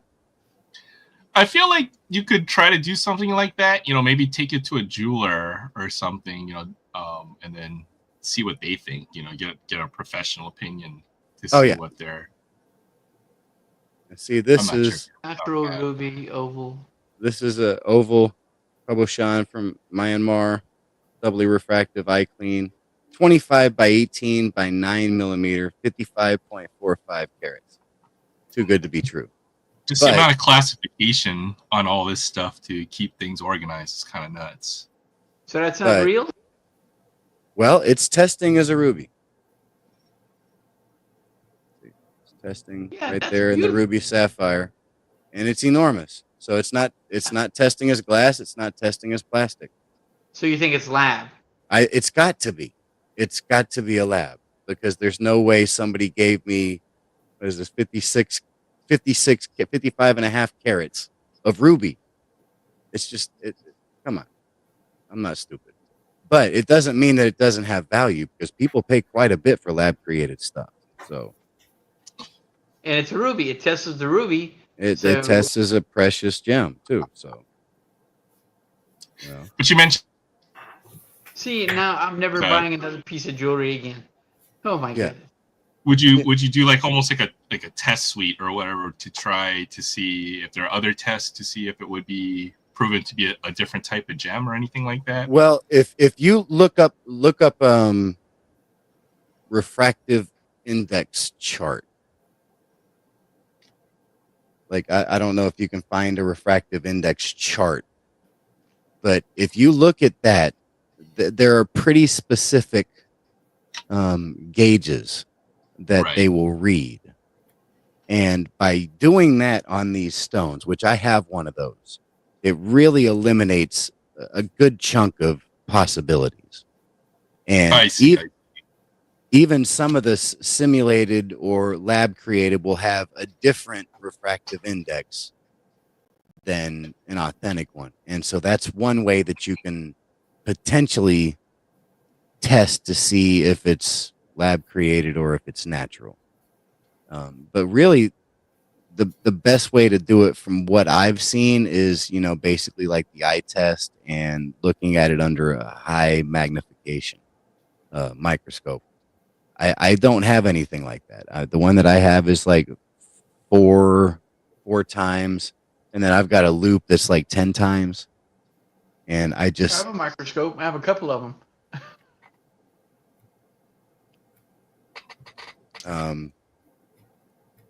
What's the magnification on them? Let me see. Oh.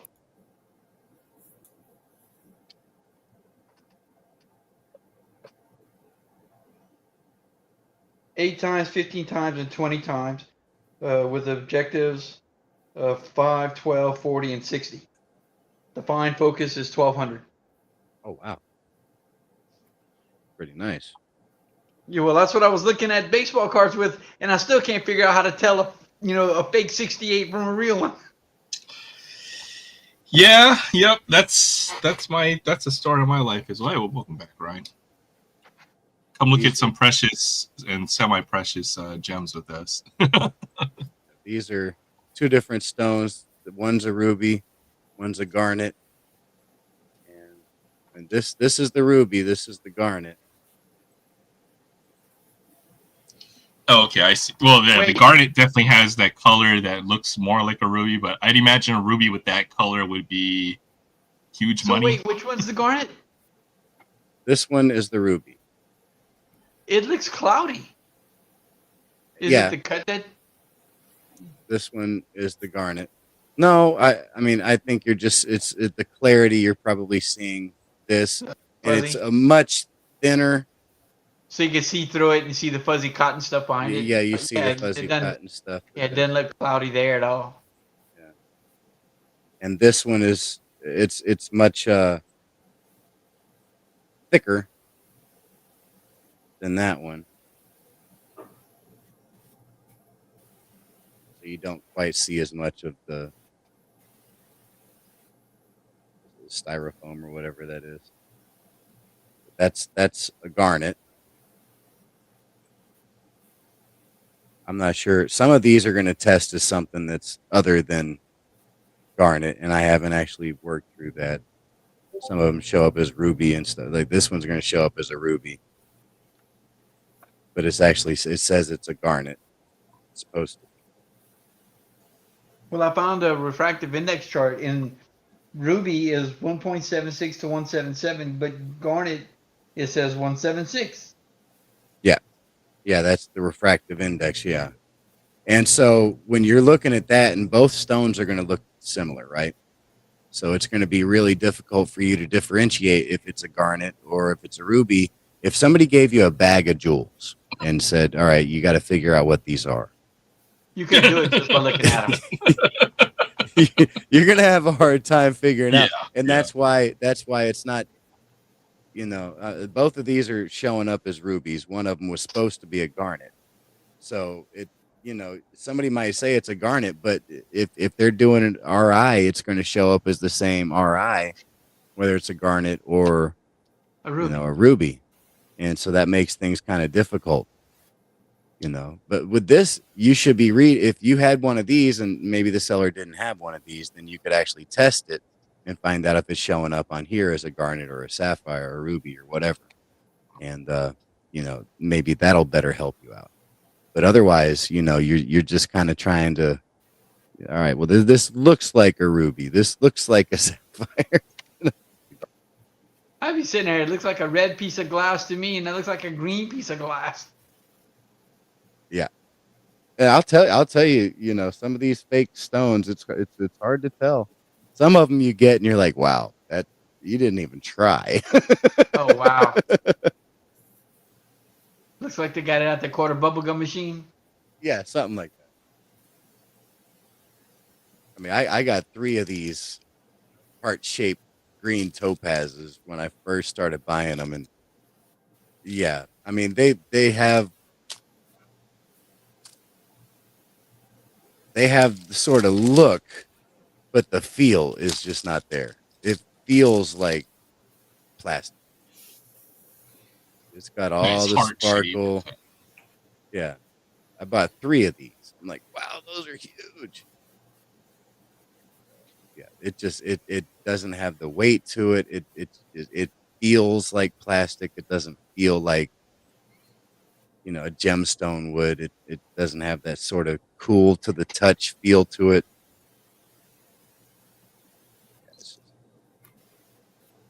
But it's got a certificate of authenticity. Yeah, and these are basically not worth the pot to piss in, let me tell you. Yeah. I mean, you actually look this up, and this is the cheesiest website you've ever seen in your life. Looks like a 3rd grader created it. Yeah, let me find that Allen Iverson autograph I've got with the golden COA on the back. It's worth its weight in toilet paper, right? Oh, yeah, Ken Golden. Yeah. Before he made a name for himself. Yeah. Well, I still bought it because it was a $10 Allen Iverson autograph on the rookie card, but might be fake. You can't tell with this auto. This was a natural yellow sapphire. Let's see what it tests as. I mean, this could fool somebody. This actually looks pretty nice.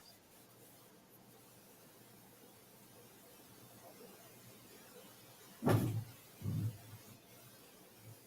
I test it and It didn't even move. Nothing. it didn't even move, which means it's plastic. Well, that one did. You touched my finger. That was your finger again. Yeah. That was basically plastic because it didn't show up as glass. So this is plastic. That's crazy. Yeah, it really could fool you. I can't tell the difference just by Yeah, that's looking a at cool it. looking So piece of plastic. I don't know what I'm gonna do with these other than like just have examples of like what not to buy. yeah, maybe make like a sample case or something, with with all the fakes or whatever. You need to go Well- ahead and you've already got a good collection started. Pack them in sand and then put them in a box and sell them for $10 a piece. And, The world's greatest diamond hunt. Do you remember when I don't know if you've ever been to, I don't know, like some of those like national parks or diamond mines or whatever, and they let you dig around the sandbox to try to find those. Yeah, I went to a few of those when I was a kid. Sure. Yeah, that's what I'm thinking of. Arkansas, you can actually find real natural diamonds. Yeah. I used to work with a fella that him and his wife. That's what they would do for their anniversary every year. They'd go diamond mining in Arkansas. Well, you can pan most rivers and find traces amount of gold, in a lot of rivers. So. Well, what's that? This is the little thing that these. The thing they come out of. Yeah. Yeah, this is like looks like a candy tray. Yeah, it's like here you go. But, I can kind of show you some of these. These are yellow orange sapphires, 1.9 carat. That's pretty. Some of these make some jewelry now. Yeah, some of these I might have shown the last time. These are some of the first ones that I got. Natural green tourmaline. I have to figure out how to make settings and start melting down some gold and. Have you seen the price of gold lately? Yeah. Oh yeah. What was it like 3,300? 3,300. Yeah. Yeah. We got up to 35. Oh, Well, I don't follow gold, but I do follow steel and copper because we do it for wire, and that market's going stupid crazy too. Yeah. Well, everything, even aluminum. It's like every iron. Well, most metals. The prices are insane right now. What's that one that you just almost picked up with all the little dust specks in it on the top left? Diamonds. These were the diamonds. Those you are the diamonds. Saw those. Okay. Yeah, these are my diamonds. And then I showed this one the last time. Okay. This was the rubies, round cut rubies. That's cool looking. Nicolite tourmaline. Baguette cut. Half carat. That's what that's called. I thought that was like a square cut. It's called the baguette. Well, this one is. Yeah, they've got several different versions of it, but this one, yeah. This one is the baguette cut. It's the same thing, but these are a little bit longer. Tourmalines. I think these are. What kind of training goes in to be a gemstone cutter? They have schools of gemology, but I imagine they have specific fields within that to do the cutting and stuff. But that's got to be a young man's game because as soon as your vision starts going to crap, you can't magnify it enough to see that you're not cutting it straight. Right. I think there's a lot of practical experience that goes into it. So a lot of the times it's like a master apprenticeship type of thing when you go into this type of field. Yeah. If I had to guess, when you're an expert gem cutter, you have like a 50,000 diamond that you want cut. You don't want it cut by some fresh out of diamond school graduate. I got a chisel and a hammer. Bring it over. Yeah. I'll do it for $30. I got you. The Pod Parasha Sapphire. What were those other ones before the little 5 ones? These were pink sapphires, light pink sapphires. Those would look pretty in a ring. Round cut, no heat, and they do have a pink hue to them. Even my diamonds are pink diamonds.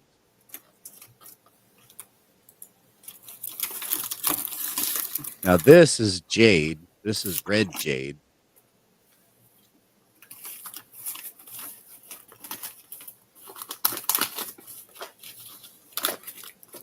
These are tourmaline.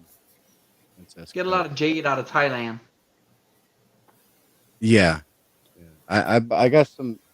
I think I got 4 jade rings that are. I think I've got a green jade. bracelet that was handed down to me. This is amethyst. Yeah, my mom Jade. gave me this big green jade horn looking thing. I gave it to a girlfriend in like junior high. She almost killed me. Yeah, because it has such a significant meaning in a lot of cultures, right? So I can see why, Troy. You got a slap on your wrist. These are baguette and square cut. Several different types. I guess there's just a couple of square cuts in there. 2 square cuts. Everything else is baguette cut.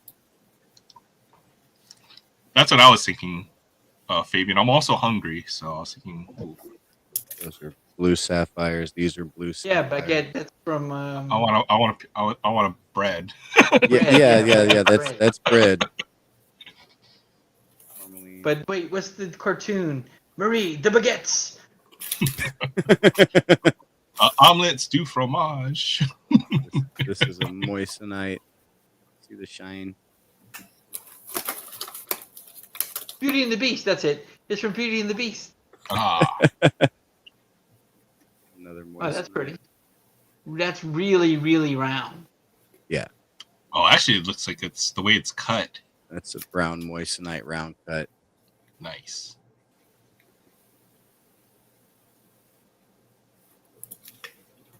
I mean, it's hard to believe that that's something they could take a piece of rock like that and make it that round.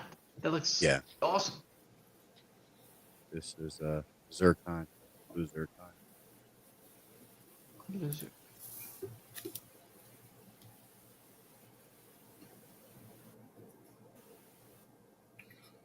is a So natural you ruby. wrote every one of those notes?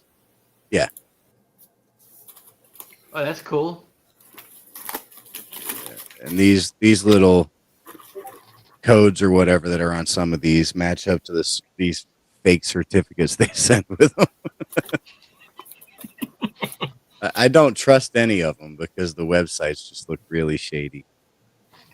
They've got, higher end, like it would be comparable to like, PSA versus, one of those that you would get in that little $10 box of graded cards from Walmart, whatever. Oh yeah, the Whatever. PGC Gem Mint 10. Yeah, something like that. Whatever it is. That's kind of how I look at some of these. If you want to get your gemstones truly identified, you got to go with somebody like GIA. This is a yellow sapphire.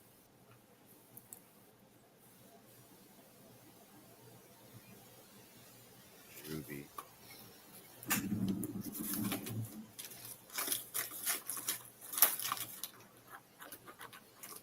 Aquamarine. Aquamarine. That's March. March. That's my birthstone. That's Oh, is it? gender. My wife's. I'm gonna have to send you one of these, Aaron. Oh yeah. Okay. Oh wait. What is diamond? Which one is diamond? Diamond is Oh no! I'm gonna get one of November. those the one with the tiny little. If I spats. sent you one of these, it would get lost in the mail. I'm sorry. You wouldn't even see it. I threw a diamond in the envelope. You didn't see it. It's there. Oh, okay, I take it back. Or is it Hopi? That's no Hopi's July. April. Rubies. I think it's April. I was always like aquamarine. That's not even a precious gem. This is a chocolate sapphire. Interesting to see sapphire with like the yellowish color. That's cool. Yellowish red on orange. Like an orange, yeah. Yeah, April's the diamond. That was some of the best marketing they've ever done. Brown diamonds, chocolate diamonds. Yeah. That's right. That's right. Doo-doo diamonds. Well, actually, we went over the marketing behind the diamond period back. That was in our marketing class. That's like it's listed as one of the best marketing campaigns in the history of advertising and marketing. The De Beers family and associating the size of a diamond with the amount of your love.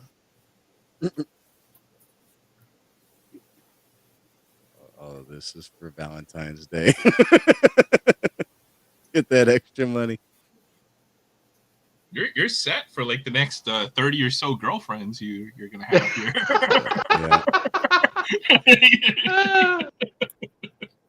Give the bad girlfriends the fake ones. Yeah, here's some diamonds. This is how much I love you. Tiny little. This is a Morgan night. She's gonna be like whipping out that diamond tester. Fake. I'm serious. I was watching a clip. I think I saw it was a short, and somebody like proposed to his wife or something like that. Yeah, like sideline. Seriously, on the sideline of like a Knicks game or something like that, and she whips out a diamond tester. And it's fake, and she chucked it back at him and walked away. I'm like, wow, that's messed up, man. That is so messed I'm up. sure it was staged, but it was still like, wow, that's messed up. Look how materialistic you are. Yeah, well, I know hip hop culture, folks will run around with the diamond tester just to show that other people are wearing fake ice, or so to say, right? Your diamonds aren't real. They've got the diamond scanner handy. That's a yellow sapphire. Blue sapphire.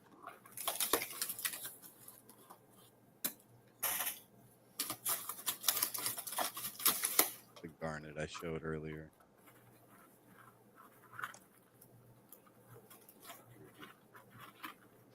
Oh, that's pretty. Earlier. Yeah, that the rubies are really sort of a pinkish. Not quite red. It's kind of a lighter red. Tell you what, every time you move your hand, what's catching my eye is that Mickey Mouse straight ahead. Yeah. Oh, I showed that earlier. I did that on purpose. Those are amethysts. Oh, that's hilarious. Every time you move your hand, I'll see Mickey Mouse. I did that on purpose. I thought it looked funny.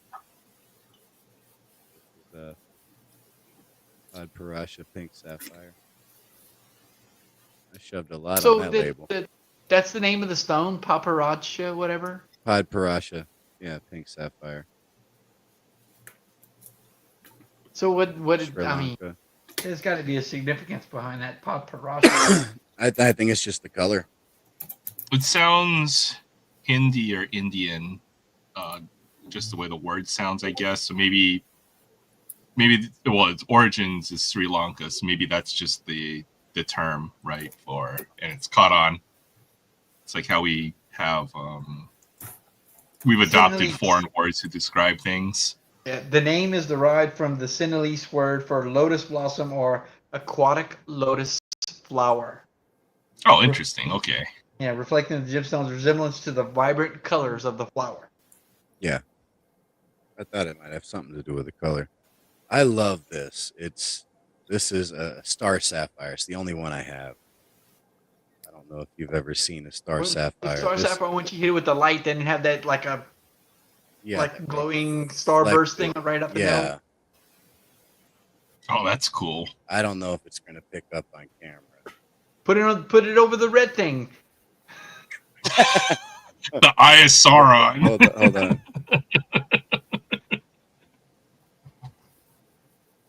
See if I can get some sort of reflection on here.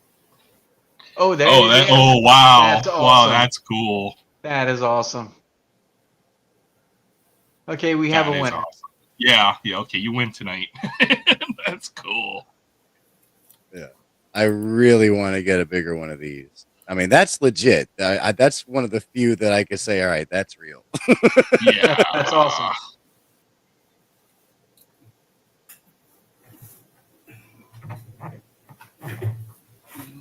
Sri Lanka. Do some LED light stuff behind the jewelry, so you can have like that star starburst light all the time.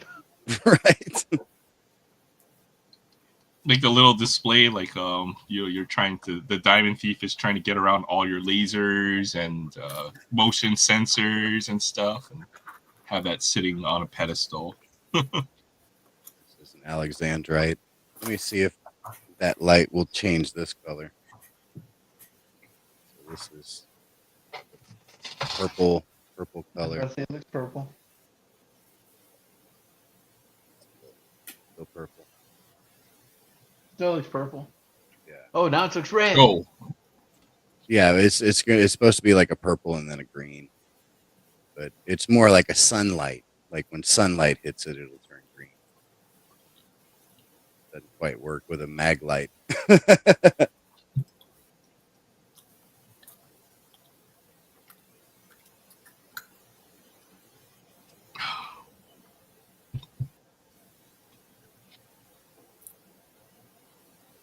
The rubelite tourmaline. Oh, that's pretty. And this is a yellow sapphire. This one's thick. This one's like really. Wow. Well, it's round. It's like a pill. It's oval, but man, that's got a dome. to it. suppository. Yeah. Oh, yeah. Sorry. Only if you're smuggling it out of Africa.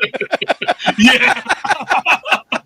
You better wash your hands after you handle these stones.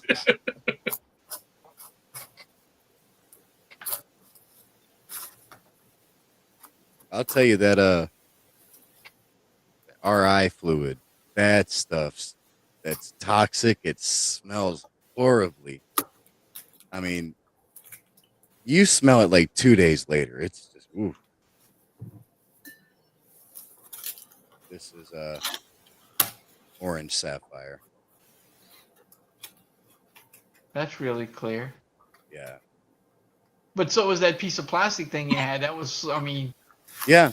But this one, I don't know if I don't know if it'll work right sitting on all of this, but I guess it will. Figure it out. If I don't touch my finger. Oh, yeah. You and your diamond hands. Oh, right there. Yeah. Yeah, it So pretty cool. shows up as a sapphire. So that's first thing I look for is it going to test as what it says it is. Pod Parasha, orange sapphire.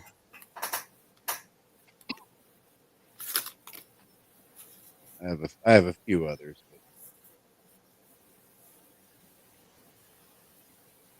Oh, that's. Marquee cut. This is a kunzite. I don't know. I don't like it. It's too.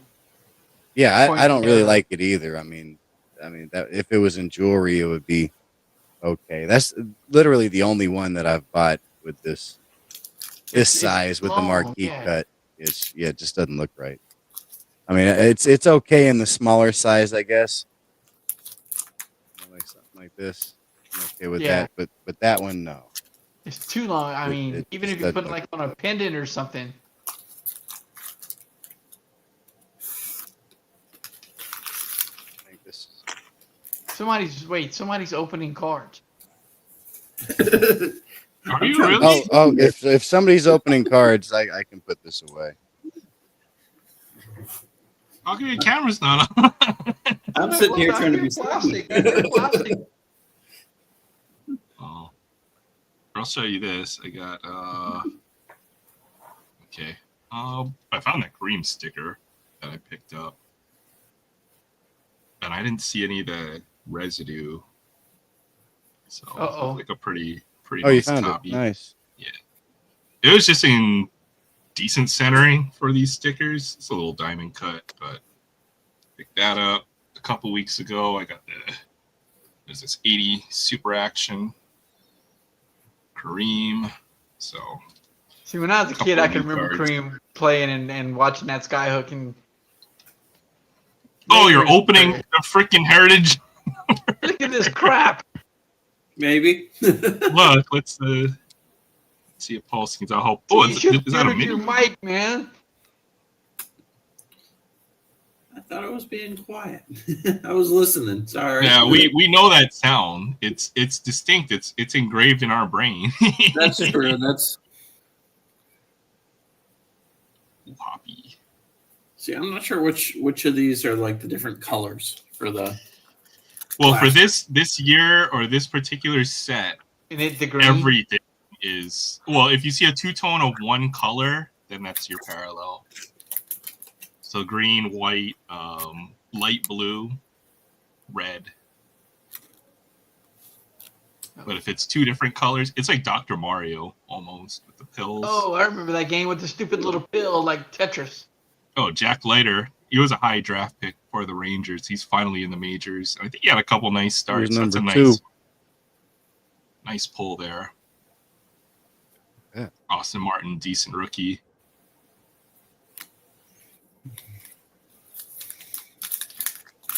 Al Leiter's son. And I think there's a couple other Leiters that are floating around in the minors. Jack Leiter and Kumar Rocker were college teammates at Vanderbilt. Won the national championship too. And didn't Kumar just start playing this season? Last year. Okay. But yeah, they're It's both Trio in together. there? I think he got his first major league win this year, Okay. Yep. Kumar Rocker. but he played last year. But he ended up missing after graduation. Wasn't it a physical or something? Yeah, he was drafted by the Mets or something, Yeah. and then he failed his physical, and so he went back in the draft and then was drafted. I think even sooner by the Rangers. I think they picked him like 3rd, and the Mets had picked him like 10th or something. Wow. I remember when they used the 3rd pick on him. I'm like, are you crazy? It was a pretty hit, especially given the concerns, If right? you looked at But- what he did at Vandy, and I remember the whole, scuttlebutt and the talk about the, him being hurt and physical and blah blah blah. Right. That just made no sense. Ellie? Martin? Yeah, I mean, it didn't make any sense, but it's the Mets. They probably regretted the pick and came up with some excuse. That's a green parallel. You see how it's two-tone in the same color? John Green. Yeah. That white is another parallel as well. Where'd he go? These packs are tough to open. I too. know they put a lot of glue on these. Out of this one, the blasters, you can pull an autograph, yeah, but they'll certainly be rarer than. Yeah, you can It's only hard pull to an tell autograph 'cause if they're your all name is autos. Aaron.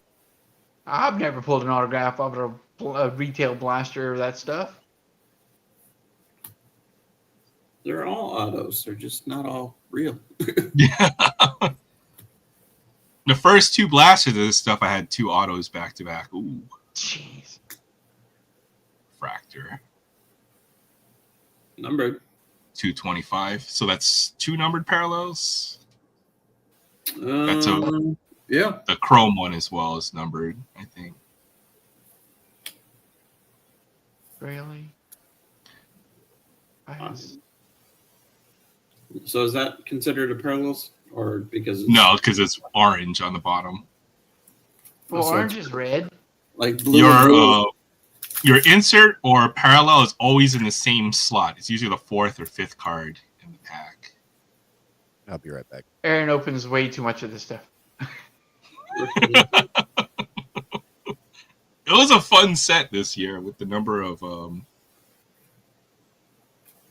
numbered cards in a blaster, much less 1. Joey RT. Ahmed Rosario. Wait, didn't you have a Rosario a minute ago?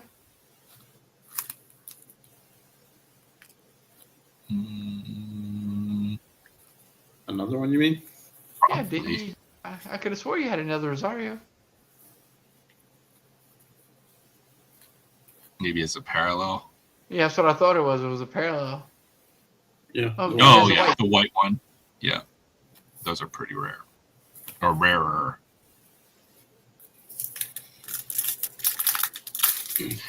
This set is hard to see. I miss parallels all the time in this one, Yeah. or So- even the So variations this as well. one, 2 greens. Twinkies.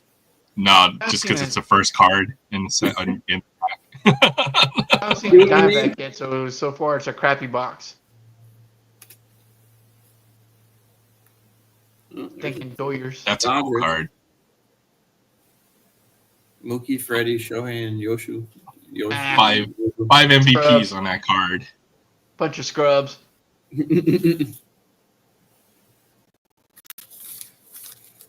And Yamamoto might be one of the best pitchers so far in the year. I want Jackson. We have Jackson at home. So far, Great. heal. Nothing crazy, but Still no Diamondbacks. I didn't see any Diamondback. did I get any?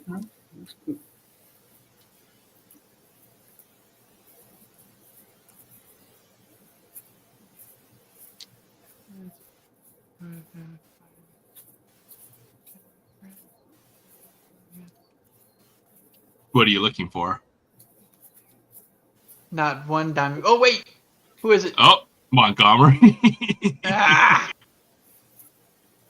Let's see. There's got to be another one somewhere. Phillies, Pirates. Lords, You got one. Doyers, rip off. Let's check the rookies.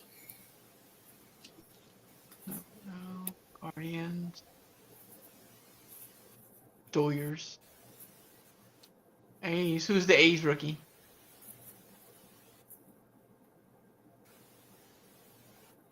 Hernandez. Not familiar with him. Cardinals, Dodgers, Twins, Rockies, Giants. Giants. Diamondbacks. Diamondbacks. Okay, who we got? Blaze. Blaze Alexander. I got a Blaze auto or two.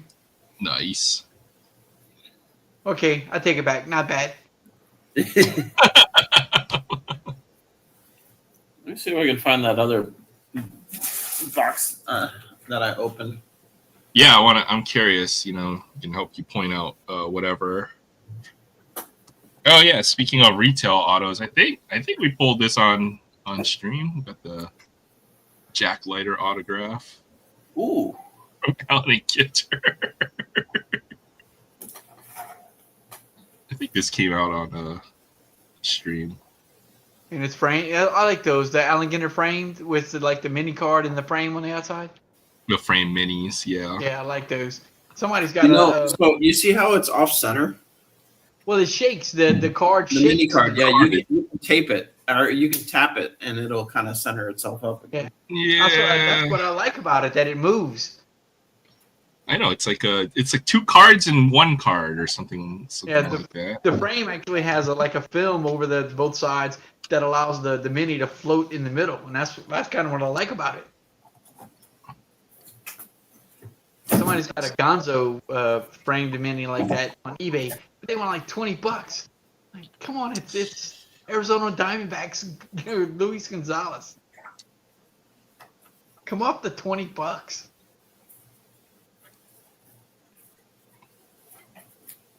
Rope Titus is in. Oh hey, come back, Titus.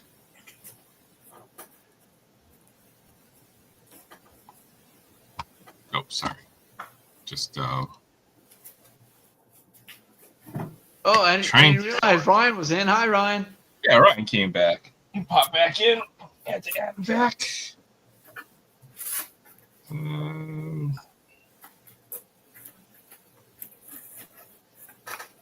See, I think I've showed a lot of this stuff that I have out. I gotta put this away and then get to some of the other stuff I have lying. That's the hard.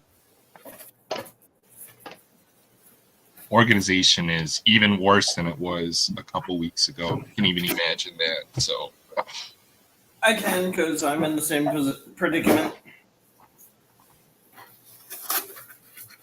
not good.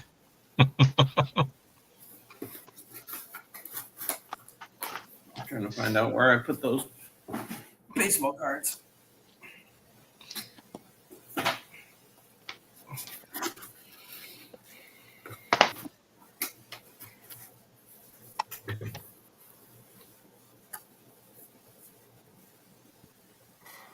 I'm just trying to get it sorted by sport. That would be that's like the first level of organization. And then all the non-sport. Oh. So it's baseball. Some football. Try to see if I can find that Seiya Suzuki card I nicked from my friend.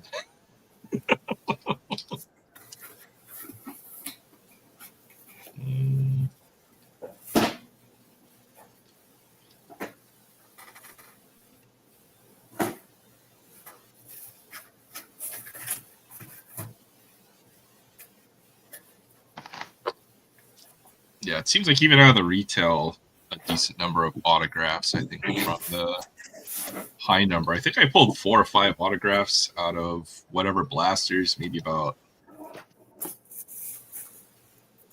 12 or so blasters, so it's been pretty good. I mean, these are kind of the no-name autographs. This one's going to Alex, Jay's Mix. Send that one off to him.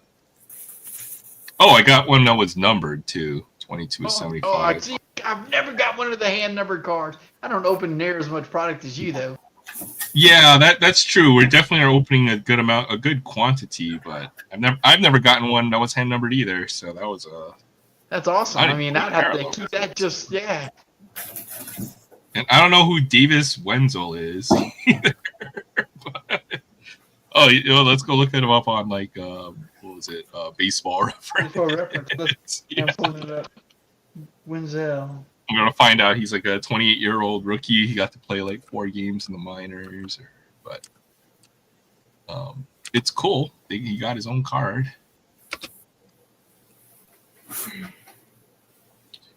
I think there's a rookie. I forgot what team he played for, but he collected his own cards. He built like the rainbow of all his stuff, and he got all of his own rookie cards from one set. I thought that was really cool. I would do it if I was a baseball player and I was making $1 million a year. You damn straight I would do it. I think he was a football player, and then he made his rainbow from the Select Football, which is freaking awesome. All right, Davis Wenzel is now on the Reds. Oh no, he's got a Reds cap. Yeah, he sure does, doesn't he? And he said it was in the Rangers in the card. Hey, Titus. Oh, they traded. Welcome back to the Rangers traded him for cash. So, this David Wenzel. Davis. Yeah. Sorry. We're looking up the background on this guy since it was a hand numbered autograph. So, all right, Fabian. I was in the army with Wenzel. Oh, later, Fabian. I saw a post that David Ortiz and Manny Ramirez's kids have their first cards, first really? Bowmans, I guess, out this year. David Ortiz Jr. is actually on the Rangers. I didn't even know that. Oh wow, that makes me feel old. It really does. No, I think it hit me like 10 years ago, right, when it was Glenn Robinson III and Tim Hardaway Jr. And now they're like veterans in the NBA. Well, at least Tim Hardaway Jr. is. Right? Yeah. Oh yeah. Yep. and the Currys. When Steph Curry. Huh? Like, oh, no. I watched Dell growing up.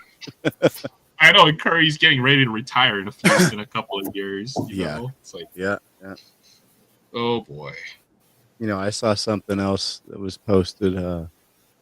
Since Seth Curry led the league in 3-point shooting this year, now Dell and Seth have both led the NBA in 3-point shooting. Steph Curry has never done it. What in In his career, terms of percentage? In his Percentage? career, he's never led the NBA in a season in 3-point shooting. But it's based on volume, I'm sure. You know, he shoots a heck of a lot more than either of those two did. Really? Yeah. How is that even possible? Because he's like, well, he's the greatest just, shooter of all time. Yeah. But he's never led the league in 3-point shooting. Not What? once. Yeah. What? But Dell and Seth have. He's the only Curry not to lead the NBA in 3-point shooting. Okay, that's a great trivia question I'm going to pull out of my hat at some point. Right. Yeah, definitely. No way. And Yeah. with basketball reference now. Have you been watching any of the playoffs? Yeah. Yeah, it's not the same without the Mavericks. But I have. Yeah. I've been watching a lot of the hockey. I watched the draft. I'm not surprised Sanders is falling. 8-2. Oh my goodness. I'm surprised he fell out of day 3, but logically it makes sense, right? Yeah. And the Browns passed on him. How about that? Yeah. Multiple times. And the Steelers and the Cowboys. And the Giants. And the Giants. Pretty crazy stuff, that's for sure. But, you know, it doesn't surprise me. It doesn't. He did so much damage to his draft stock leading up to. Like, he could have just sat at home for 4 months, and then he probably would have been picked by now. Yeah. Crazy.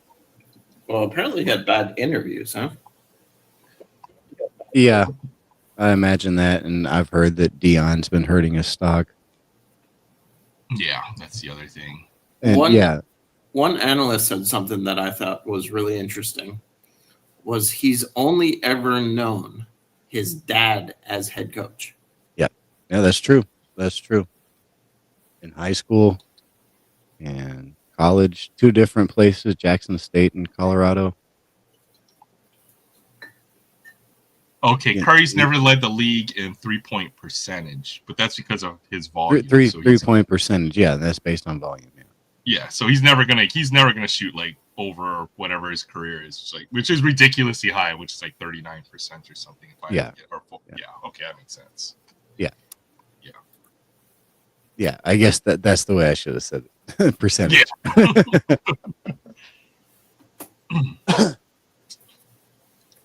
You would figure one team would take a flyer, but even Will and I were talking about this earlier tonight. Is if he's sitting behind a starting quarterback, the amount of pressure to have him, become the starter, even on a bad team, would just pretty much could tank your whole team chemistry. It's crazy. If you used a high pick on him, yeah. Yeah. If he's a day 3 pick, no. Yeah, it'd be interesting if he's a day 3 pick and he doesn't make the regular season roster on a team or something like that, because that's what happens to day 3 picks in a lot of cases. Yeah. So Shedeur Sanders may never take a snap in the NFL. It's kind of nuts. Yeah, but I mean, like you said, with Dion as his head coach, I mean, he was set up to be successful. Plus, he was playing with Travis Hunter. I mean, he was the second pick. Yeah.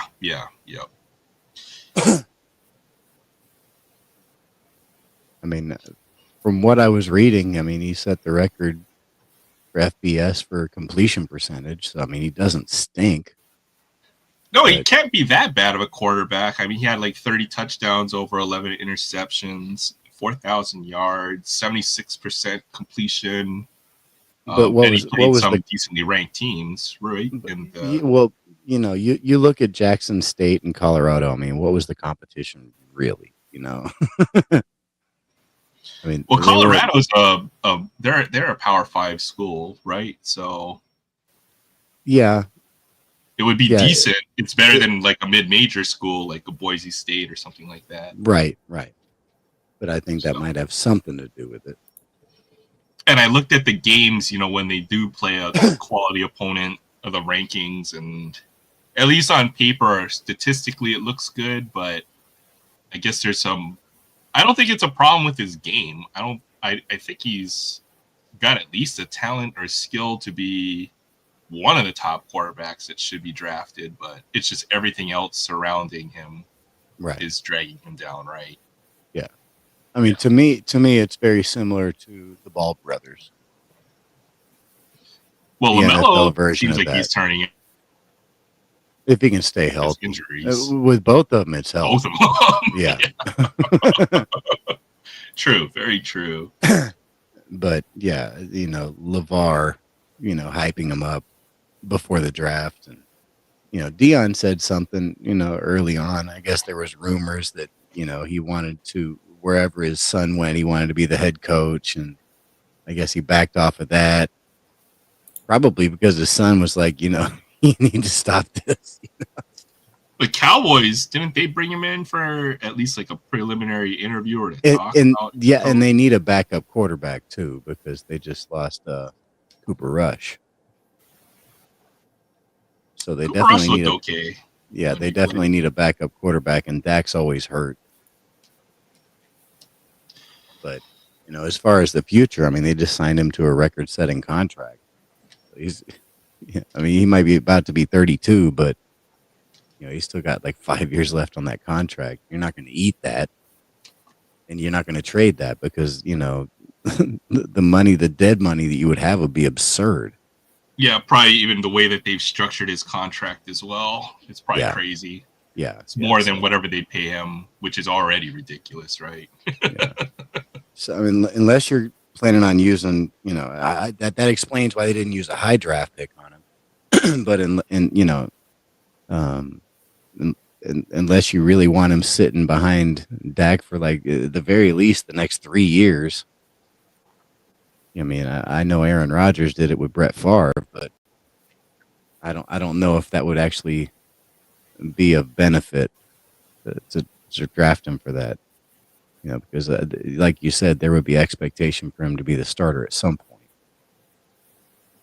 Even if he's taken late, the fact that he's been labeled as coming into the college football season the number one football or quarterback prospect, you know, he was considered like a top 10 or 15 pick up until very recently.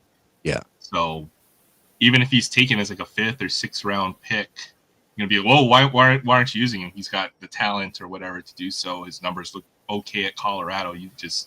It's too toxic. Unless you're just like, I don't even know how that would work. Right. I can't think of a situation that would work for him, to be honest. I mean, I think, you know, a franchise with really good structure. You know, I thought, you know, honestly, the Steelers would have been a good landing spot. But doesn't look like, I mean, at least right now, they're going to go in that direction. Because, you know, right now they don't really have starting quarterback. They lost both of their starters. And, you know, Aaron Rodgers is sort of flirting with them. And even if Aaron Rodgers signs with them, that would be a good mentor. Yeah, Aaron Rodgers probably get hurt before the end of the year. Then you have to throw Shedeur Sanders into the fire. Yeah, there you go. There you go. You know, that seems like a good spot. You know, the Browns would have been a nice spot, but they stink. They stink, and they drafted Dylan Gabriel today, I think. So yeah, I was listening earlier when you mentioned that. And I think some. I mean, he obviously went above his draft position, so he was a riser. But I can't think of that many top prospects that have fall this far, unless there's like, you know, they actually commit, you know, a felony or something. You know what I mean? And then even then they might get drafted. So it's been quite the story. Nobody this far. Not into day 3 when they were, you know, for all intents and purposes, a top 15 pick. Yeah, like Aaron Rodgers fell, but only to like the end of the first round. Yeah, he was like 28 or something. You know, I mean, even Lamar Jackson was 32. Man, I can't think. I feel like he knew on day one because I was watching the draft, right, and you know how they obviously he didn't attend the draft in person. He knew he wasn't getting taken on day one, but they panned over to his how they set up the film or the camera in their house or whatever, and his couch drawer was just empty. Nobody was there. I was like, oh, he's not getting drafted today. Yeah. Did you see that too? Now there was one that just popped into my head. Lyle Collins. He's an offensive lineman. He played for the Cowboys. Yeah, it sounds familiar. Yeah, he went undrafted in 2015 because of he was regarded as a first round pick and likely a top 10 prospect.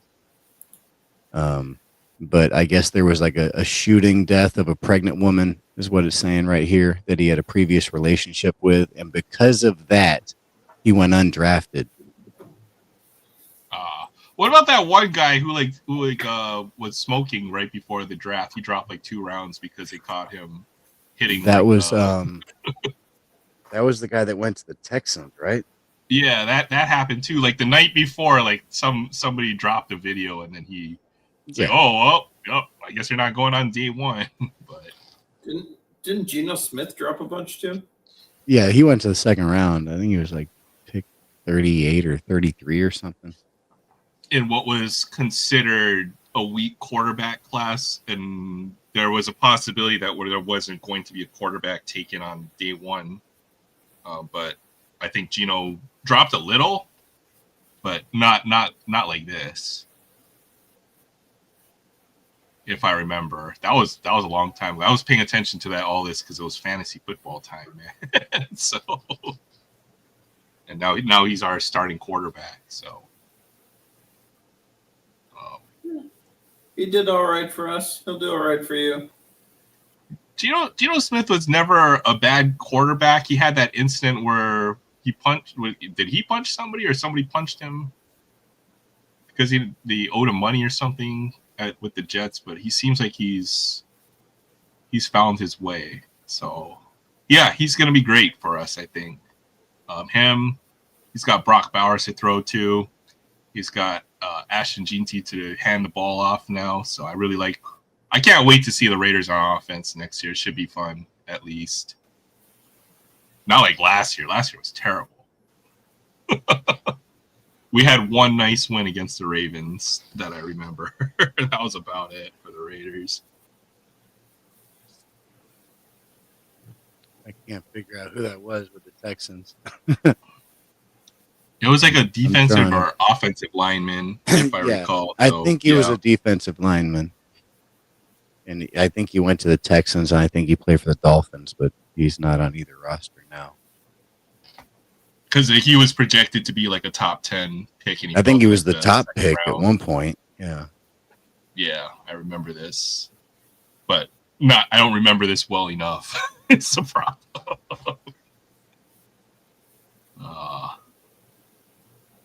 Just watch the highlights of the Arizona game. Brutal. Yeah. Chris Sale, man, that sucker's awesome. When he's healthy, he is top-notch pitcher. Gallen's still struggling just a little bit. He did okay, but he's not pitching like the AC he's supposed to be. And then the bullpen surely didn't help any. And then we had no stick. I mean, nothing. Golly. Not today. But then that was Sale. I mean, at the beginning of the game, he got out of one jam where his bases loaded, got out another one. Carroll hit the stand-up triple. Nobody was, chance to score, but nobody was beating him in. Laramie Tunsil. That's who it was. Yeah. Laramie Tunsil. He was drafted by the Dolphins and traded to the Texans.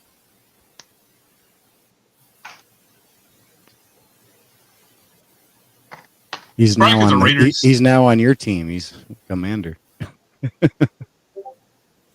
Oh no, that's chances. I'm a Raider. Oh yeah. Right. Yeah. Oh, what do you think of Genty? Genty, great pick. Great pick. Thank you. I'll have something to watch next year. Oh my goodness. Yeah, I'm really happy about that pick. So, Yeah. I mean, I think he has a low chance to bust. And our running game was so horrible last year. Like the Raiders, a drive would go like this. Okay, it's 1st and 10. All right, now it's 2nd and 11, and then it's 3rd and 9. It's like that was like every drive for the Raiders, and we either pass to make the first down and then repeat, rinse, wash, and repeat. It was just horrible. No running game. Yeah. So, I mean, Jacobs still had a pretty good year, but I still think they made the right decision letting him walk. He had a terrible down year on his contract year, so the Packers made out on that. Yeah, for sure. Yeah, probably was still the right move because you would have to Jacobs obviously his first 3 or 4 years had Pro Bowl type numbers. You'd have to pay him running back money, but we never found anybody.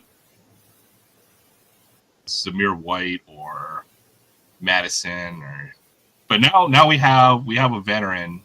Who did we pick up otherwise? What's his name?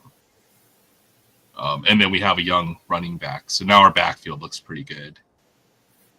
Mostert. And then Mostert. And then I think we took our receiver as well, day 2. We definitely need receivers as well. Bowers can't be your leading receiver. So I'm pretty happy with the Raiders draft. Obviously, we're going to have a couple miracles fall into place where the line overperforms on both sides and our secondary looks pretty shaky, but I think every team has that problem. So, I don't know. I think we look okay. Look like a 500 team and better if our offensive pieces fall into place. So that's my outlook on the Raiders right now. Max Crosby. Jack Beck, TCU. Yeah, Raiders are cursed when it comes to number 1 receivers. So anybody we've handed out a big contract to will never, like the last decent receiver we had was Michael Crabtree. It was Devontae Adams. Well, yeah, it was Devontae Adams, but he never had the production. Would have if they had kept Carr around. Yeah. Well, instead of going with what they did. They paired up for 1 season, but it didn't work out all that well. I don't know. Rangers are cursed with receivers, it seems. Yeah. Yeah, you're right. Devontae Adams. Not carrying. And even with Crabtree, you had Amari Cooper after that. Oh, that's true. Yeah.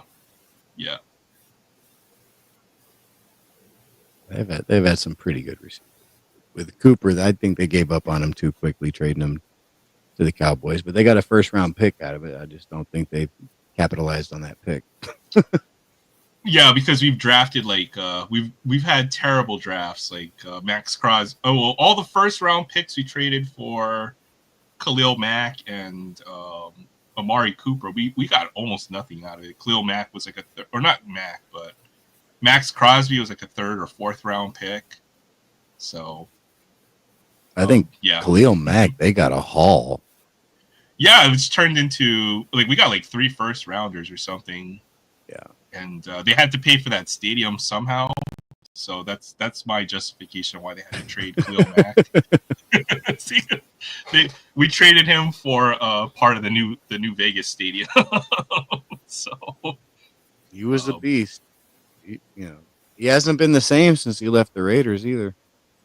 He had so one game he played against the Raiders, I think he had 5 sacks in one game, a couple of years ago. So does that say something about him or something about the Raiders? I don't know. I don't know which side, but it did not feel good.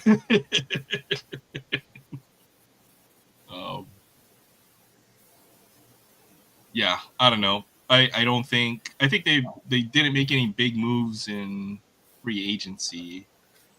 No, So it doesn't it's look like it. Jacoby Meyer, he was there last year, right? yeah, Jacoby yeah, he was Myers. there last year. I think our big free agent was Eric Stokes from the Packers, quarterback. But they took our what was it, our safety? It's basically almost traded. But the Raiders obviously need more than just a few players, so I can see why. So we'll see what happens with this team. Jeremy Chin. Yeah, that was another from the Commanders. Yeah.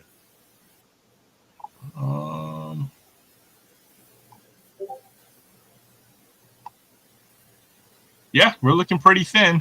At least you have Brock Bowers. Bowers and Gene T is going to be fun to watch. And Geno. Don't forget Geno.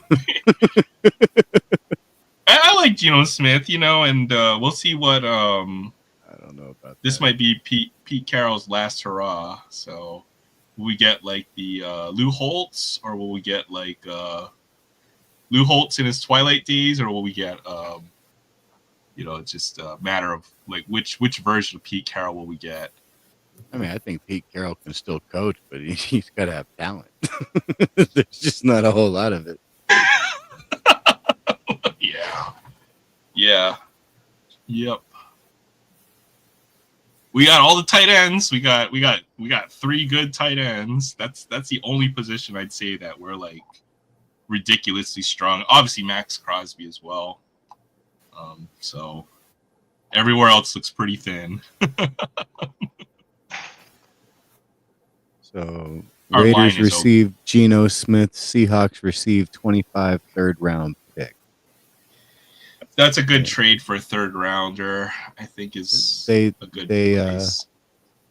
At 92, they drafted Jalen Milroe, quarterback from Alabama. So that's what they got.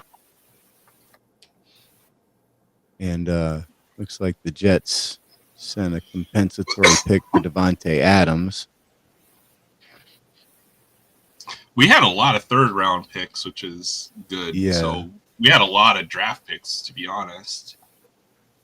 Was that five in the first 2 days? So yeah, probably we're really relying on this draft class to pan out, because otherwise I don't see how it works. So to get 5 guys on the first 2 days is, those are 5 guys who potentially they'll make the roster and potentially have a rookie impact. Do you follow day 3 of the draft? I will watch it. The problem is I don't know the players that far down the line. Who are the sleepers? Who are the guys who fall in outside of Shedeur Sanders? So I'll watch it. It's just I won't understand it until we get to at least preseason, right? I don't really pay attention to the third day. I don't watch it. I'll just have it on as background noise. Yeah, I'll see what the results are. But really, there's just one name that I even know that's still around. Yeah. It's usually the guys who go on day 3 are, top performers from mid majors, the depth guys from the Power 5 conferences. Guys who have either or physical guys who are very physically gifted as well. They typically have some kind of flawed, or they're very raw players. So we'll see. Hopefully we get a few diamonds in the rough as well. Brock Purdy. Well, nobody saw that coming. Nope. I mean, even Russell Wilson is a 3rd round pick, right? So.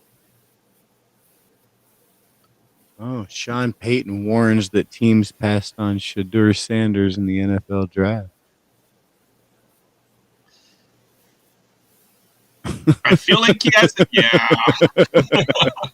Okay, so why did you pass on him 3 times? Yeah. Oh boy.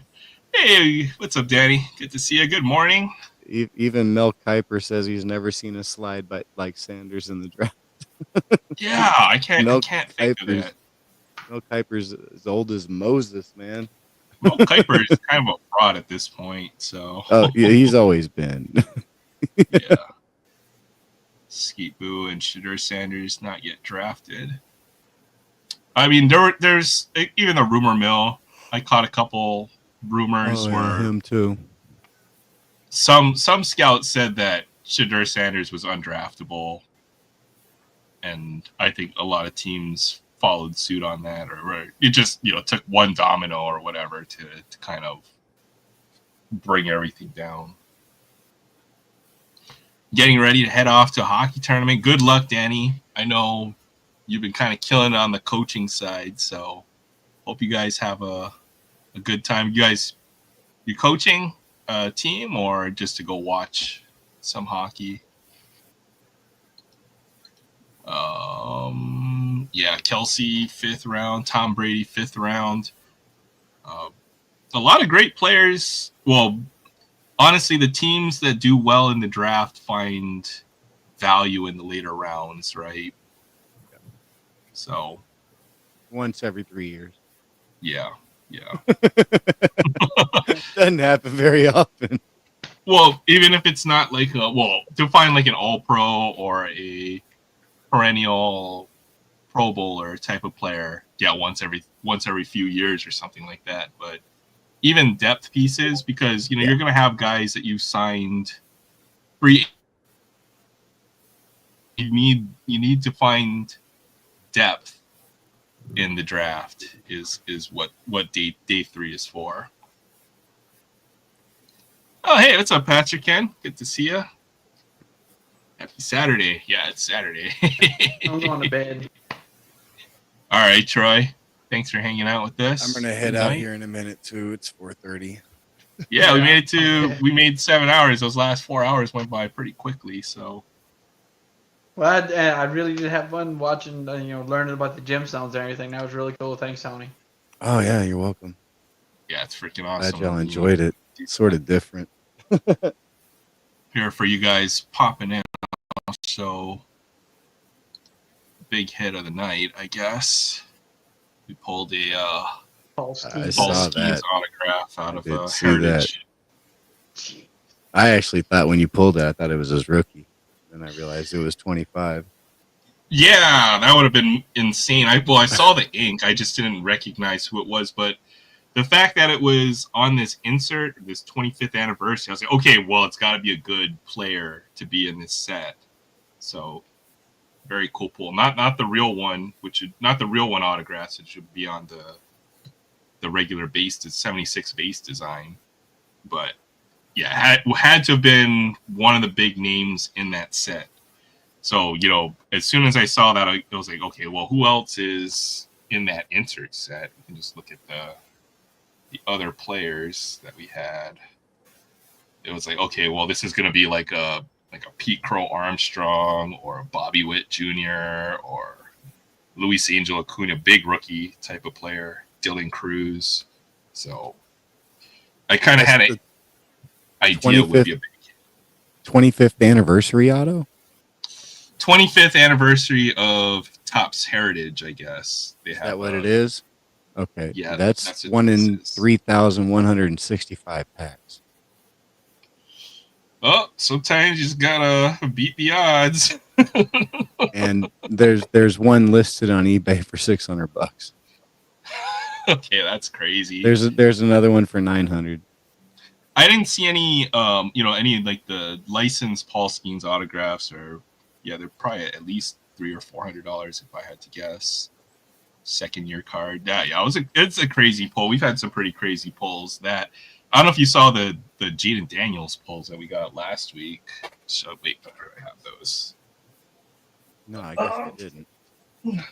Yeah, it came in late because we're hanging out. We're talking to. I had some optic football from Pulled this the purple shot Jaden Daniels rookie card, and then you should be familiar with the downtown. They call this the Uptowns case hit Jaden Oh, wow. Daniels.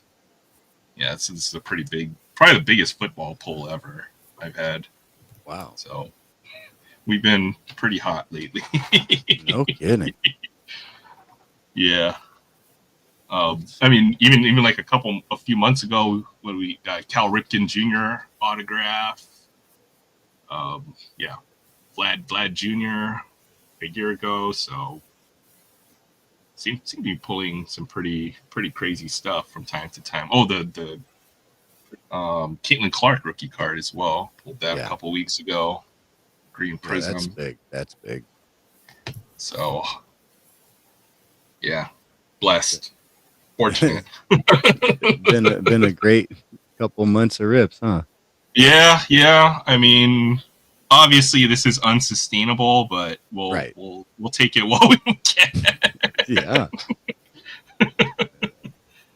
Oh, boy. At this rate, you've covered your entire year worth of purchases.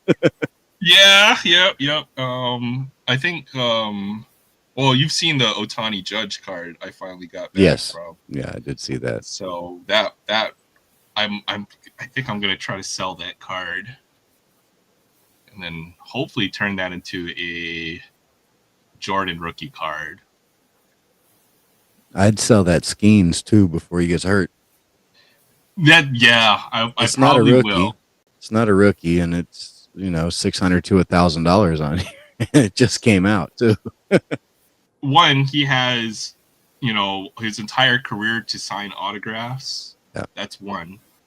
And then two, he is literally one elbow injury away from, like every pitcher is, right? Yep. So Jacob deGrom is a great example. Yep.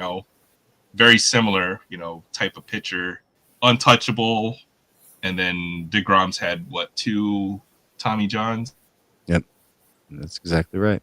Chris Sale has had a couple Tommy Johns. He throws abnormally hard, and that's not sustainable. Yeah. So probably will try to get off the Paul Skeens autograph. Yeah, maximize that money. Yeah, try to get to Vegas sometime this year, my friend. So we go gamble away all the money, we sell the cards. In a couple years, you'll be able to buy one of those autographs for about $100. I think so, or less. Yeah, I mean, well, you just look at. I'm pretty sure you can buy Clayton Kershaw autograph. I saw Justin, was it Verlander at my LCS? It was an Allen and Ginter 2010 mini. It was like $80 for Verlander. Verlander's a guaranteed future Hall of Famer. So, pitch clock is not helping pitchers with the injuries either. Yeah. No, it's not. I don't like it at all. Right there. I don't like it at all. It's kind of throwing baseball off in general, the pitch clock.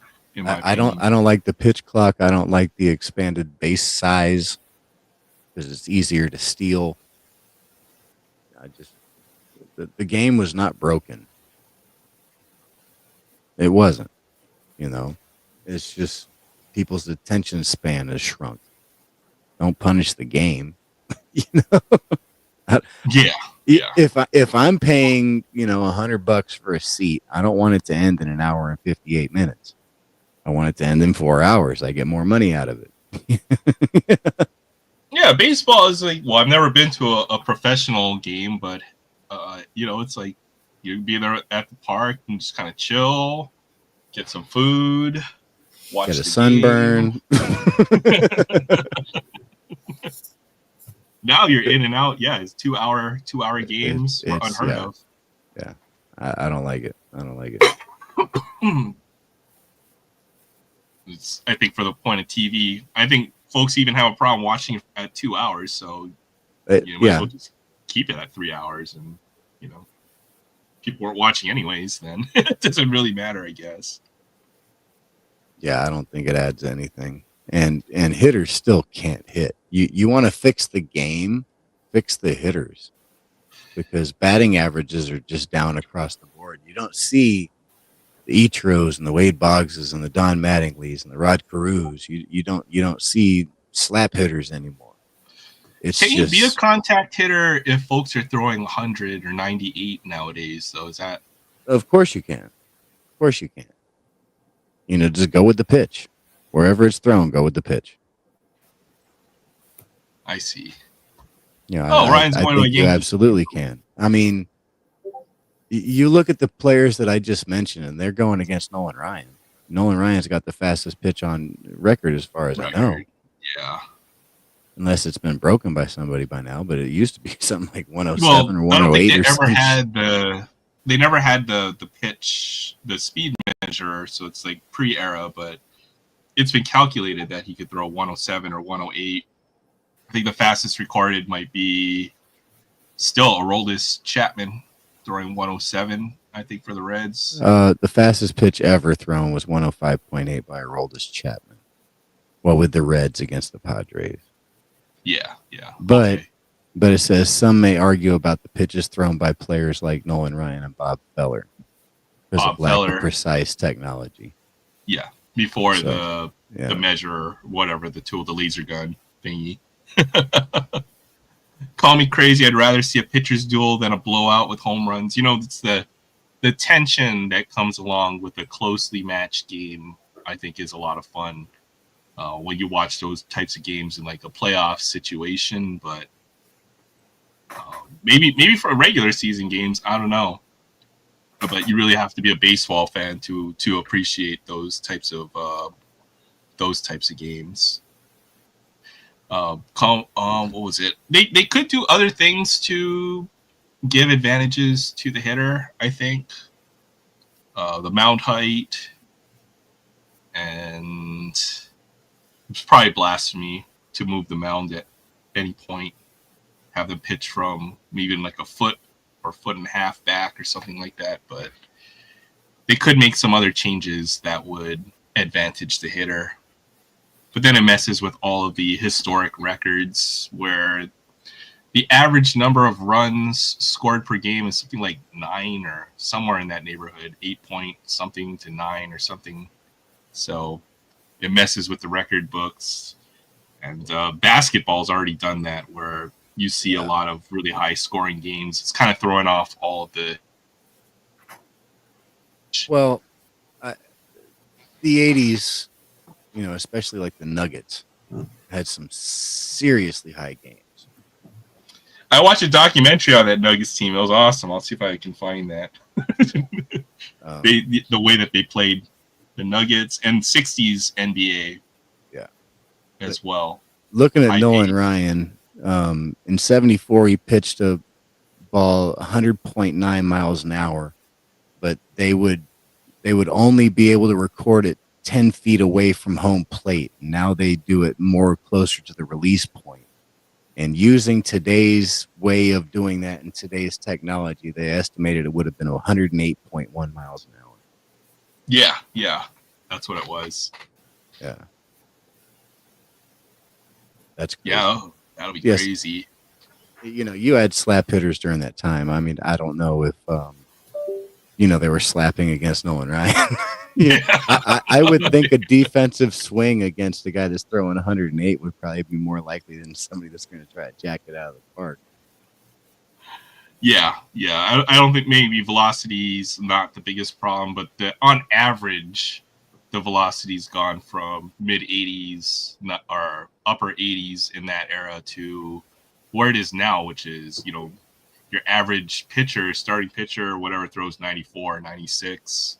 So that's a big velocity change. So the game has changed. I think they've discussed rules about limiting or changing the way that the starting pitchers would have to pitch a certain amount, but it's tough, right? Because what if a guy is getting absolutely crushed in the first or second inning, right? And then, you have to allow the teams to be able to pull the pitcher. Yeah. So we can't really do that. They made one rule where a reliever has to face, was it 3 batters now is the rule? Yeah. Yeah. So Yeah. You're just not going to see guys. It's more, the limit is probably about 100 pitches that these guys. You're not going to see guys that go much over that, if anything. But in previous eras, you would have guys who throw 130 pitches in a game. Yeah, but their fastball would be like 94 miles an hour, and they'd use a lot of off-speed pitches, and sort of like Greg Maddux, rely on pinpoint accuracy and pitch speed, keeping hitters off balance. But it's interesting because those are the pitchers. That type of pitcher is the type of pitcher that has the long career, right? All the older pitchers in the major leagues aren't throwing like 96 unless you're of Justin Verlander or something. Yeah, every era has a few that do that. I mean, you have Verlander now. You had Clemens. You had Nolan Ryan, and there were power pitchers, and Randy Johnson. Yeah. So there have been power pitchers that have had long careers, but you're talking about more like anomalies than across the board. But you have your finesse pitchers, your knuckleballers, stuff like that. They could pitch till they're 60. Yeah.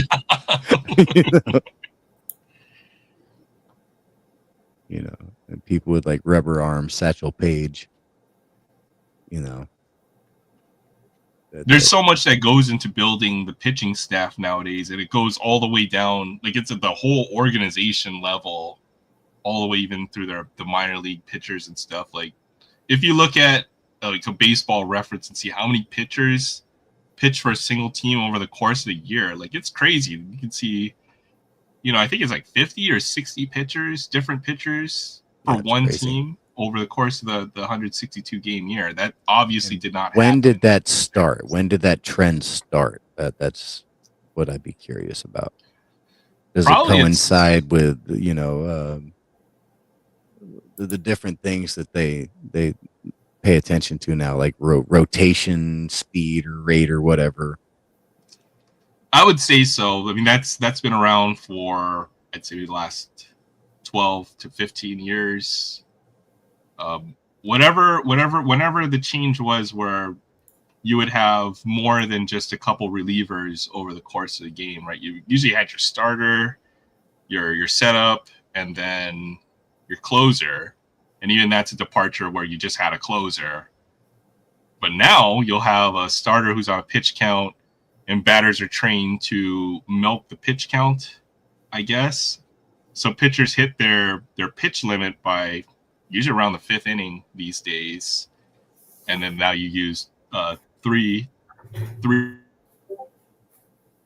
to the end of the game. It's kind of crazy. So the teams, maybe they need to do something where they limit the number of roster moves for pitchers or something like that. But they're basically they have their AAA team with a bunch of arms that are ready to go as either relievers, and they pretty much just cycle through all of those pitchers throughout the course of the year. It's kind of crazy. Yeah, I mean that tells you that something's wrong. Broken. I mean, yeah, something's broken because it didn't used to be like that, and the technology wasn't near what it is today. The nutrition wasn't near what it is today. These guys were smoking cigarettes in the dugout in the locker room, and chewing massive bowls of tobacco. Lenny Dykstra-sized wads of tobacco.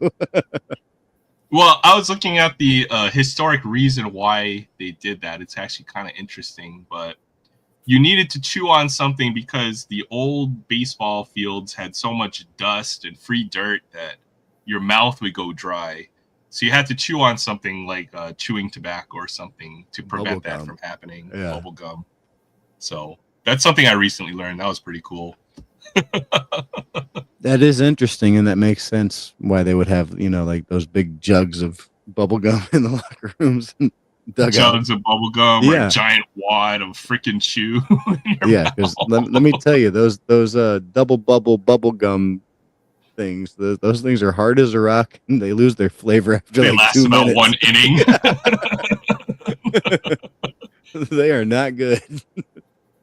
Or you see guys go out with pretty much a pouch of sunflower seeds, and they've got just like enough to get them through their at bat or whatever. They're spitting seeds all over the place. So Yeah, but that's a lot of salt too. I know, because I've eaten sunflower seeds or I started doing that, right, where you just put a whole bunch in your mouth, and man, Yeah. that will I make used your mouth to do, dry. Yeah, I used to do that, but yeah, that's going to make you crave the Gatorade and the water and whatever. Yeah. Well, there's something to do with the salt, right? The salt helps. Well, yeah, absorb. It's the sodium is in the Gatorade too. Yeah. It's something Electrolyte. to replenish. Yeah, the electrolytes. So yeah, Coffee's ready. Yeah. I'll take one, but I need to get some sleep. If I drink coffee now, I'll be up at my morning, and then your afternoon, and then so no coffee for me. All right, everybody, this has been fun. Yep. All right. Yeah, we're at the 7-hour 20-minute mark, so I think it's time to call it. This was really great. It's good to see you, and yeah, hit me up if you need to talk to anybody, or yeah, I will. I'll always be available. But all right, well, we're gonna shut it down. Wow, I can't believe it. We got 13 people here. Oh, do we? And, I stopped showing the gems. Everybody came back. no. Even when you were showing the minerals, definitely had a lot of people hop in. So to everybody hanging out with us, thank you very much. Another great stream. Hope you guys all have a great weekend, and yeah, we'll do this again next week. But yeah, good night, everyone, or good morning to a lot of folks. Good night, everybody. Have a good night. Take care.